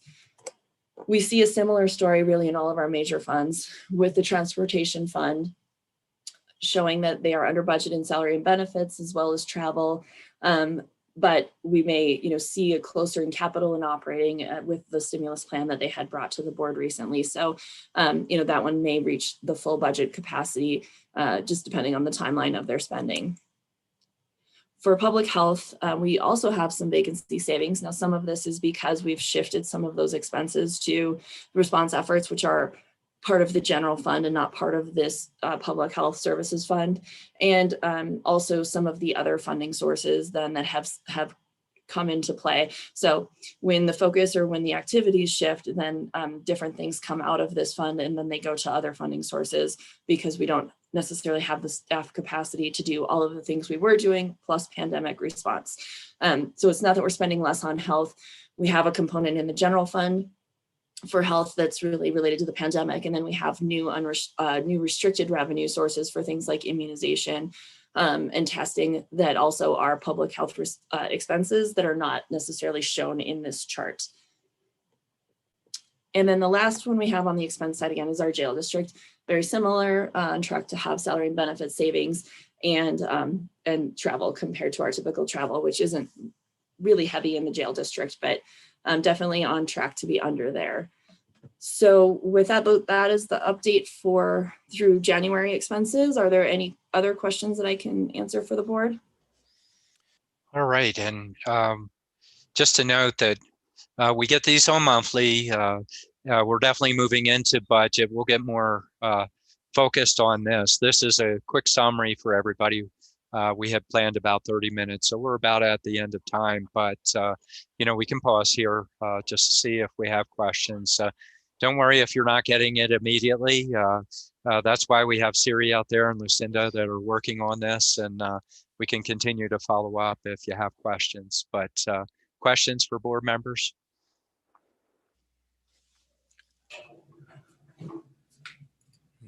Not seeing anybody come forward. All right. Well, thank you, Siri. And Lucinda, were you going to wrap up at all, or? I'm good. Thank you, Chair. All right. Thank you. All right. Fantastic. Okay. Next item on the agenda is we have the COVID-19 update. So a discussion, the Coconino County response to COVID-19 pandemic, including testing, vaccine distribution, and partnership opportunities. And Jimmy will definitely lead this one off. A lot of neat stuff that's going on out there, and very busy considering what we're confronted with. Jimmy? Thank you, Chair Ryan and members of the board. So yes, as you indicated, we are here for the team to share our most recent updates, again, provided by the COVID pandemic response team. You all did receive an updated situational report from Director Musselman last night. And moving forward, as a reminder, you'll receive those now every Monday evening from Kim or I, giving you an update of where we're at going into then the Tuesday board report for those that when we do have Tuesday reports. But regardless, you'll be receiving those weekly updates, those Monday evening updates, the situational report which continues to evolve.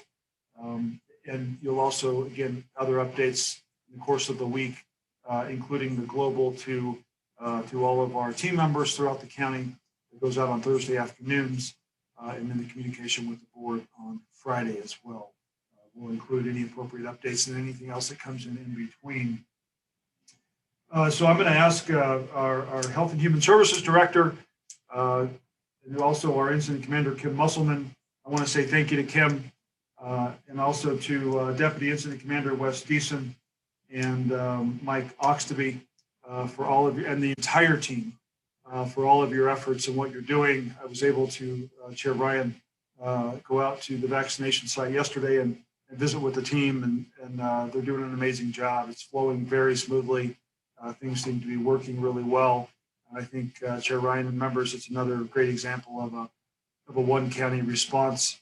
I saw some public works team members and Parks and Rec out there, along with our HHS and emergency management teams. So again, working together, and then our Eric Peterson, our public affairs team, continue to work with the pandemic response team in making sure that our messaging is going out appropriately, including what went out late this weekend regarding moving and opening up the second phase of 1B, which Director Musselman will share with the board and the public this afternoon. Also wanted to just give a shout out to Erica Shaw, who has been helping behind the scenes to put much of our material together that you are seeing and keeping things up to date. So thank you, Erica, for what you're doing.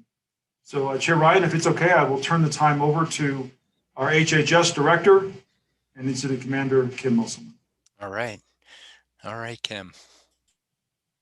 Good afternoon, Chair Ryan and members of the board. Appreciate the opportunity to be here this afternoon.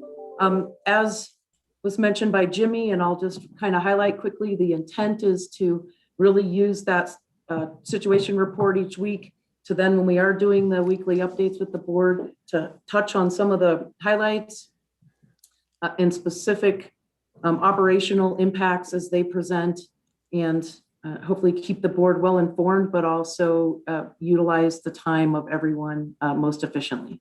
So with that, I'll go ahead and get started. And I know Erica is driving the PowerPoint for me today, which is great, and which will also assist in when we're going to go to a couple of links here in the presentation. So with that, just wanted to quickly touch on the numbers, just being consistent with the information that we're sharing with the board. This was from last week's weekly report for the 5th week ending, and that went out on Friday that everyone gets. It's also available on our website. And just point out our incidence rate is now at 292 per 100,000, and our percent positivity is now down, which is good, but it's still sitting at 10.8%, which still keeps us in the substantial category. And the COVID-like illness incident is now at 8.5%, which has actually moved us into the moderate category. However, as most of you are aware, we remain in substantial until we actually have move all of the categories out of substantial for a period of 2 weeks. Next slide, please. This just a quick overview, including the information that went out last night and then on the dashboard or on the county website, showing our, obviously our highest week there at January 9, weekend of January 9, are 1,285 positive cases.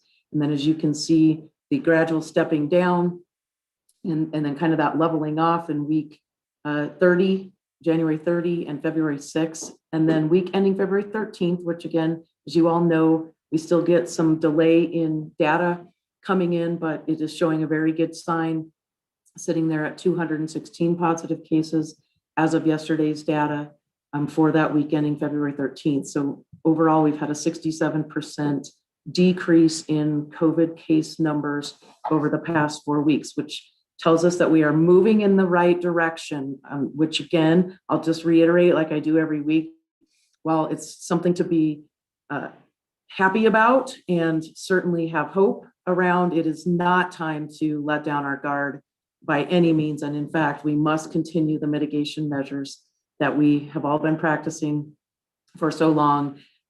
We must continue them and be diligent in doing so with respect to mask wearing, distancing, and washing hands, et cetera, along with getting vaccinated when it's your time.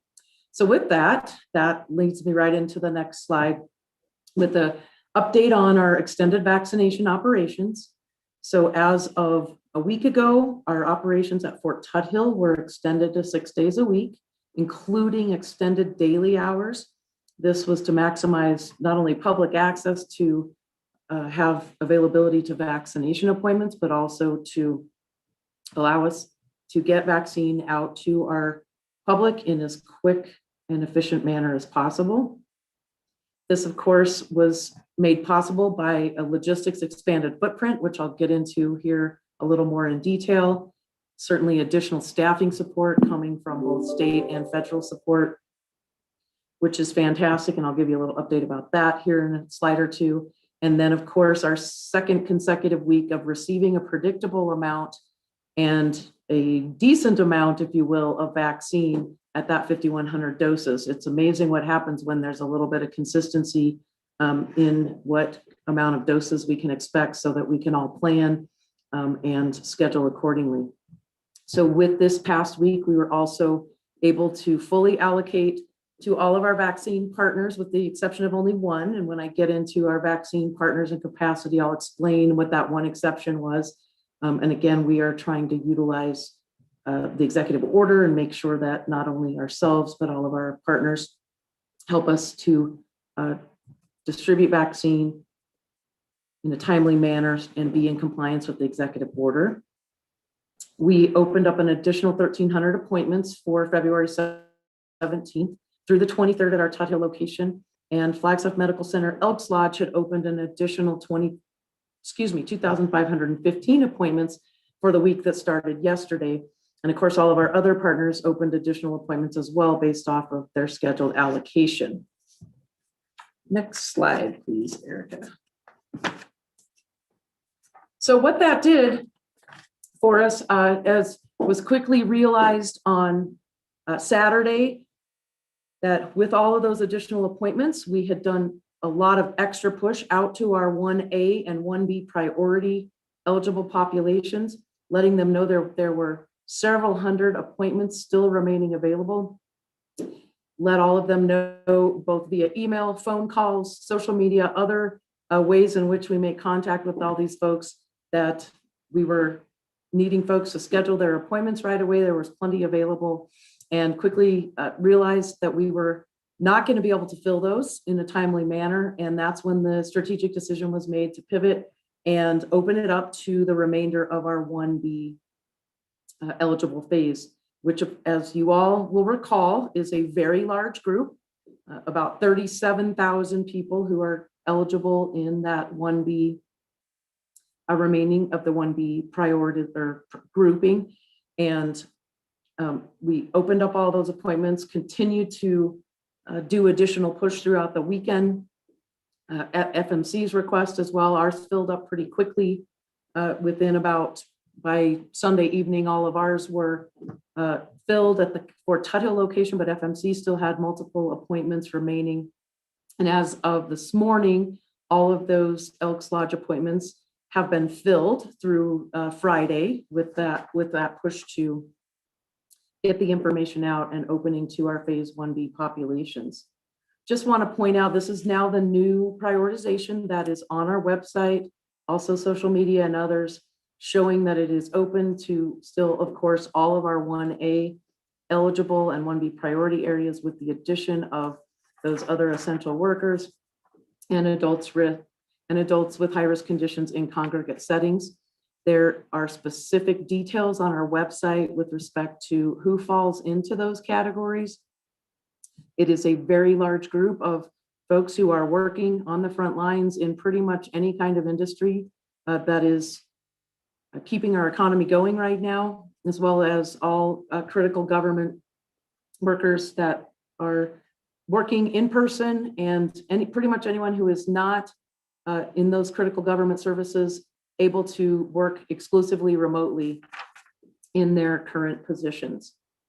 And then just wanted to point out here, and I'll get into it a little bit more as well, but that also in this phase is our unsheltered population, which already have had multiple conversations with North Country Healthcare, and their intent this week is to order some additional vaccine to schedule some specific vaccination events going to the shelter locations to provide vaccinations as early as next week. Next slide, please. Quick overview with respect, I know Wes was going to join us on the presentation, but he's actually traveling and not in the best of service area right now. So I will cover this for him. A couple of pictures to share with you, and certainly very happy to report and proud of our team getting up this tent that has been what we've been calling our Plan B for quite some time. Clearly now it's in full operation and sitting in the A seat right now as it is in place and performing. But that large tent that you see there in the back of the picture, huge kudos out to Parks and Rec, Public Works, the National Guard, our emergency management staff and interns for getting that set up. That was a huge lift last week, and they had it fully set up and operational so that we transitioned and started providing vaccination services out of that location on Friday morning. You can kind of see in that second photograph, it is huge inside of there, which is great because it gives some protection to all of our fantastic staff and FEMA and state and National Guard folks who are assisting us to get out of the weather. We're still looking to secure some additional things, including putting down some turf and other things. As you can see, it's sitting on the, the asphalt is the floor. We'll be looking at getting it also lightning proofed. As we found out Saturday evening, had to make some quick decisions and pivot regarding shutting down operations at the end of the day on Saturday for that last hour and notifying folks. And super huge thanks to our Joint Information Center, everyone who we scrambled to get messaging in place, and also our call center folks and everyone who worked to help get others rescheduled and to get that message out. But I think we have gotten all those that were turned away rescheduled for those appointments. Looks like the presentation just disappeared for a minute, so we'll give it a second to come back. Thanks, Erica.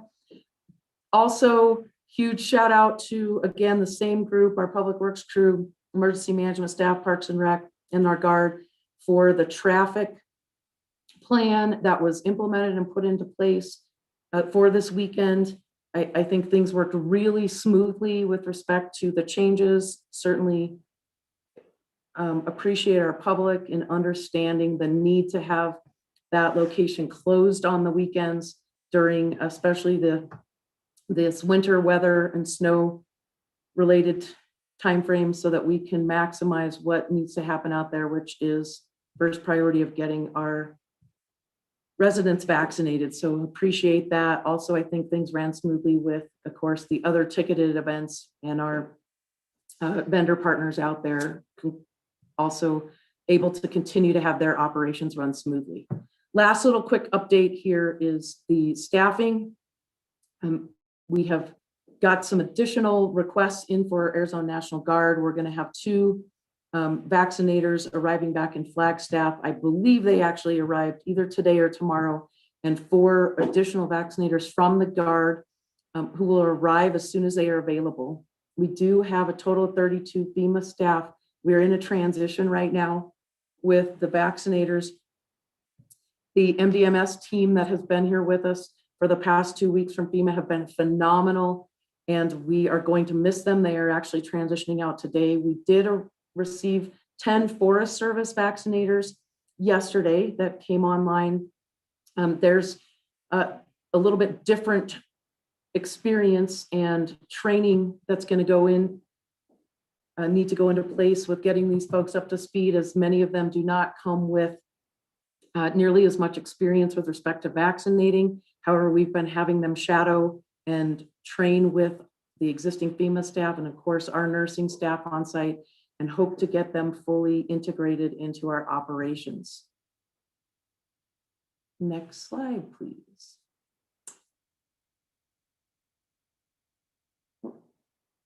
Must be having some technical difficulties here. Thank you, Erica. While that is happening, I guess for the sake of Erica pulling that back up, Chair Ryan, are there any questions right now that you would like me to entertain? It's actually technically a pretty good pause, if you will, anyway. Oh, I thought you intended that. It must have been. All right. Check in with the board. Questions or comments? I have a couple, actually, if that's okay, Chair. Yeah, you bet. Go for it. First of all, Kim, congratulations and well-deserved. And you and your team have certainly rocked, and have your 24 hours a day, 7 days a week effort has certainly not gone unnoticed. So congratulations. Thank you.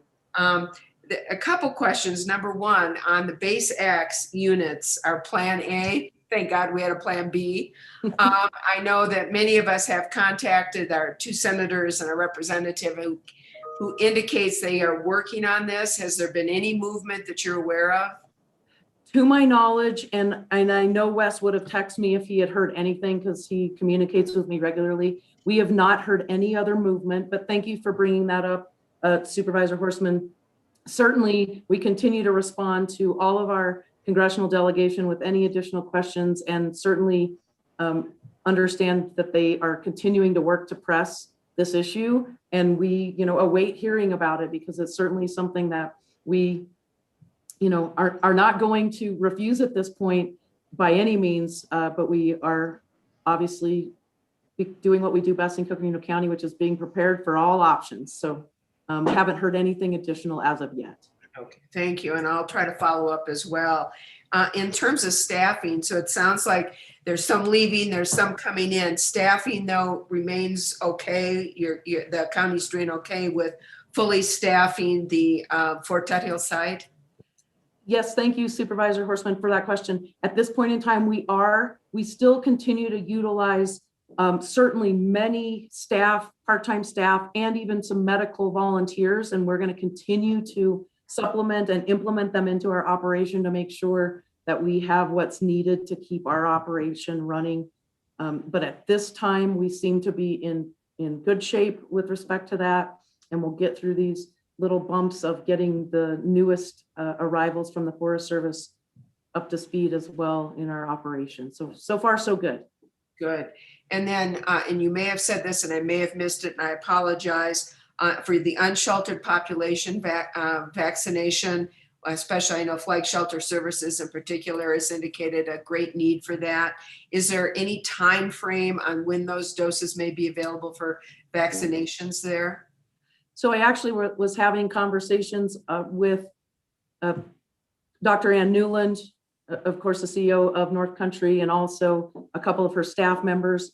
The intent is that they're going to order many of the doses that they are looking to administer. They'll make that order this week with us with the amount that they believe that they can vaccinate next week in our window of our, kind of our rolling Wednesday through Tuesday operation rhythm that we have going on. So the intent is to do it very quickly. So they're going to request that vaccination. Certainly is, of course, keeping our fingers crossed that we're going to have yet another week of vaccination that we can count on. Hopefully at least at 5,100 doses, if not more, would be ideal.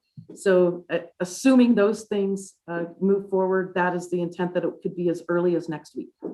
And then lastly, and that just leads right into that, and that is, do we have any indication whether they're going to continue, the state continue to provide 5,100 doses to the county? So I actually just got off the health officer's call this afternoon. There was no new update about that. There was no bad news that said we should expect a decrease. So I'm going to take that as a positive sign. The only disturbing news that we got today, which is just based off of weather delays, the shipments that were supposed to arrive today of vaccine have not arrived. In fact, they haven't shipped due to all the weather issues going on across the country. So we are actually, as we speak, sending out communication with our partners to see what type of appointments they have over tomorrow and Thursday, and if we're going to need to be moving any vaccine around, and or if we even have enough vaccine to move around to accommodate not having to cancel any appointments due to this shipment delay. I'll know more a little bit later this afternoon. We're hopeful that that doesn't have to happen. We did get permission from ADHS on the call at 2 o'clock that we can move vaccine around given this weather issue in order to accommodate. We do know that there are a handful of counties, 3 in particular, that on the call said they're actually going to be canceling appointments tomorrow given the delay in shipment. But I think we're hopefully going to be okay as we have a little bit more flexibility in terms of our multiple partners, but more to come. And if that changes, obviously the board will be being notified, as well as the public, if we need to make any adjustments at all. Very good. Thank you very much. Thank you, Chair. You bet. And yeah, that logistical nightmare with those ice storms. So how to pivot again. I have Supervisor Vasquez raising his hand out there. Yes, hi, can you hear me? Yes. Okay, good. First of all, congratulations on your new position and taking it full time. That's great news. My question is about how is the efforts or what is the plan to expand services to the Spanish speaking population in Coconino County for the vaccine? Thank you, Supervisor Vasquez, and congratulations to you as well. Super excited to have you as one of the Board of Supervisors. So actually, Erica, if you want to go ahead and jump to slide 8, I'll just jump right into this because this is answers Supervisor Vasquez's question, and it actually also answered Supervisor Horstman's question. I already spoke to the unsheltered population. So with respect to outreach for Spanish-speaking population, Supervisor Vasquez, what I will say is already right now, we have multiple Spanish speakers who are part of our call center, as well as our senior assistance team. And anyone needing assistance, scheduling an appointment, whether it's a language issue or just technology or otherwise, can contact our call center at 679-7300 and let folks know that they need some assistance in scheduling. We have been helping and can continue to do so in terms of assisting people in scheduling appointments online. We also have had a few different conversations with many of the advocates from our Latinx communities in terms of some planning for how we can do some additional outreach, also address any vaccine hesitancy issues, and are also working alongside North Country to schedule in the very near future as well, hopefully at least a specific couple of events at our senior centers or targeting seniors, but ultimately anyone needing some assistance. So I think we're well on our way. Would certainly welcome any thoughts or suggestions that you have. If you want to reach out to me individually, I would really welcome any thoughts that you have, and knowing the connections with the community that you also have. So hopefully that answers your question. Right now, we're in the process, and I'll get into this a little more, of having our appointment scheduling system also with the transition potentially to the ADHS site that will also be in Spanish as well. So that will hopefully also assist in aiding folks in terms of scheduling appointments. No, great. Thank you. That's exactly what I was wondering about. And I would be more than willing to sit down and meet in the next couple of weeks once the dust settles a little bit and I can get my way, not be so overwhelmed. But fantastic. Thank you. I would welcome that. So thank you. Yeah, I would say with tongue in cheek, it's nice and quiet here, right? Supervisor Horstman, Supervisor Begay. You know, ever since you've been chair, I have noticed an uptake on the work. Yeah. Oh my. No, I know you are. Yeah. Kim, just real quickly, just to put it out there, and it's one of those kudos ones that last night I was able to get my vaccination. Doc came out and started just complimenting the professionalism, the coordination that you're doing, multi-agencies, federal, state, in coordination, just a really good, things are flowing well. And he's been traveling the COVID circuit for the whole pandemic. And so just a nice compliment there for you. Well, thank you, Chair Ryan, for sharing that. That's wonderful. And I'll make sure and pass it on to the team. They're all doing amazing things, as you guys know. All so right. Thank you. So let me just check with the soups because we didn't get the other two. Yep. Any other questions here? Mr. Chair. Yeah, go ahead, Vice Chair. I do not have a question, but I just want to thank Kim and her team for the presentation, and also just tell you congratulations on your appointment. Very exciting, and really happy that you're willing to take on the health department and be with the county full time. And you are full-time and probably overtime, but this is a real appointment to be the director. So I'm very excited for you. So thank you so much for your commitment and your dedication to our county. I know that, as things have calmed down, there's a lot more information out there. We're providing more in every way that we can possibly think of. And I think people are getting their vaccination shots. So that's really good. So thank you so much. Thank you, Vice Chair. Appreciate that. Supervisor Begay, any?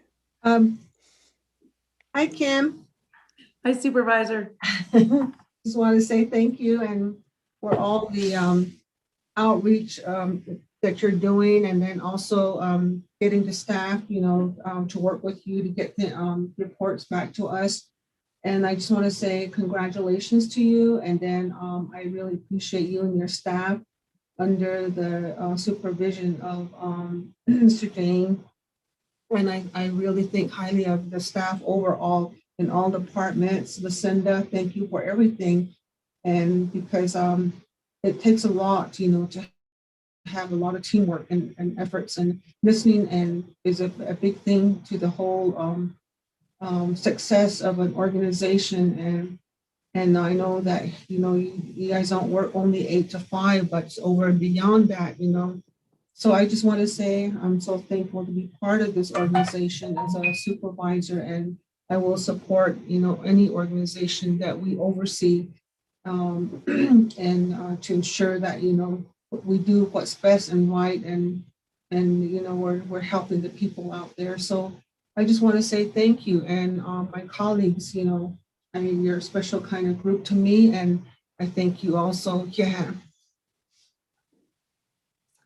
Thank you, Supervisor Begay. Appreciate that. Thank you all. All right. Kim, just one thing, and for the sake of the supervisors, you're going to continue to get barraged by acronyms, the alphabet soup of letters. If you don't understand them, don't hesitate to reach out during the meeting and or afterwards, and we'll update you on what they are. Okay, go ahead, Kim. Thank you for that reminder, Chair Ryan. I try to make sure that we're not getting caught up in alphabet soup to the best of our ability, but it's easy to get sucked into that. The last thing I just want to mention with respect to the outreach planning, also wanted to just share that there is an event, and Encompass is going to be actually providing mobile vaccination in the Fredonia area on next Monday, the 22nd. They're already doing outreach around that, and I'll make sure that our joint information team gets any information about that to you, Supervisor Fowler, and of course we're sharing that with the town manager and others in that area. So super excited that Encompass has agreed to do that. They ordered their vaccine, which I'm glad they ordered it this week so that it will hopefully be here well in advance so that they can do that event on February 22nd, and we can have some vaccine in that, which is kind of one of our last town proper that to make sure that we're getting vaccine availability out to all of our county. So with that, next slide, please.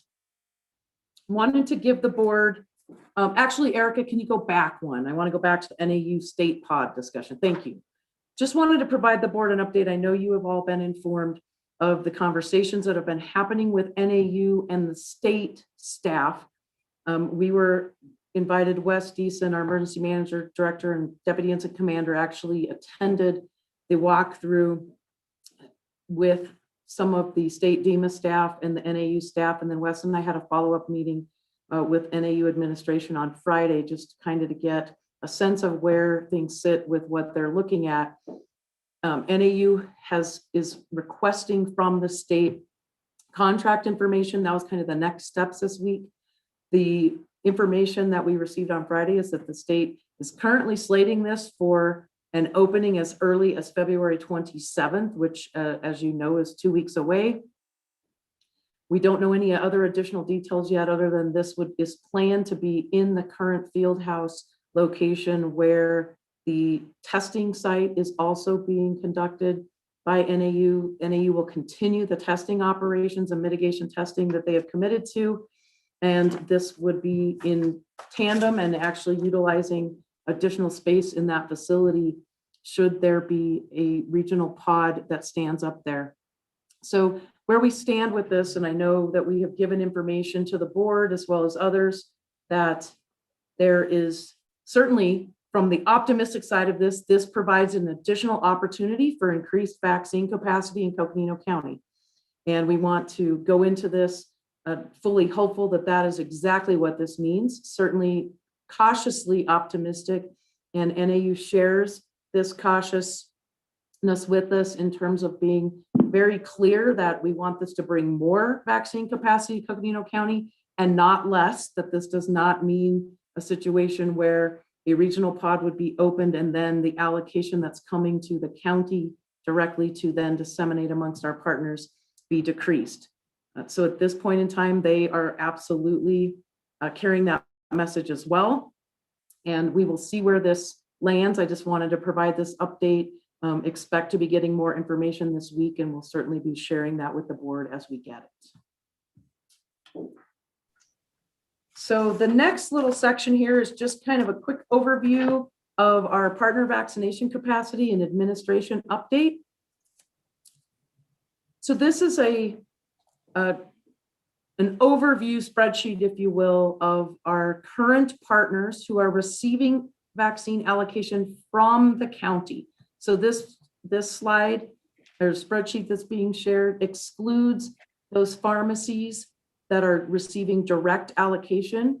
You will see one pharmacy on here and it says Safeway Pharmacy in Williams. I point that out because we actually did provide some county allocation to the Safeway Pharmacy in Williams. This is in addition to their direct allocation that they're receiving from the federal pharmacy program. We did this, well, one, they asked, and two, also because North Country Healthcare has not been able yet to stand up vaccination in Williams out of the North Country Clinic yet due to some staffing issues. They are getting close, but this allowed us to continue to provide vaccine to a partner who has been administering vaccine in the Williams area, and in fact had vaccinated quite a few of the school personnel about 2 weeks ago up there in Williams. So I just wanted to point that out. The rest of these groups are folks that have, you'll see in that first column, their reported weekly capacity. And then you see the column that says total vaccine received. That is total that they've received through our order of this past week. Of course, some of those numbers, they're not in their hand yet, given which normally they would be by today when I presented to you, because they would have received those, but due to the weather piece, those are still going to be in transit. You'll see on that next column that percentage administered, and this is the percentage of the doses that they have received, where in terms of actual administration of the vaccine doses, this information is pulled out of ACES, which is the reporting tool. So oftentimes there's about a 24 to 48 hour lag time on that.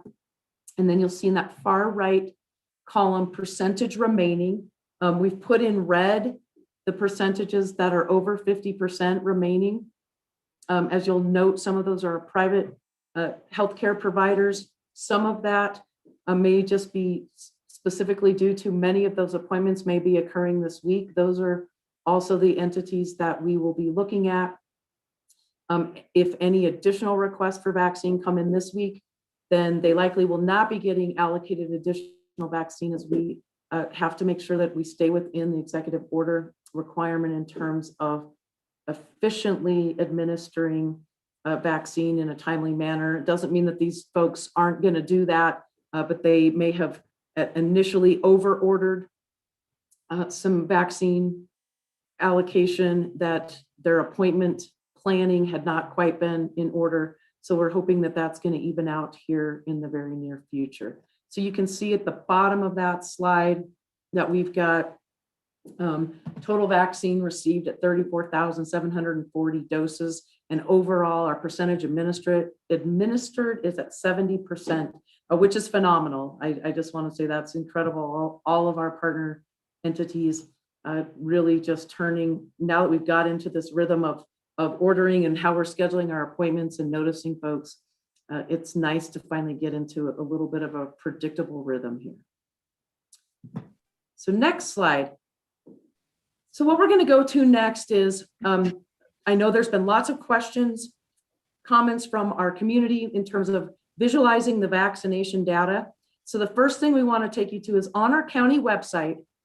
If you go to our Coconino County vaccine page, and we're going to navigate here right now, you will see we have a link to the ADHS vaccine data website. And so as you scroll down through on that vaccine page, you'll see you're passing our making appointments, and then of course how to contact your federal and state legislators. And then you see this vaccine data. If you click on this, this takes you to the Arizona Department of Health vaccine data dashboard. They just launched this last week. If you click on vaccine administration, you will then go to, you'll scroll down after it pulls it up, and then you select Coconino County. And once you do that and the data loads here, you will be able to see Coconino County's statewide data that they are reporting in their database. And this was, I believe, updated today, if I'm not mistaken. At the bottom of the screen, you'll be able to see the date. So yes, so that was actually, yes, that was updated as of today. So that is the total number. They're showing of vaccine doses administered in Coconino County, and total number of people who've received at least one dose, and total number who are fully vaccinated that have received at least with at least one dose, which I guess they're saying that because they're leaving it open once we get other vaccine that will only be one dose. And then total number of doses ordered. That number, as you see, matches the number that we had showed you on the previous screen with respect to our partner allocations. So this is a website where they have got a lot of neat information that they're gathering. Certainly, our data is only as good as the information that's collected at the time of registration of when people are getting vaccination. That's why we're very passionate about wanting to make sure that any registration system we use gathers the data so that we can actually have accurate information that we're putting out. So with this is the data at when last night you should have noticed on your situation report, we included these top numbers that show the total number of vaccine, number of people that have received 1 dose, and those fully vaccinated and doses ordered.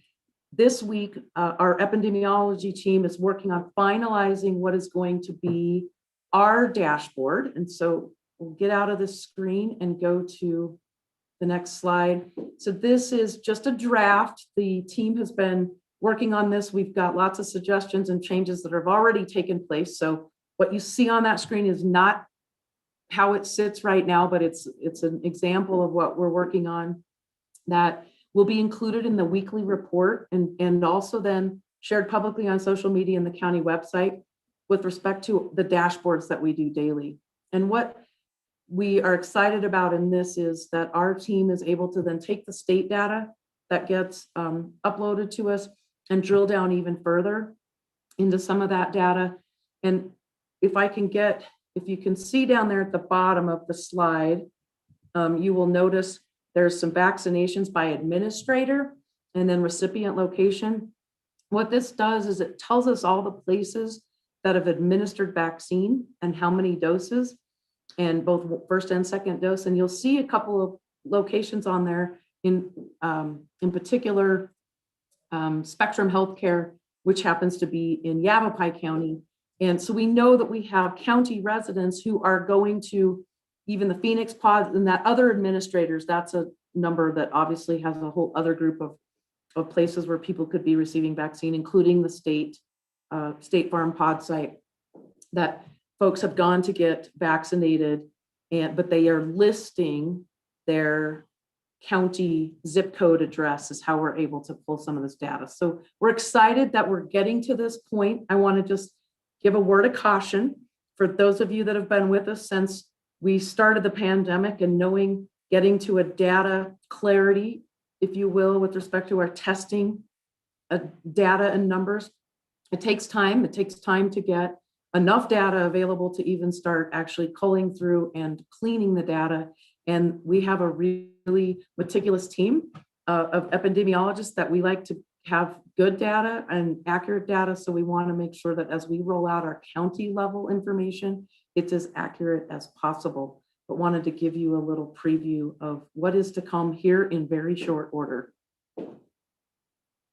And then last specific thing I just want to bring up before we go to kind of a quick key takeaways and then any other questions is just coming full circle back regarding software solutions and the path forward. I know last week we had touched base again regarding both the Eventbrite and ADHS demos that you had seen. We've had the opportunity to have multiple additional conversation with Matt and Helen and their team at IT, and as well as their direct work with the ADHS team. And we are very comfortable planning to navigate to the ADHS vaccine scheduling system. We're still working out some other details, getting access into the test environment this week so our team can be completely familiar with it. We can make sure we get the information we need out of the back end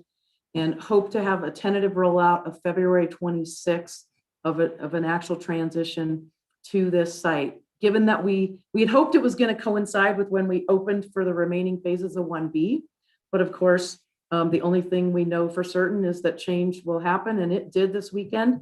So it doesn't quite align with that, but we weren't going to hold up on moving to the latter phases of 1B. So we will figure out and communicate with all of you when that specific transition will be taking place and with which week of appointments as we go into that.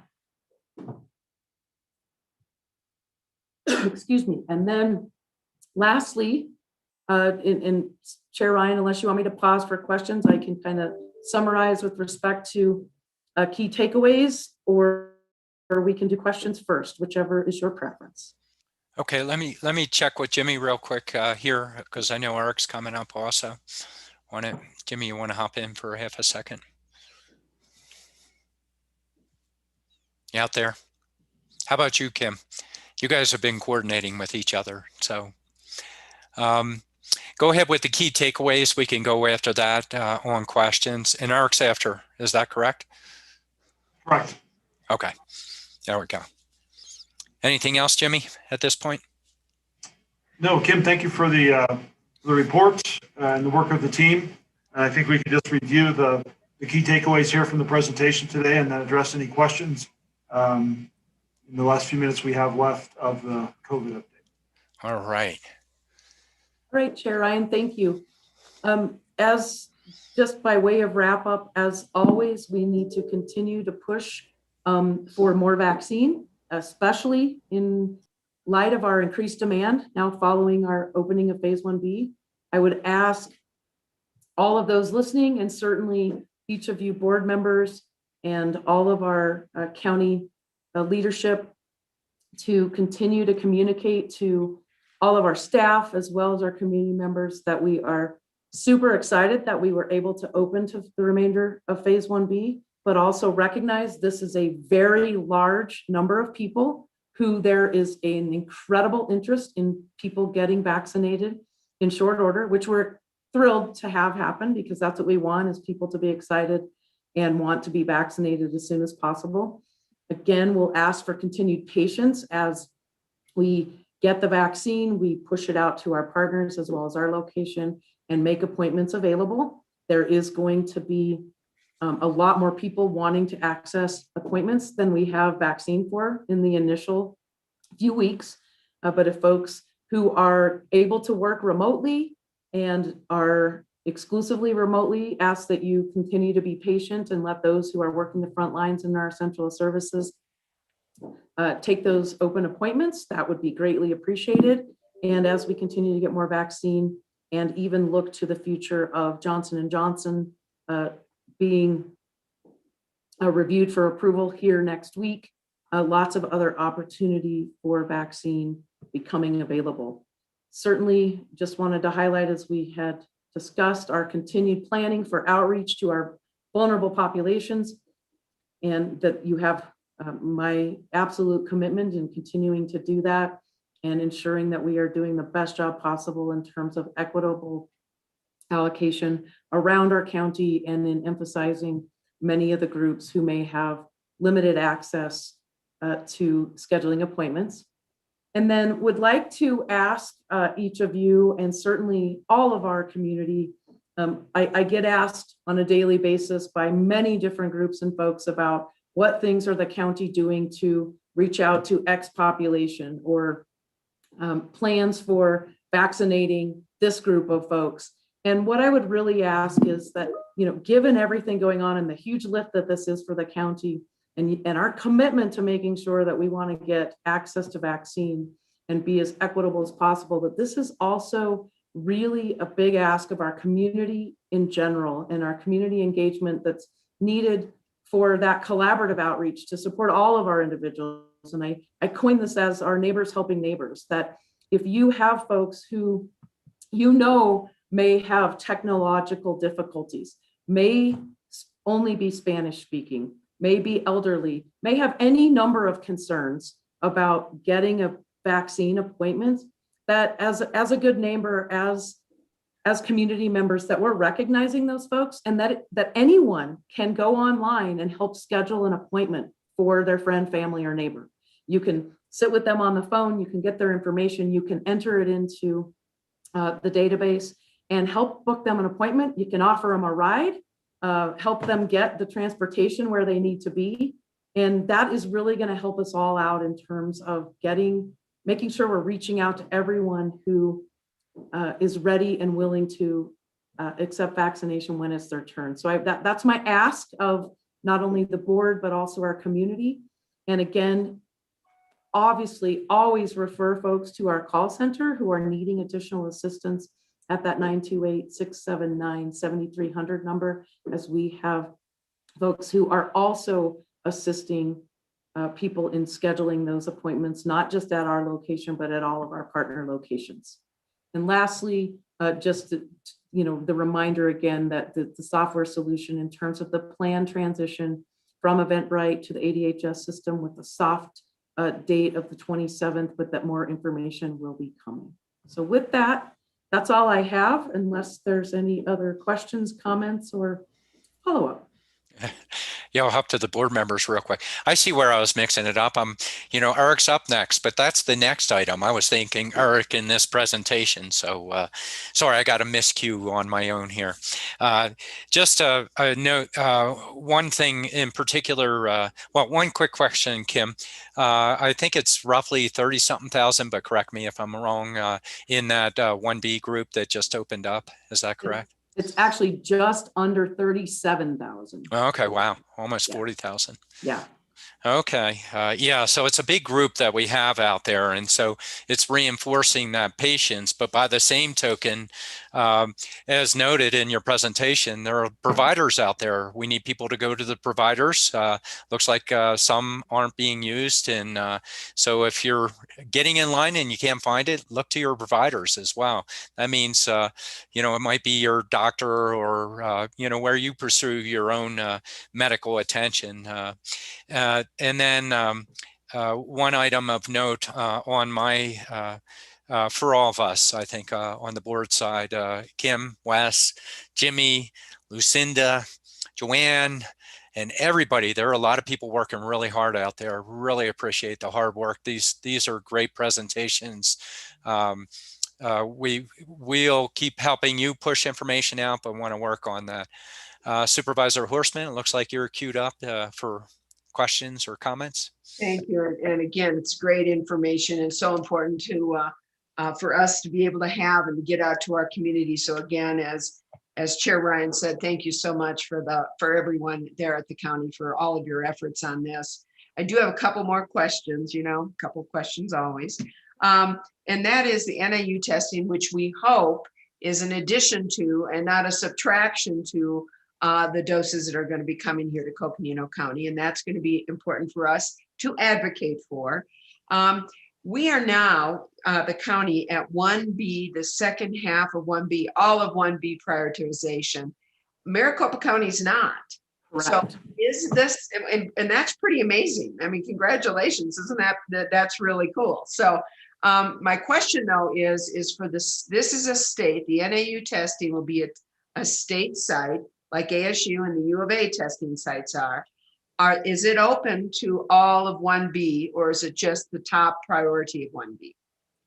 So Supervisor Horstman, thank you for that question. So with respect to, and I'm going to make one correction because you keep using the word testing, which believe me, I do too. So vaccination, yeah, because they're also doing testing there. So yeah. I'll clarify that. You're absolutely right. Maricopa County and Pima County are still in the prioritization of 1B, 1A, and 1B priority. That is one of the questions that I specifically have asked NAU to clarify with the state with respect to this pod and the timing, because I expect, well, I don't know what to expect, but certainly have raised the concern that you just did, which is, are they going to then operate that pod based off of what our county is operating or based off of what the state is operating? And at this point in time, I would be inclined to think it's going to be what the state is operating at, because the state was operating differently than even Maricopa County and Pima with respect to the 65 and older versus Maricopa and Pima were still at the 75 and older in those prioritizations. So that's something we need to get clarification on because that's certainly potentially a concern on many levels that we don't have to get into right now, but you can see why that could present problems both directions. Yes. And so that's definitely a concern of making sure that this brings more vaccine and not less coming off the top.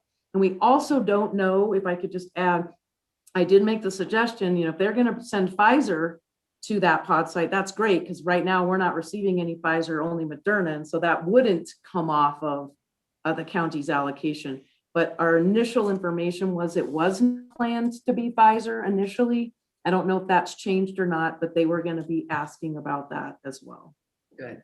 And then I want to note that county data visualization on vaccines, not testing, vaccines is really, I love what you're doing. It's great. I know we have been receiving information from our constituents asking us for this information.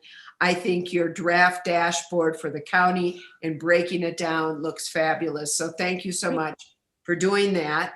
And then, of course, lastly, as most of us may recall, when we were doing the software registrations for the vaccine, we as supervisors got a lot of concerns from our constituents.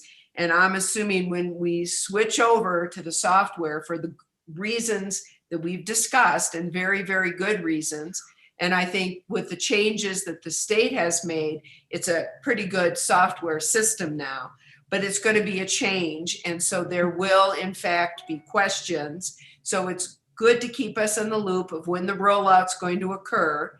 And then I love your neighbor helping neighbor. That's where we come in, and quite frankly, the folks in our community to reach out to your neighbors, reach out to some people that may not be technologically sufficient to help them, and to help them with this new rollout on the new website, the new software program for the vaccine registration. So thanks again, Kim.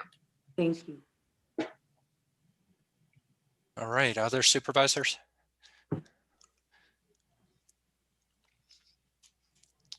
All right, not hearing from the other supervisors. Great report. Oh, go ahead, Vice Chair. Go I ahead. just want to thank you again for, thinking about and organizing a vaccine site for, I guess, a vaccine event over in Fredonia. We need to make sure that we reach everyone in our county. I know that from Marble Canyon region, in that region, they're going over to Page. So the more vaccines come in, we'll be able to reach more people. So I just want to thank you for that. Thank you, Vice Chair. Yeah, I'll check with Supervisor Begay, because she was having her mute button sticking, just to see if she had any. I was, the comments that were made, I could totally agree with that. I think we just need to, like I said earlier, neighbors helping neighbors and things like that, just with the communities really engaged, and with us, our staff, really going out there and willing to help more and things like that. And with our support as supervisors, I think, like I said, it's just going to make things a lot easier on everyone. And just thinking anyone that is involved, even as far as taking care of the stats and doing the presentations, and everybody's there to help. So that's all I have to say. All right. Supervisor Vasquez. Just thank you, and I appreciate the attention to the special populations, both regionally and diversity-wise. And I know you're doing the best you can under the circumstances, and we'll just continue to try getting services out to as many people as possible. So thank you to you and your team for such great work. Thank you, Supervisor. All right. Thank you, Kim. Any other wrap-up that you have? I do not. Okay. Oh, I do have one thing. I sent you out a revised PowerPoint that I just shared with you. Please use that one if you're going to share any information. There was just one transposed number on slide 10 of the first one that went out, and the clerk of the board has that as well and can make sure that this gets posted for the public. But please use the most current version that I emailed you late this afternoon if you plan to share any of the information. So thank you. All right. Thank you, Kim. Okay, we're almost on time, 3:48. I would suggest that we take 5 for just a little stretch, a bio break, etc. Let's come back. Let's shoot for 3:55 coming back here.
Say Chair Ryan. Well, hello there, Madam District Supervisor. One, remember one. Number one. If Kim is still on, can I ask a follow-up question? Sure, go for it. Okay. We're posting and all. Kim, you out there? Bringing her right back in. So just give it 2 seconds. She'll be right back. All right. Kim, you should be in. Supervisor Horstman has a question for you. Kim, are you available? I am. You just thought you were done, right? Just revisiting COVID there. My question is that if you have 1B, the top priority of 1B, and they have failed or have yet to have gotten their vaccine, will they be given any kind of priority in line, or is it all just 1B? So thank you for that question. We have made multiple pushes to all of those entities long before we opened it up. And at this point in time, we feel as though those that want it have had access and have been able to get scheduled.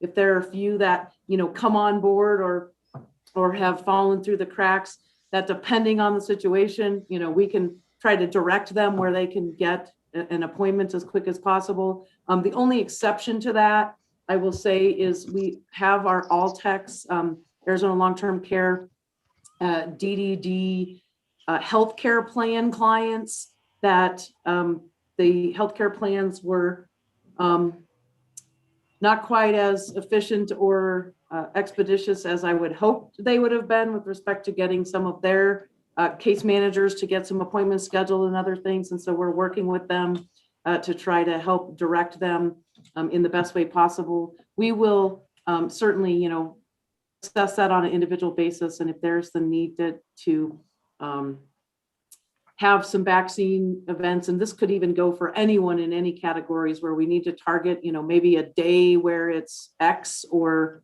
Y eligibility, we may look at doing that if needed. So hopefully that answers your question. It does. And then I know you gave us before on the board a breakdown of population numbers for those that were eligible for the vaccinations in the different groups. Do we know what percentage, I know it's somewhat of an estimate, of 1A that have been vaccinated versus an estimate of how many in 1B and the top priority have been vaccinated? So I apologize because I don't want to misquote, and so I don't have that information in front of me for a percentage. So what I would ask is that as we're getting ready to roll out this dashboard concept for our weekly report, I will see what we can pull together and to be able to reflect that and certainly circle back with an answer. I don't want to give a wrong answer while we are streaming live. Just curious on that. Thank you. You bet. Yeah, we hop back on COVID for number 12, just for a question on that. Great questions, though. But trying to swing us back into keeping on schedule. I was way off this morning on it. I'll take the blame there. We'll put it over.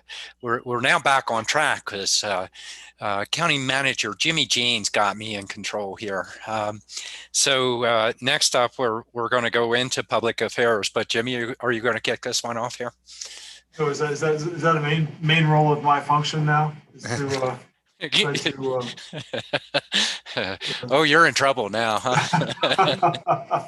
No, thank you, Kim. And I think if I can just recap and just kind of finalize the COVID pandemic discussion. Supervisor Horstman, you raised a great question. And that goes back to the proposed state pod site at NAU, where if they're going to bring additional vaccine to this region and they're going to target the priority 1B population, we're going to the second phase of 1B because we had open appointments. And so if the state is going to stick to state guidelines at NAU, including 65 and older, that the state changed several weeks ago, how much population are they really going to be serving? And so that's where you have the disconnect between the state, where the state is currently, and where our county is currently, which we've opened up that second phase. So that's part of the discussion Kim and I have had, and what that's going to look like moving forward once we get an answer from ADHS, assuming they're going to move forward with the opening of the state pod side at NAU.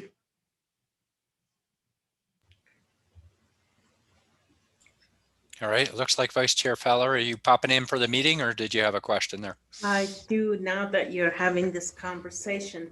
Okay, so we're back on item 12 here. That's right.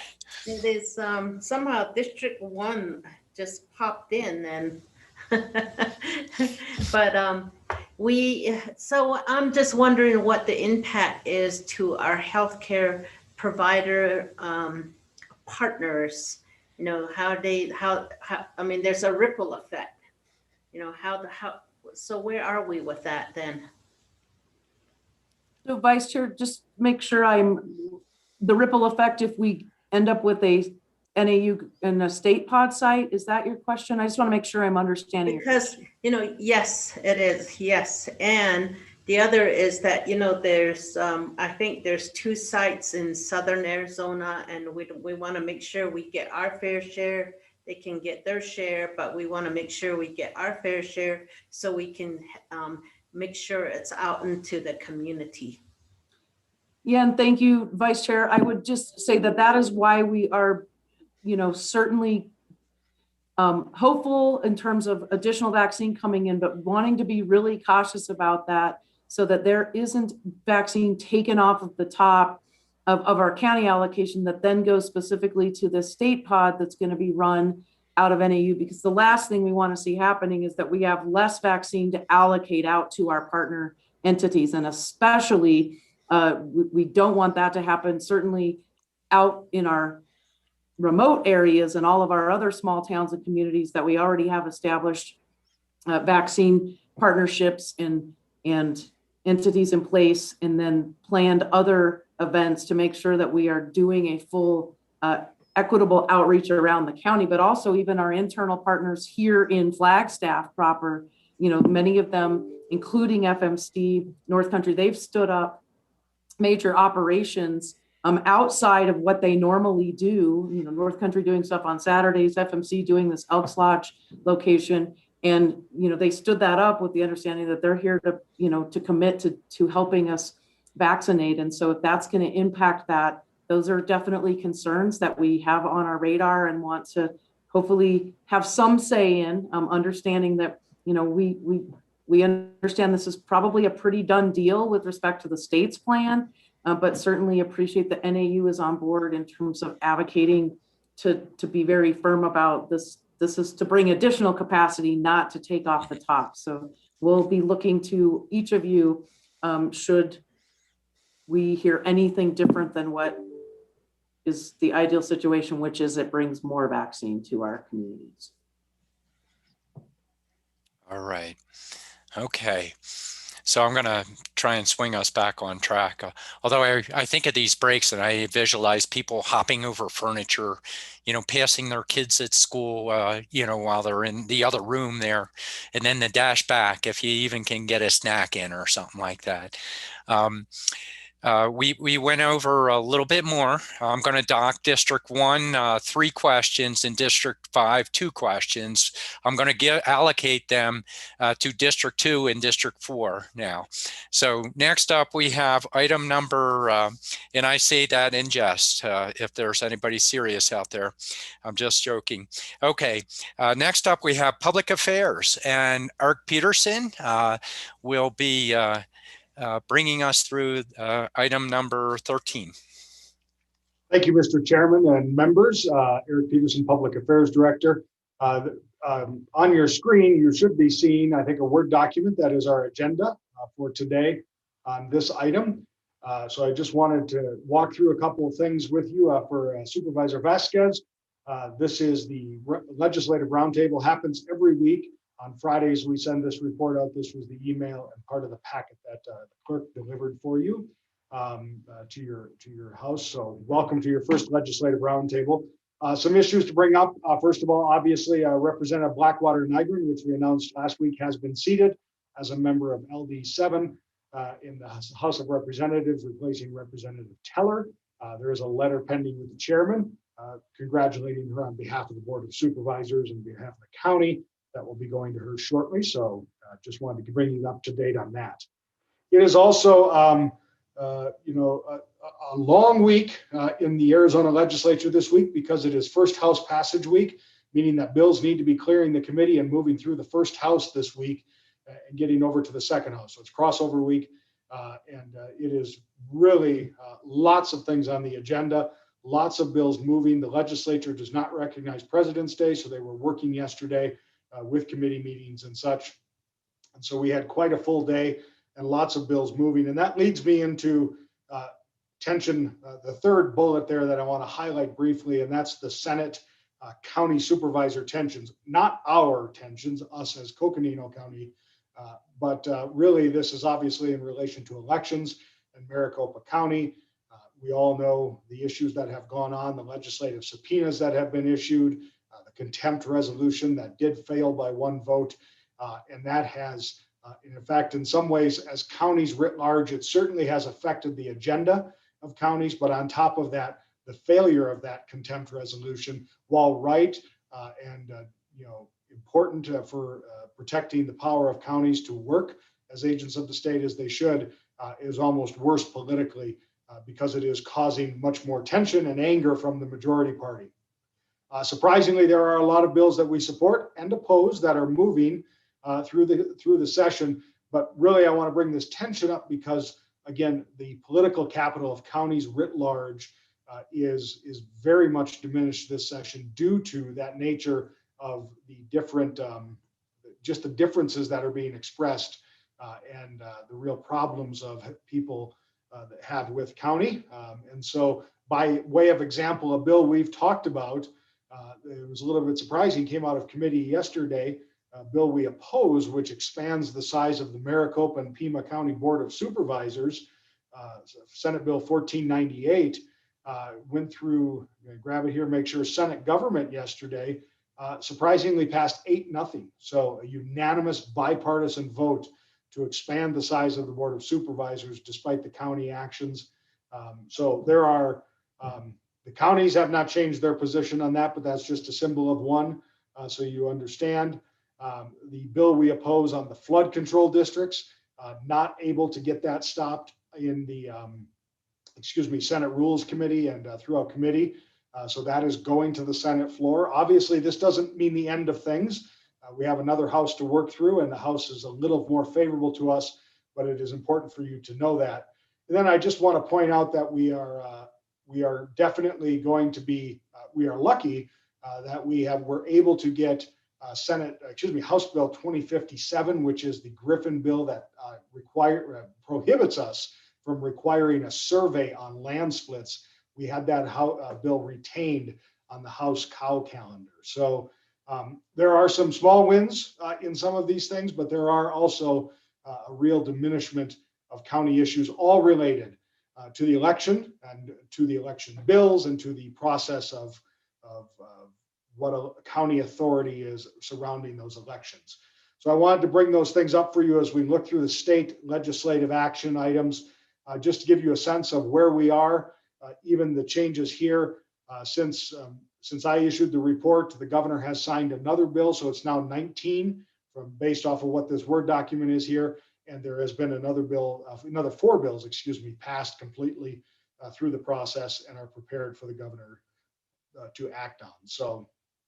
So we are halfway through in some regards. Crossover weeks marks that. Lots of bills, lots of our successes, money bills moving forward in the appropriations process, through the committee process will now go in the budget bin, as it's called, be ready there for the appropriations committee to consider whether or not to put in the budget as they begin to take that up as they move through this session. One of the challenges that we have found, and I made the chairman aware earlier, and it's really it's striking.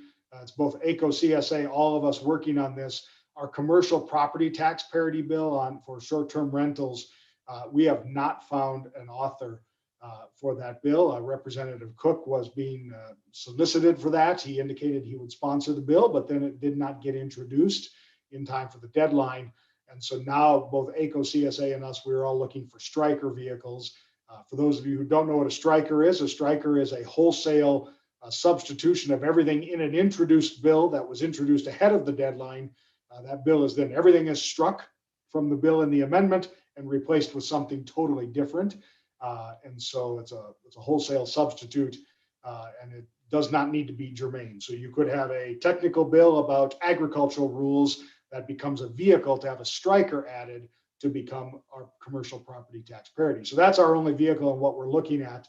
And then, I heard clearly today and have made Todd with Elevated Advocacy, Todd Medexa, aware, and have reached out to Craig to get a conversation all lined up with folks about the need for session law changes on the redistricting issue. So we're going to start examining that and putting some weight behind that. That will likely need to be a striker, finding a vehicle that's been moved that we can add things to, whether it be in one bill on its own or in a larger bill of other items. So want to make you aware, lots going on. I think you can tell by the size of the packet, there are lots of bills floating and lots of changes and challenges. So Mr. Chair, before I move to federal issues, just a couple to report on there. I just wanted to stop and answer any questions I can on the state. And hopefully that was understandable for everyone. Yeah, we'll be playing catch up on this. Todd is contracted with us, very good relation with legislators.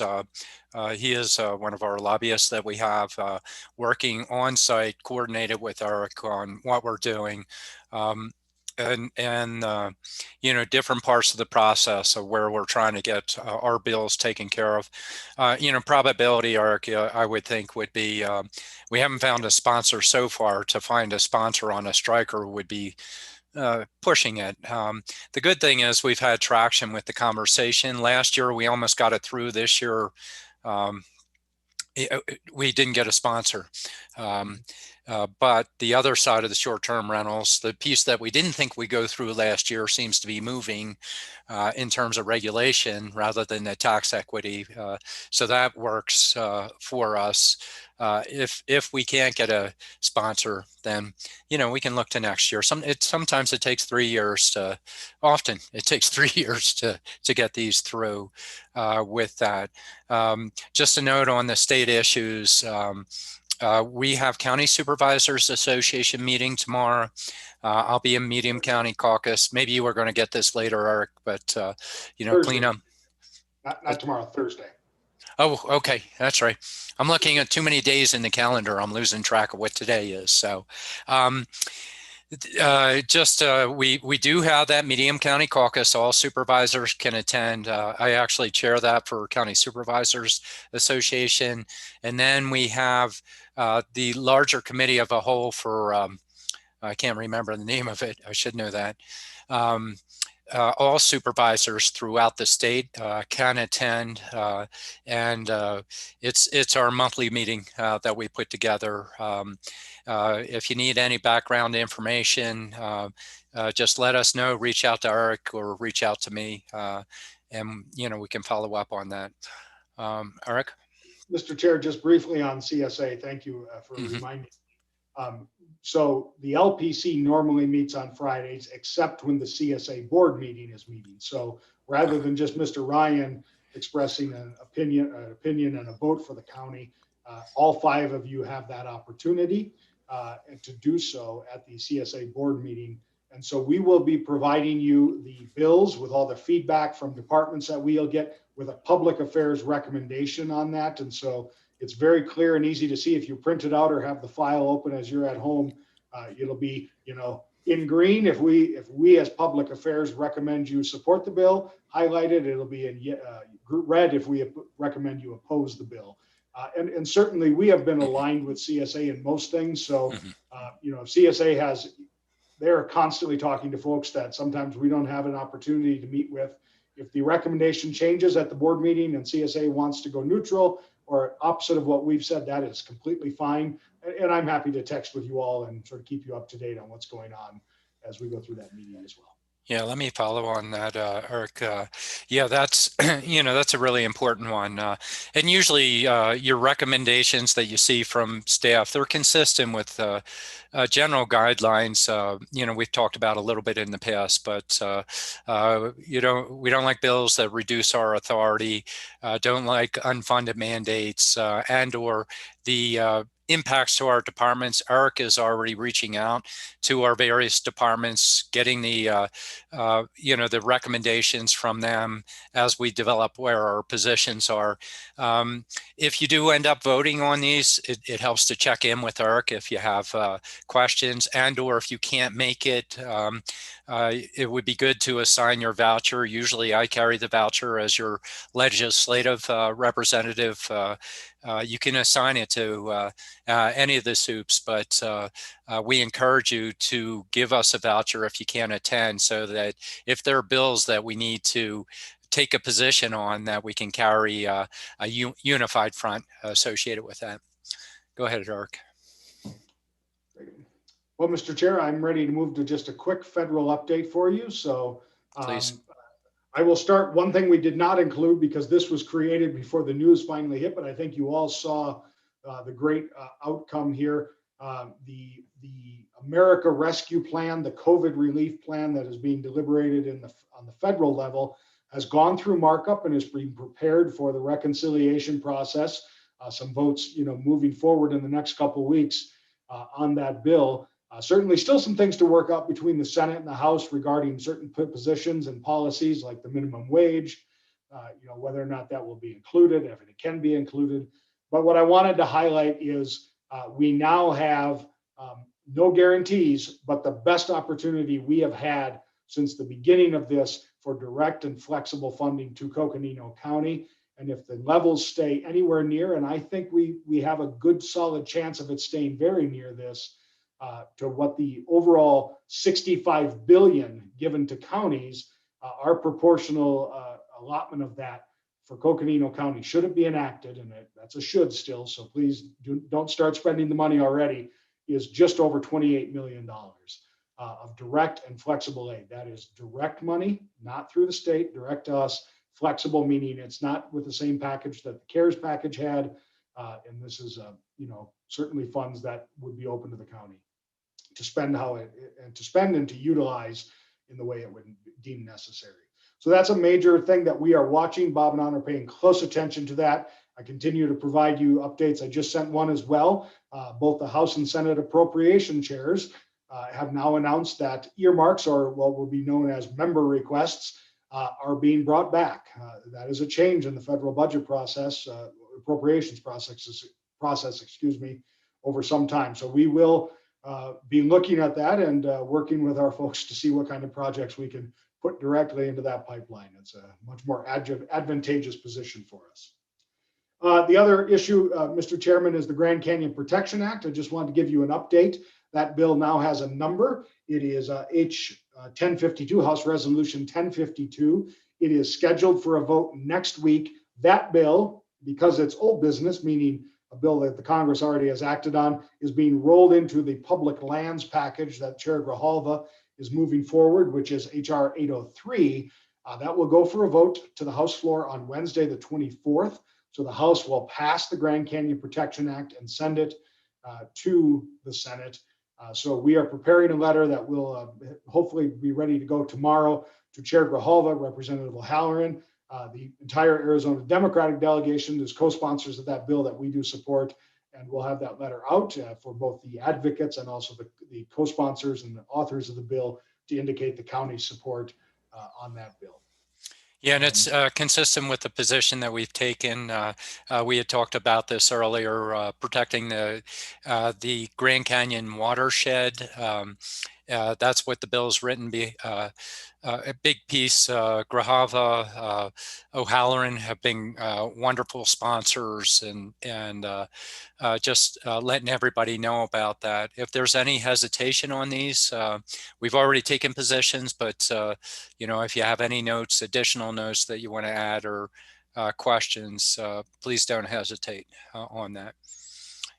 Absolutely, and just so everyone knows what that is it's about 1 million acres in the watershed of the Grand Canyon that is withdrawn from extraction economy. So it's withdrawn from the permitting process to allow mining, not just for uranium, but for other purposes as well.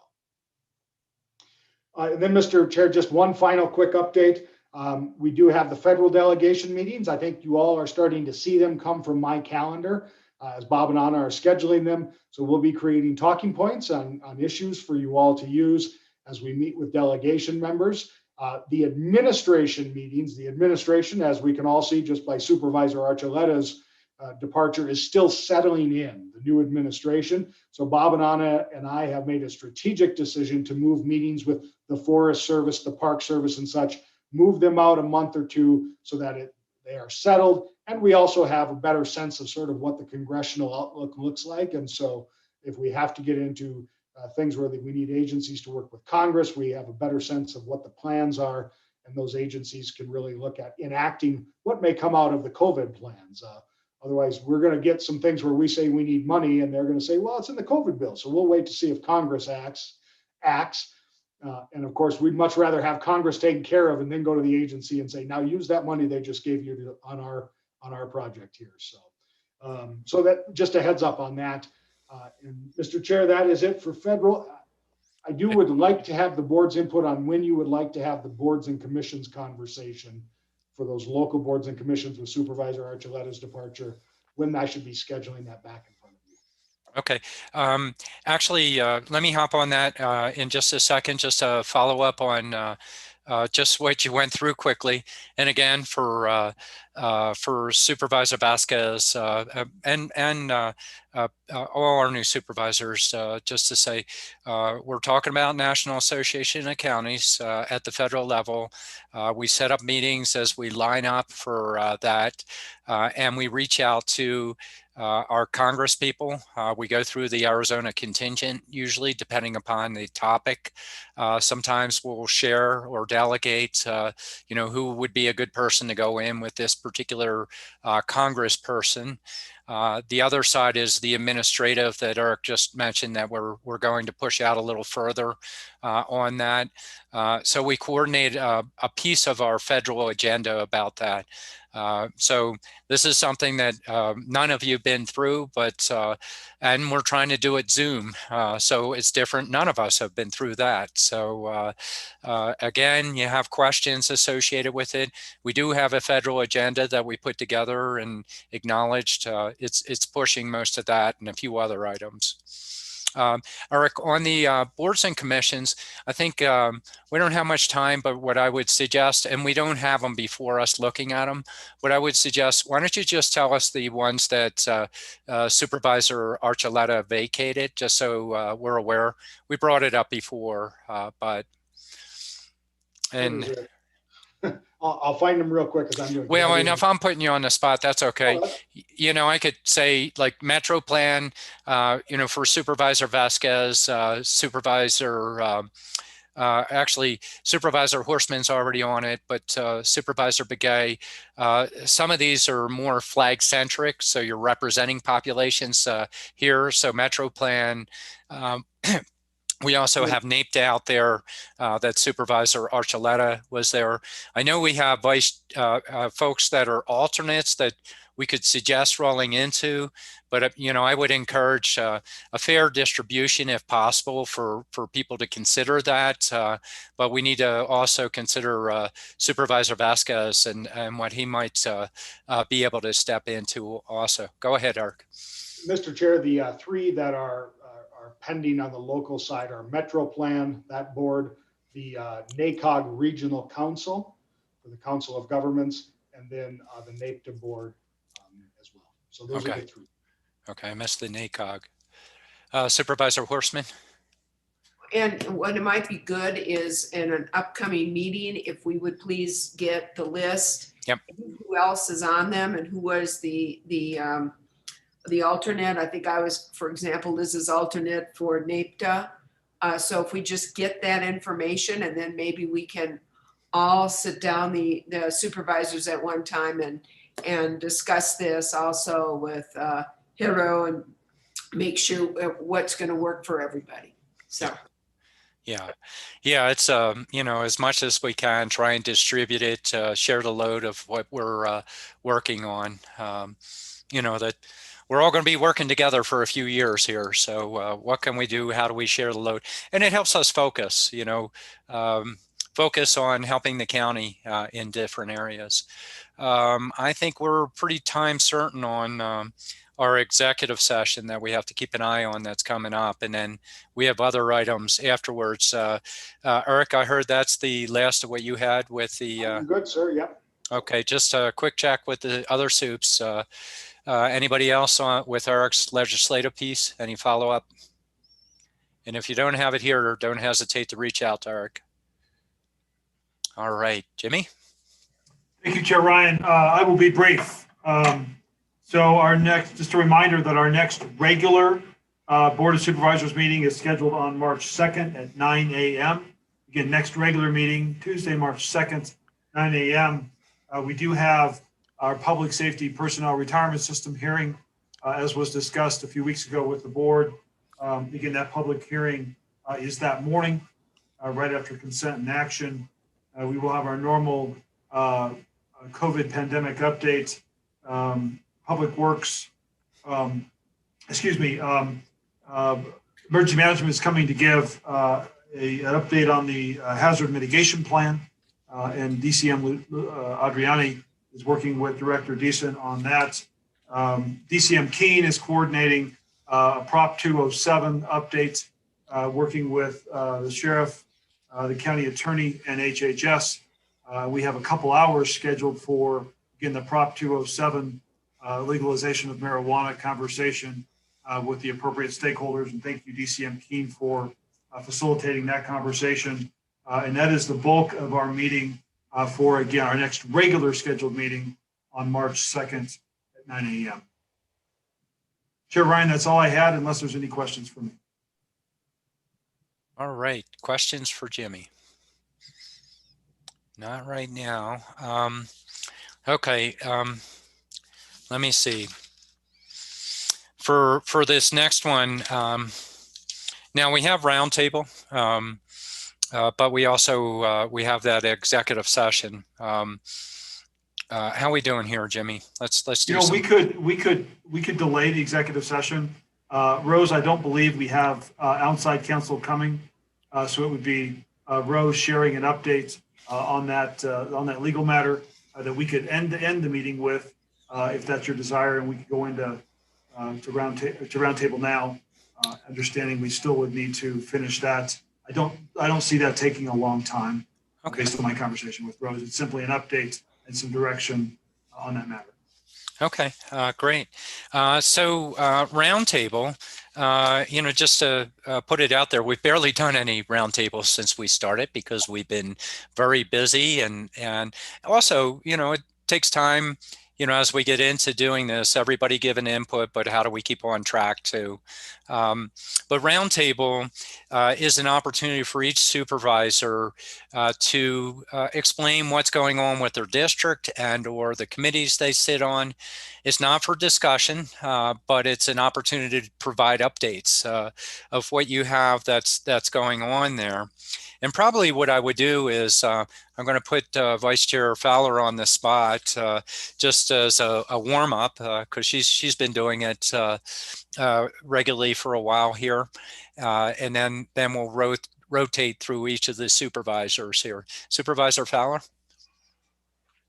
and this is District 5 report.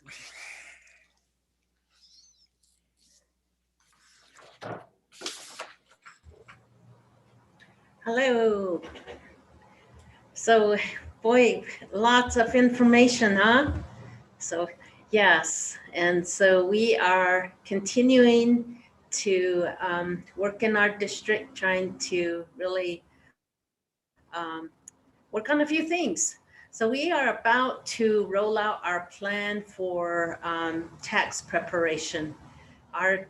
My office and several community volunteers have been preparing free taxes through the VITA program. Used to be with the United Way of Northern Arizona, which decided that they were not going to do that anymore. So we had to figure out how we're going to continue to provide that service. And it looks like we are now almost just about prepared to roll it out. And we're going to be providing services again in Flagstaff. It's the Northland Tax Clinic that will be doing it. We are all partnered with Tucson United Way, and we're working with Navajo United Way. It's the great team that's been there for some time, and we are in the process of announcing that. So our office has been very busy getting these phone calls. We continue to have challenges with the people with the delayed birth certificate. Back for those that are new, back in 2014, we were able to change the state law to from 7 documents requirement to 2 documents, a tribal enrollment number and another document to prove that someone was actually born in the state of Arizona. Many of the elders on Navajo Nation and within the 22 tribes do not have a birth certificate because they were born at home. And so because of that, it's pretty challenging for the elders to get their birth certificate. And many times we have to really deliver the process and try to help them with telling them in Navajo how it's going to be done. Coconino Health Department does has the vital records. They come out usually to Tuba City, but we try to help in my office. We do have Stephanie that is certified now, so we're trying to help people with that right now. We continue to work on trails. We're working with the Navajo Yes, which I'm presenting to tomorrow. We have the Trails Alliance in our region and the Kanab, Utah, King County Trails Alliance. It's kind of one and the same Trails Alliance, and we've had another meeting just to identify and see where we are. A lot of this work was put on hold because of the pandemic, and now it's been picked back up. So we had people we had a presenter from Zion National Park, some of the projects they're working on. Glen Canyon National Park has completed several trails, and so we'll be bringing that onto our maps. And there's equine trails there and open to that, also ATVs. So we're trying to link all the trails in all the public lands as well as the cities and tribes. So that's something that continues to move forward. We are also we started the Colorado Plateau Economic Development Alliance, and under that is basically the Trails Alliance. We continue to meet, and we just had a meeting this morning also again on the NGS property. NGS was shut down, and then the commissioning is happening, and there's several phases. It's going to continue, I think, for 2 more years. But in the meantime, what is it that you do to with the property, and how do you develop that? And I continue to advocate that it will be a vocational education school and business incubator. So we're continuing to have meetings on that. We had an event in Tuba City. It's the broadband fiber was brought into Tuba City. We started the Tuba City the broadband network back in 2012, and it's continued, and then it stopped for a little while in several years actually, because sometimes meetings start and then you have to pause it and then you have to pick it back up. See, pause, I get that from Chair Ryan. He always says, let's pause. So now I use it. And so the Navajo Nation and Hopi, Mokopi and the Hopi tribe has agreed for use of an easement, and that really helped to bring the fiber right into Tuba City. So we had an event at the Tuba City Regional Healthcare Corporation, a ribbon cutting, because fiber is there now. Now it's being taken out to the schools and various offices. So that is really a great accomplishment that has happened in Tuba. We've been talking about this, and maybe when fiber comes in, what is it that we can do? You know, we can do monopoles all over the community, and how do we bring it? You know, now we can take it to the Tuba City Library. If you go to Tuba City, vehicles are usually parked right outside the library because we have a wireless for the public. And that's one of the things we did when the pandemic happened, is light up all of the county buildings. And we asked the cities to do the same so that they can have Wi-Fi for the communities. So that's something that is there for the communities. We've continued to have meetings on the feasibility study that we did with the communities. We had several meetings with Navajo Nation.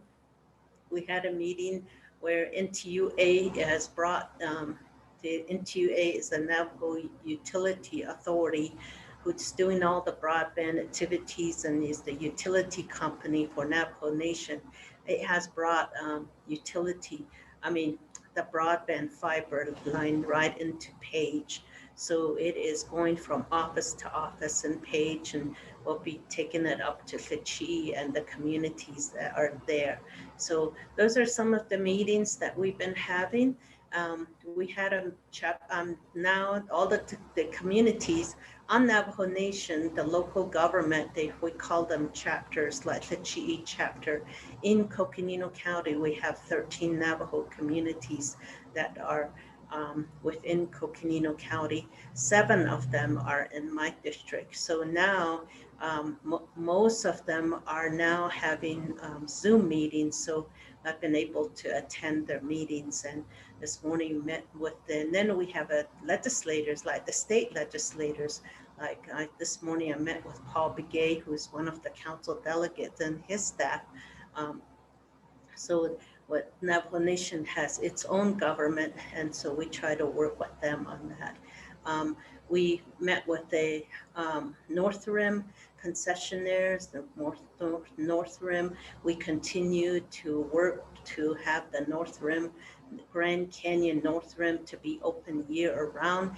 NAU, the organization or the department that just presented to us earlier on the economic impact, they also did it. We had them do a study for the North Rim as well. And in that, it showed that it would really,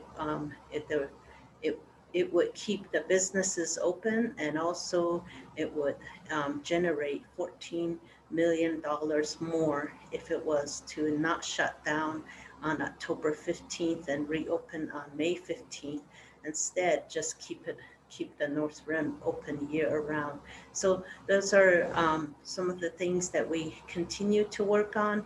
We had a meeting with Tom O'Halloran, Congressman O'Halloran, on a new bill. We introduced the Promise Act last year, and this year it's now been changed. It will be a new bill that has been developed, and we are all had input on it. I think it sounds like it's a really good bill. It looks like it when you read it. And I believe it'll be presented to us at some point to the board. So that's where we are, Mr. Chair. Thank you. I may have left a few out. But anyway, that's what we're doing. Thank you. As you can see, we get pretty busy in our own districts, let alone everything else that we're working with. So I'll start out with 1, 2, and 4. We'll go that way. So Supervisor Horstman. Thank you, Chair. And I will try to make this brief because I know we have an executive session coming up. So District 1 has been busy too. Needless to say, we've been pretty busy as a Board of Supervisors here the last few weeks. But I did have opportunity to participate in the Metro Plan Committee. And I guess I was absent for a moment and got elected vice chair for the Metro Plan. I've also been sitting on the NAPTA Mountain Line Board and look forward to continued working with both Metro Plan and NAPTA on transportation needs here in the greater Flagstaff area. I also sit on with Supervisor Fowler with the Criminal Justice Council, Coordinating Council, CJCC. And they also are wanting to elect me to the executive committee. That's very interesting, and given my background and experience in law, needless to say, it's a passion of mine. So I look forward to continued involvement with the CJCC. Been working with both Lucinda Andriani and Christopher Tressler on Mount Eldon Phase 2 of the flood mitigation plan. Thank you, members of the Board of Supervisors, for approving us going forward with that. And we will be having a community meeting with the Mount Eldon community to let them know what the update is on that and to commence moving forward with Phase 2 on that mitigation plan. Also been obviously working with the community on getting the information out with regards to COVID, both the testing and the vaccine availability and vaccine registration. Was participating with Kim Musselman for CAF Radio with Dave Korn. I think that was last week, although all of the days seem to be running together right now. Also been involved with some outreach on both radio as well as individual and community meetings with both the Grand Canyon area. Was able to participate in a telephone call with Grand Canyon National Park, the supervisor there of the Grand Canyon National Park, and the employees of the park, and gave them a COVID update and information on our vaccine availability. Also later that day was able to meet also on a phone call, group phone call with the businesses and employees of the Tusayan and Grand Canyon area. Have been doing outreach with our new mayor and our new town manager in the Tusayan area and sharing ideas and concerns facing both the county and the Tusayan area. Been involved with meeting with our congressional staff, both to encourage them to bring more vaccines here in Coconino County and also to bring a base X unit out to Fort Tuthill in hopes of having a facility that we may need as we move forward with hopefully getting more vaccines out to our residents here in Coconino County. I've been working also with Wes Dyson and Jimmy Jane, our county manager, with regards to 180 corridor issues. And thankfully, there have been few issues this winter season. And those that have occurred, we have addressed. And so far, I think things are running smoothly, knock on wood, when we talk about the 180 corridor. So that is just an overview. Lots to do. And at this point, I think that's all I have to report now.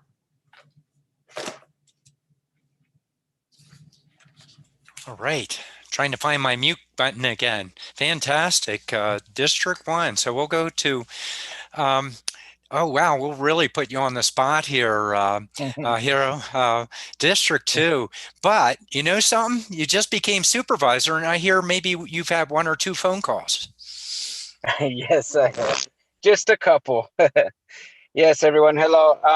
So the main thing I'm really looking in is how to help expand the vaccination services to the Spanish-speaking population and hence my question today. And I'm going to be following up and seeing how I can help facilitate that work. And really, my job right now is really learning and meeting with all the different folks to kind of get caught up to speed. And so that's kind of where I'm at. I'm really glad I survived this meeting. You might not have noticed it, but I was driving all day through Phoenix from one side of town to the other, pick up my dad from the hospital, all during this meeting. I'm still in Anthem, so as soon as we're done, I get to drive home. So I guess that's my report. All right. And there'll be, yeah, you'll find that we tend to work in anywhere we are these days. But yes, please be safe out there. So District 4, Supervisor Begay.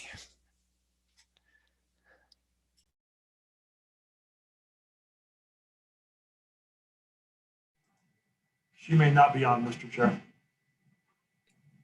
Mr. Chair, I understand that she was planning to also travel to Phoenix today for to assist her family with a medical situation in Phoenix. So she may not be on anymore. Okay. So I'll go through, I'll kind of hit and miss as I go through district reports, committee reports, and then conclude with the chair's report. And Jimmy, you can always sweep whatever I miss on this stuff. In terms of district activities, Williams, just a piece of the discussion. I have a standing desk now, so I wander all over. That's why I'm never in the picture here. In Williams, a piece of rollout is there's been a desire to bring the seniors back to the senior center, from city council, city members. By the same token, it is a health issue. We do have a pandemic. We are the health department. We have good best practices, the masking, vulnerable populations. And so Kim's been having discussions with the city of Williams, and as noted during the vaccinations, she's had a good discussion of how can they work together with mayor and others in the city of Williams to help in that way and begin to look at some of these issues. Along that line, that's a piece of discussion that in the COVID piece we didn't get into, but we will eventually start to have questions of how do we roll this out further in terms of opening and or when do we not, what are the future choices out there that they fall further into what our incident command are handling with COVID, but could be brought back to us at certain points as they work through these particular issues. Bill Williams Mountain, for the sake of the other supervisors, if you hadn't heard it, we're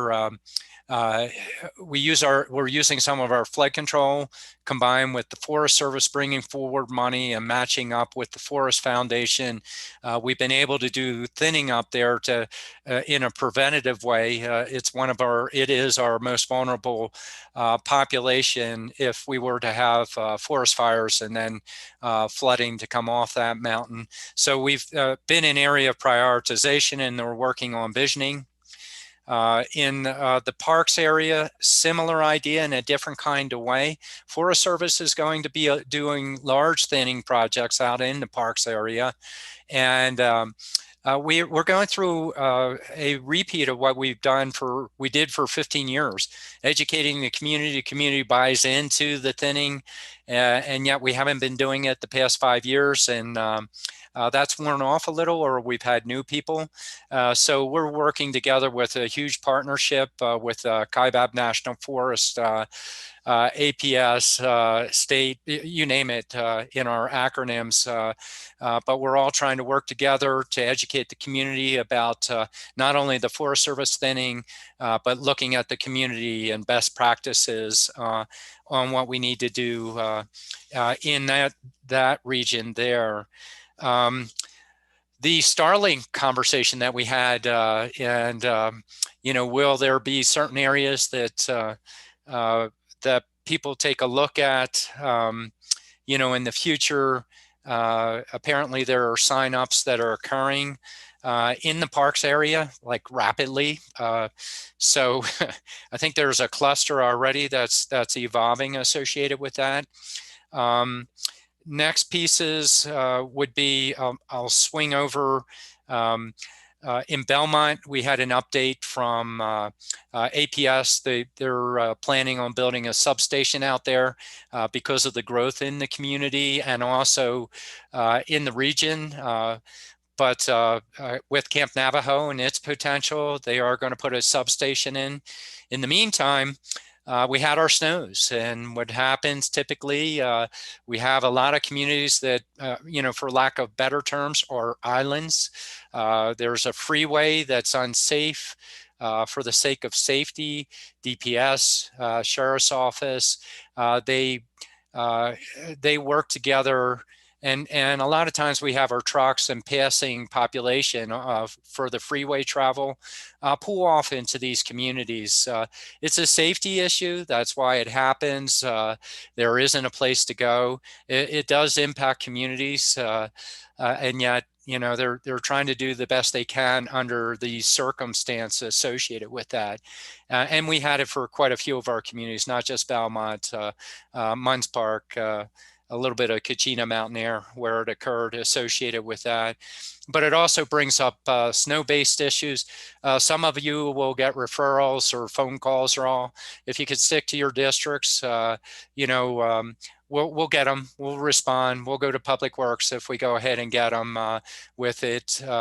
Just talking to our community members, helping them understand for the sake of Public Works. A lot of people look from their home, look out the window and think things aren't being done.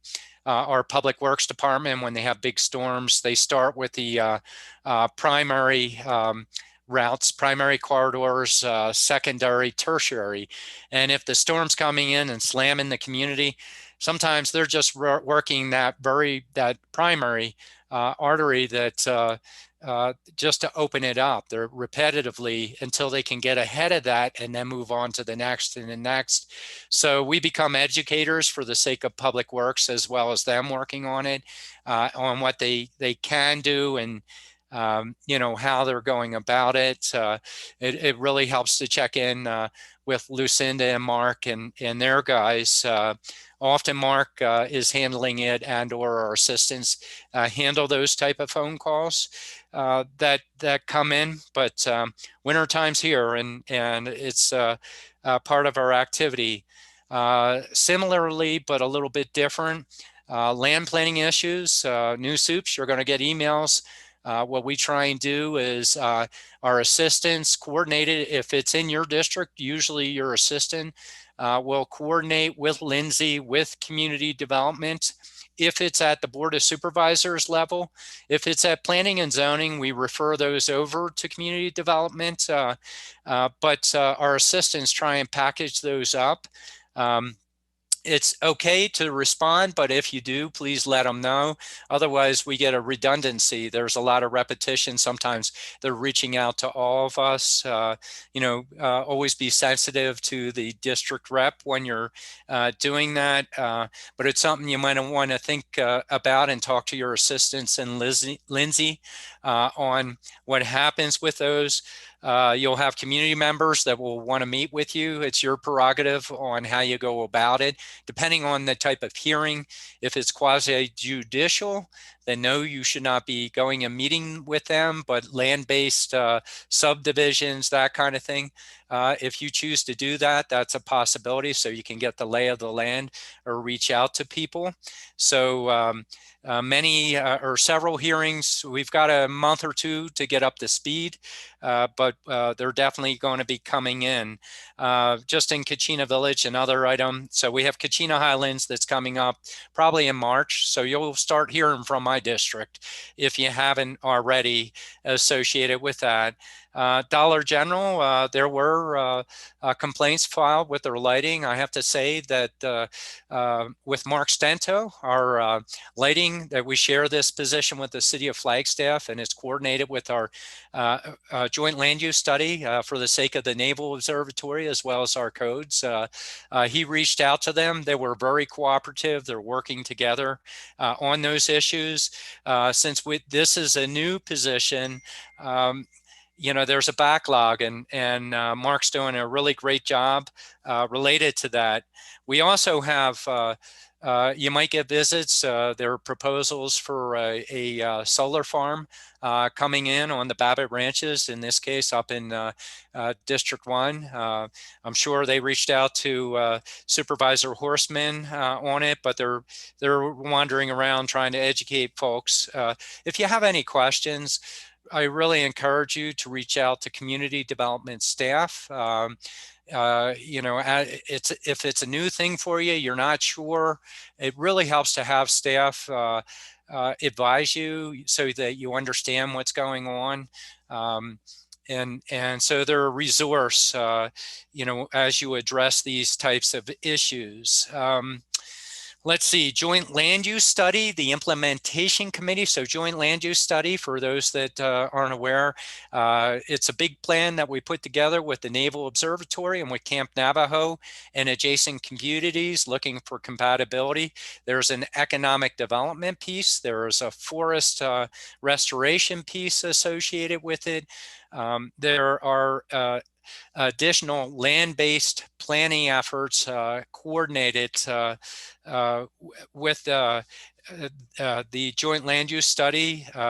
They met and they were talking about Sentinel landscapes.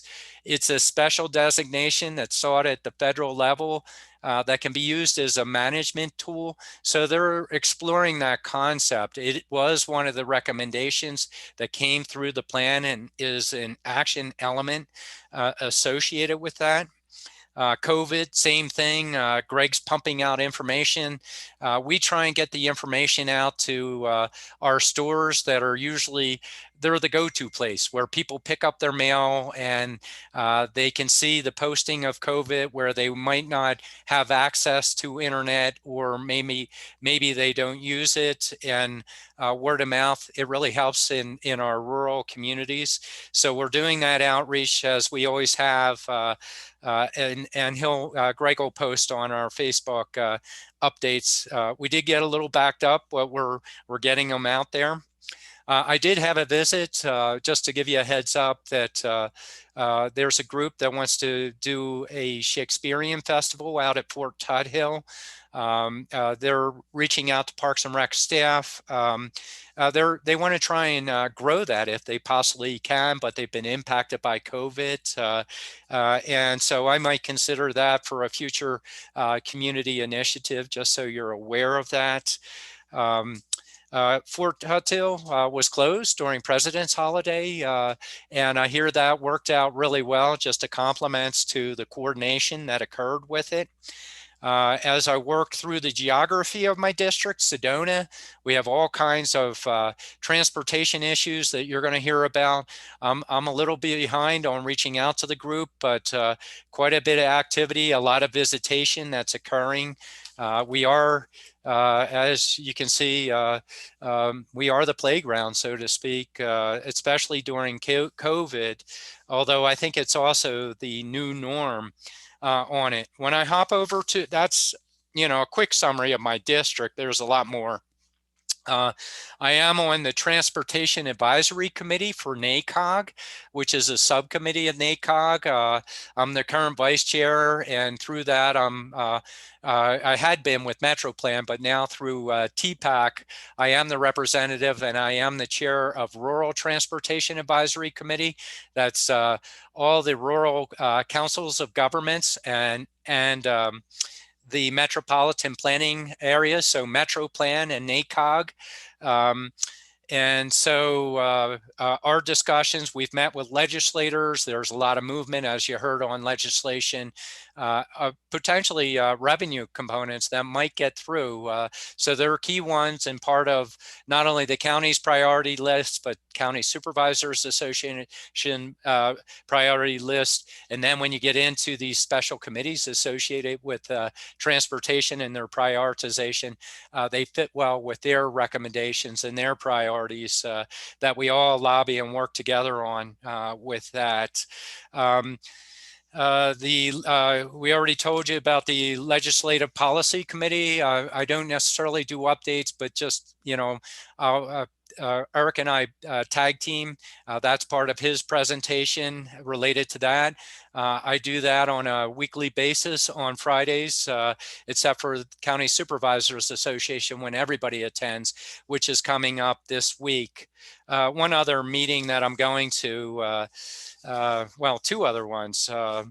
One of them was a district-specific one. Munns Park has a neighborhood watch that I'll be attending with Public Works, and we'll give an update on the Public Works barn. Citizen Committee came back with a recommendation of 6 different areas. The good part about the work they did together with our Public Works Department was they helped narrow down potential sites that may not be as controversial as original sites. I compliment all the work of the community, the citizens that sat on this committee to help advise Public Works for the sake of the community, but especially our staff that worked on this, Lucinda Essler, and I'm going to forget somebody out there, but really a lot of good work on the I am going to sit in on interviews tomorrow, I believe it is, for the president of the university. They have candidates coming to town, and so that'll be my afternoon tomorrow. The chair, I did the LPC, just catch up. You know most of what's been going on. We have a new supervisor, Supervisor Vasquez, which is wonderful, but a lot of coordination throughout the week on that.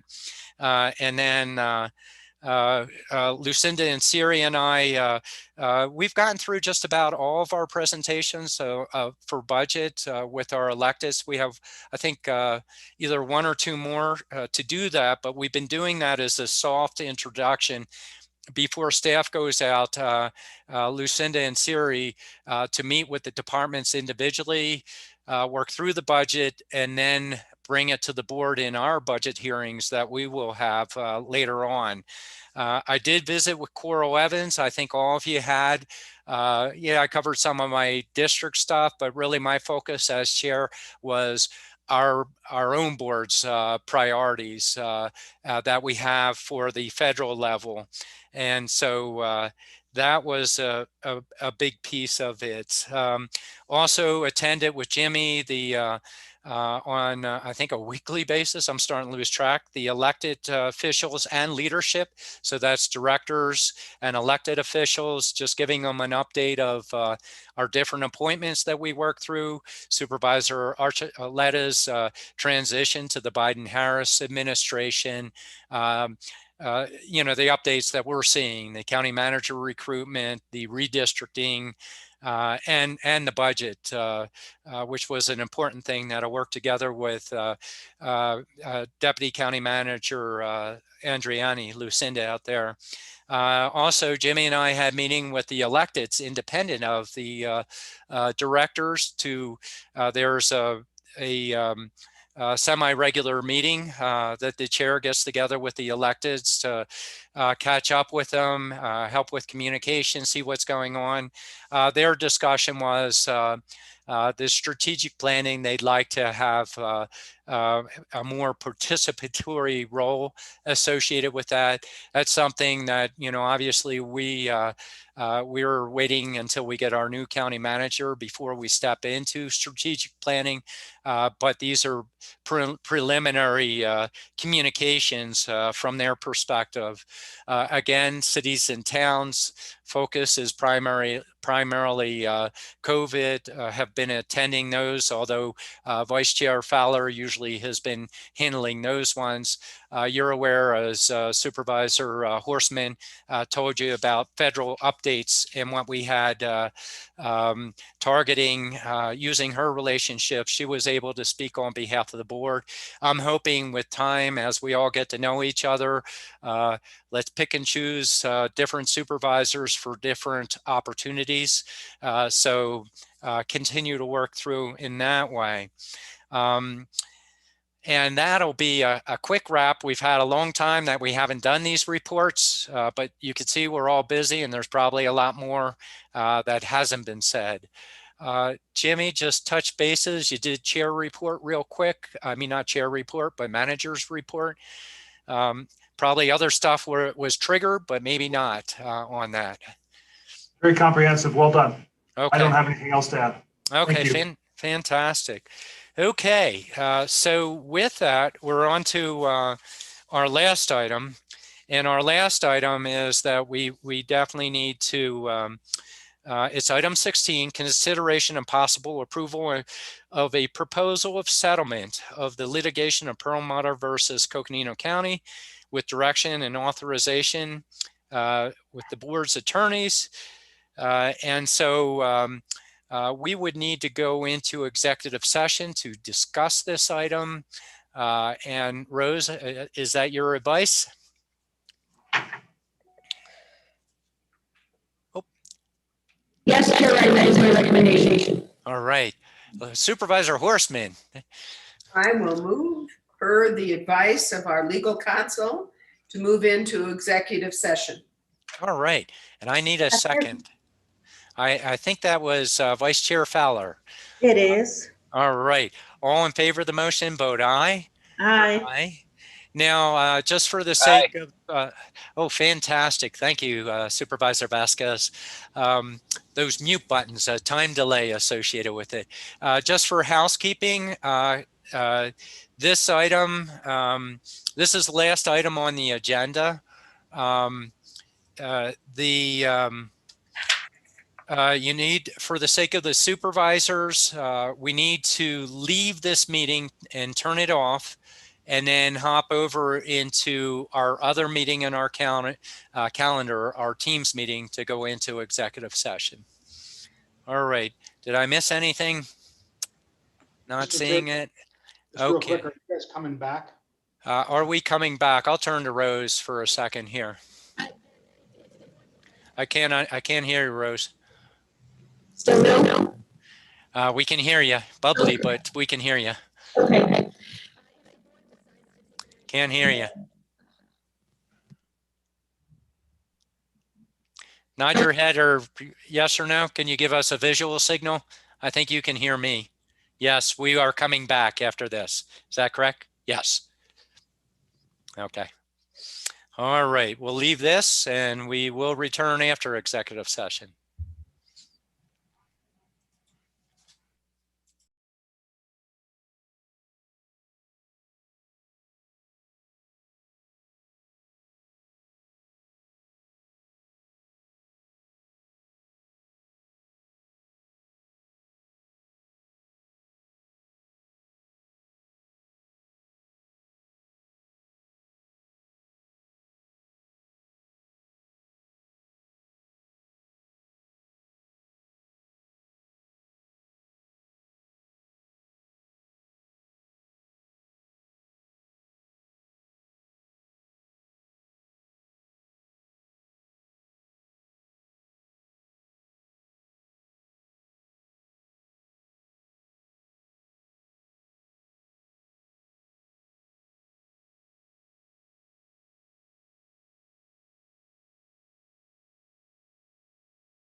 Ta-da.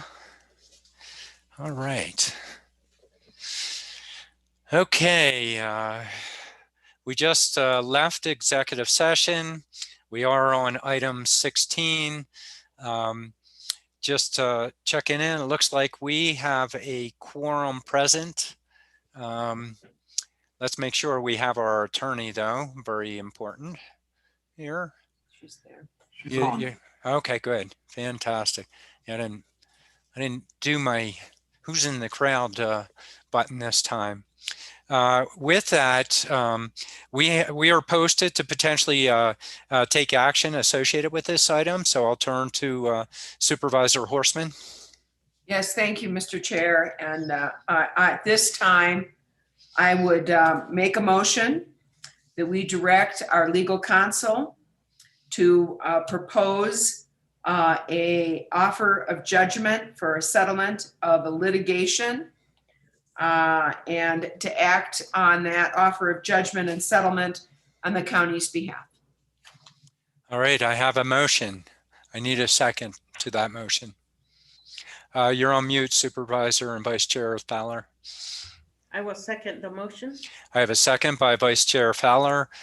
Discussion, no discussion, all in favor of the motion, vote aye. Aye. Aye. Aye. Any opposed? None opposed. Motion carries on that. Okay. Oh my gosh, long day. 5:30 though. That's pretty good for us for the day. Yeah. Was it my fault, the filibuster, or is it my new supervisor? You know, I'll tell you. I love it. We'll gladly blame you. Good point. Good That's point. right. Thrown under the bus again. All right. Well, any last minute? That's okay. Looks like we're there, Jimmy. I'm just going to check on you just real quick before we close out. We are good, Chair Ryan. Thank you so much to you and the board for your time today. Yes, thank you. Thank you, you, staff, all the good people out there. I'll go ahead and adjourn the meeting and may you all sleep well tonight. Thank you. Thank you. You well.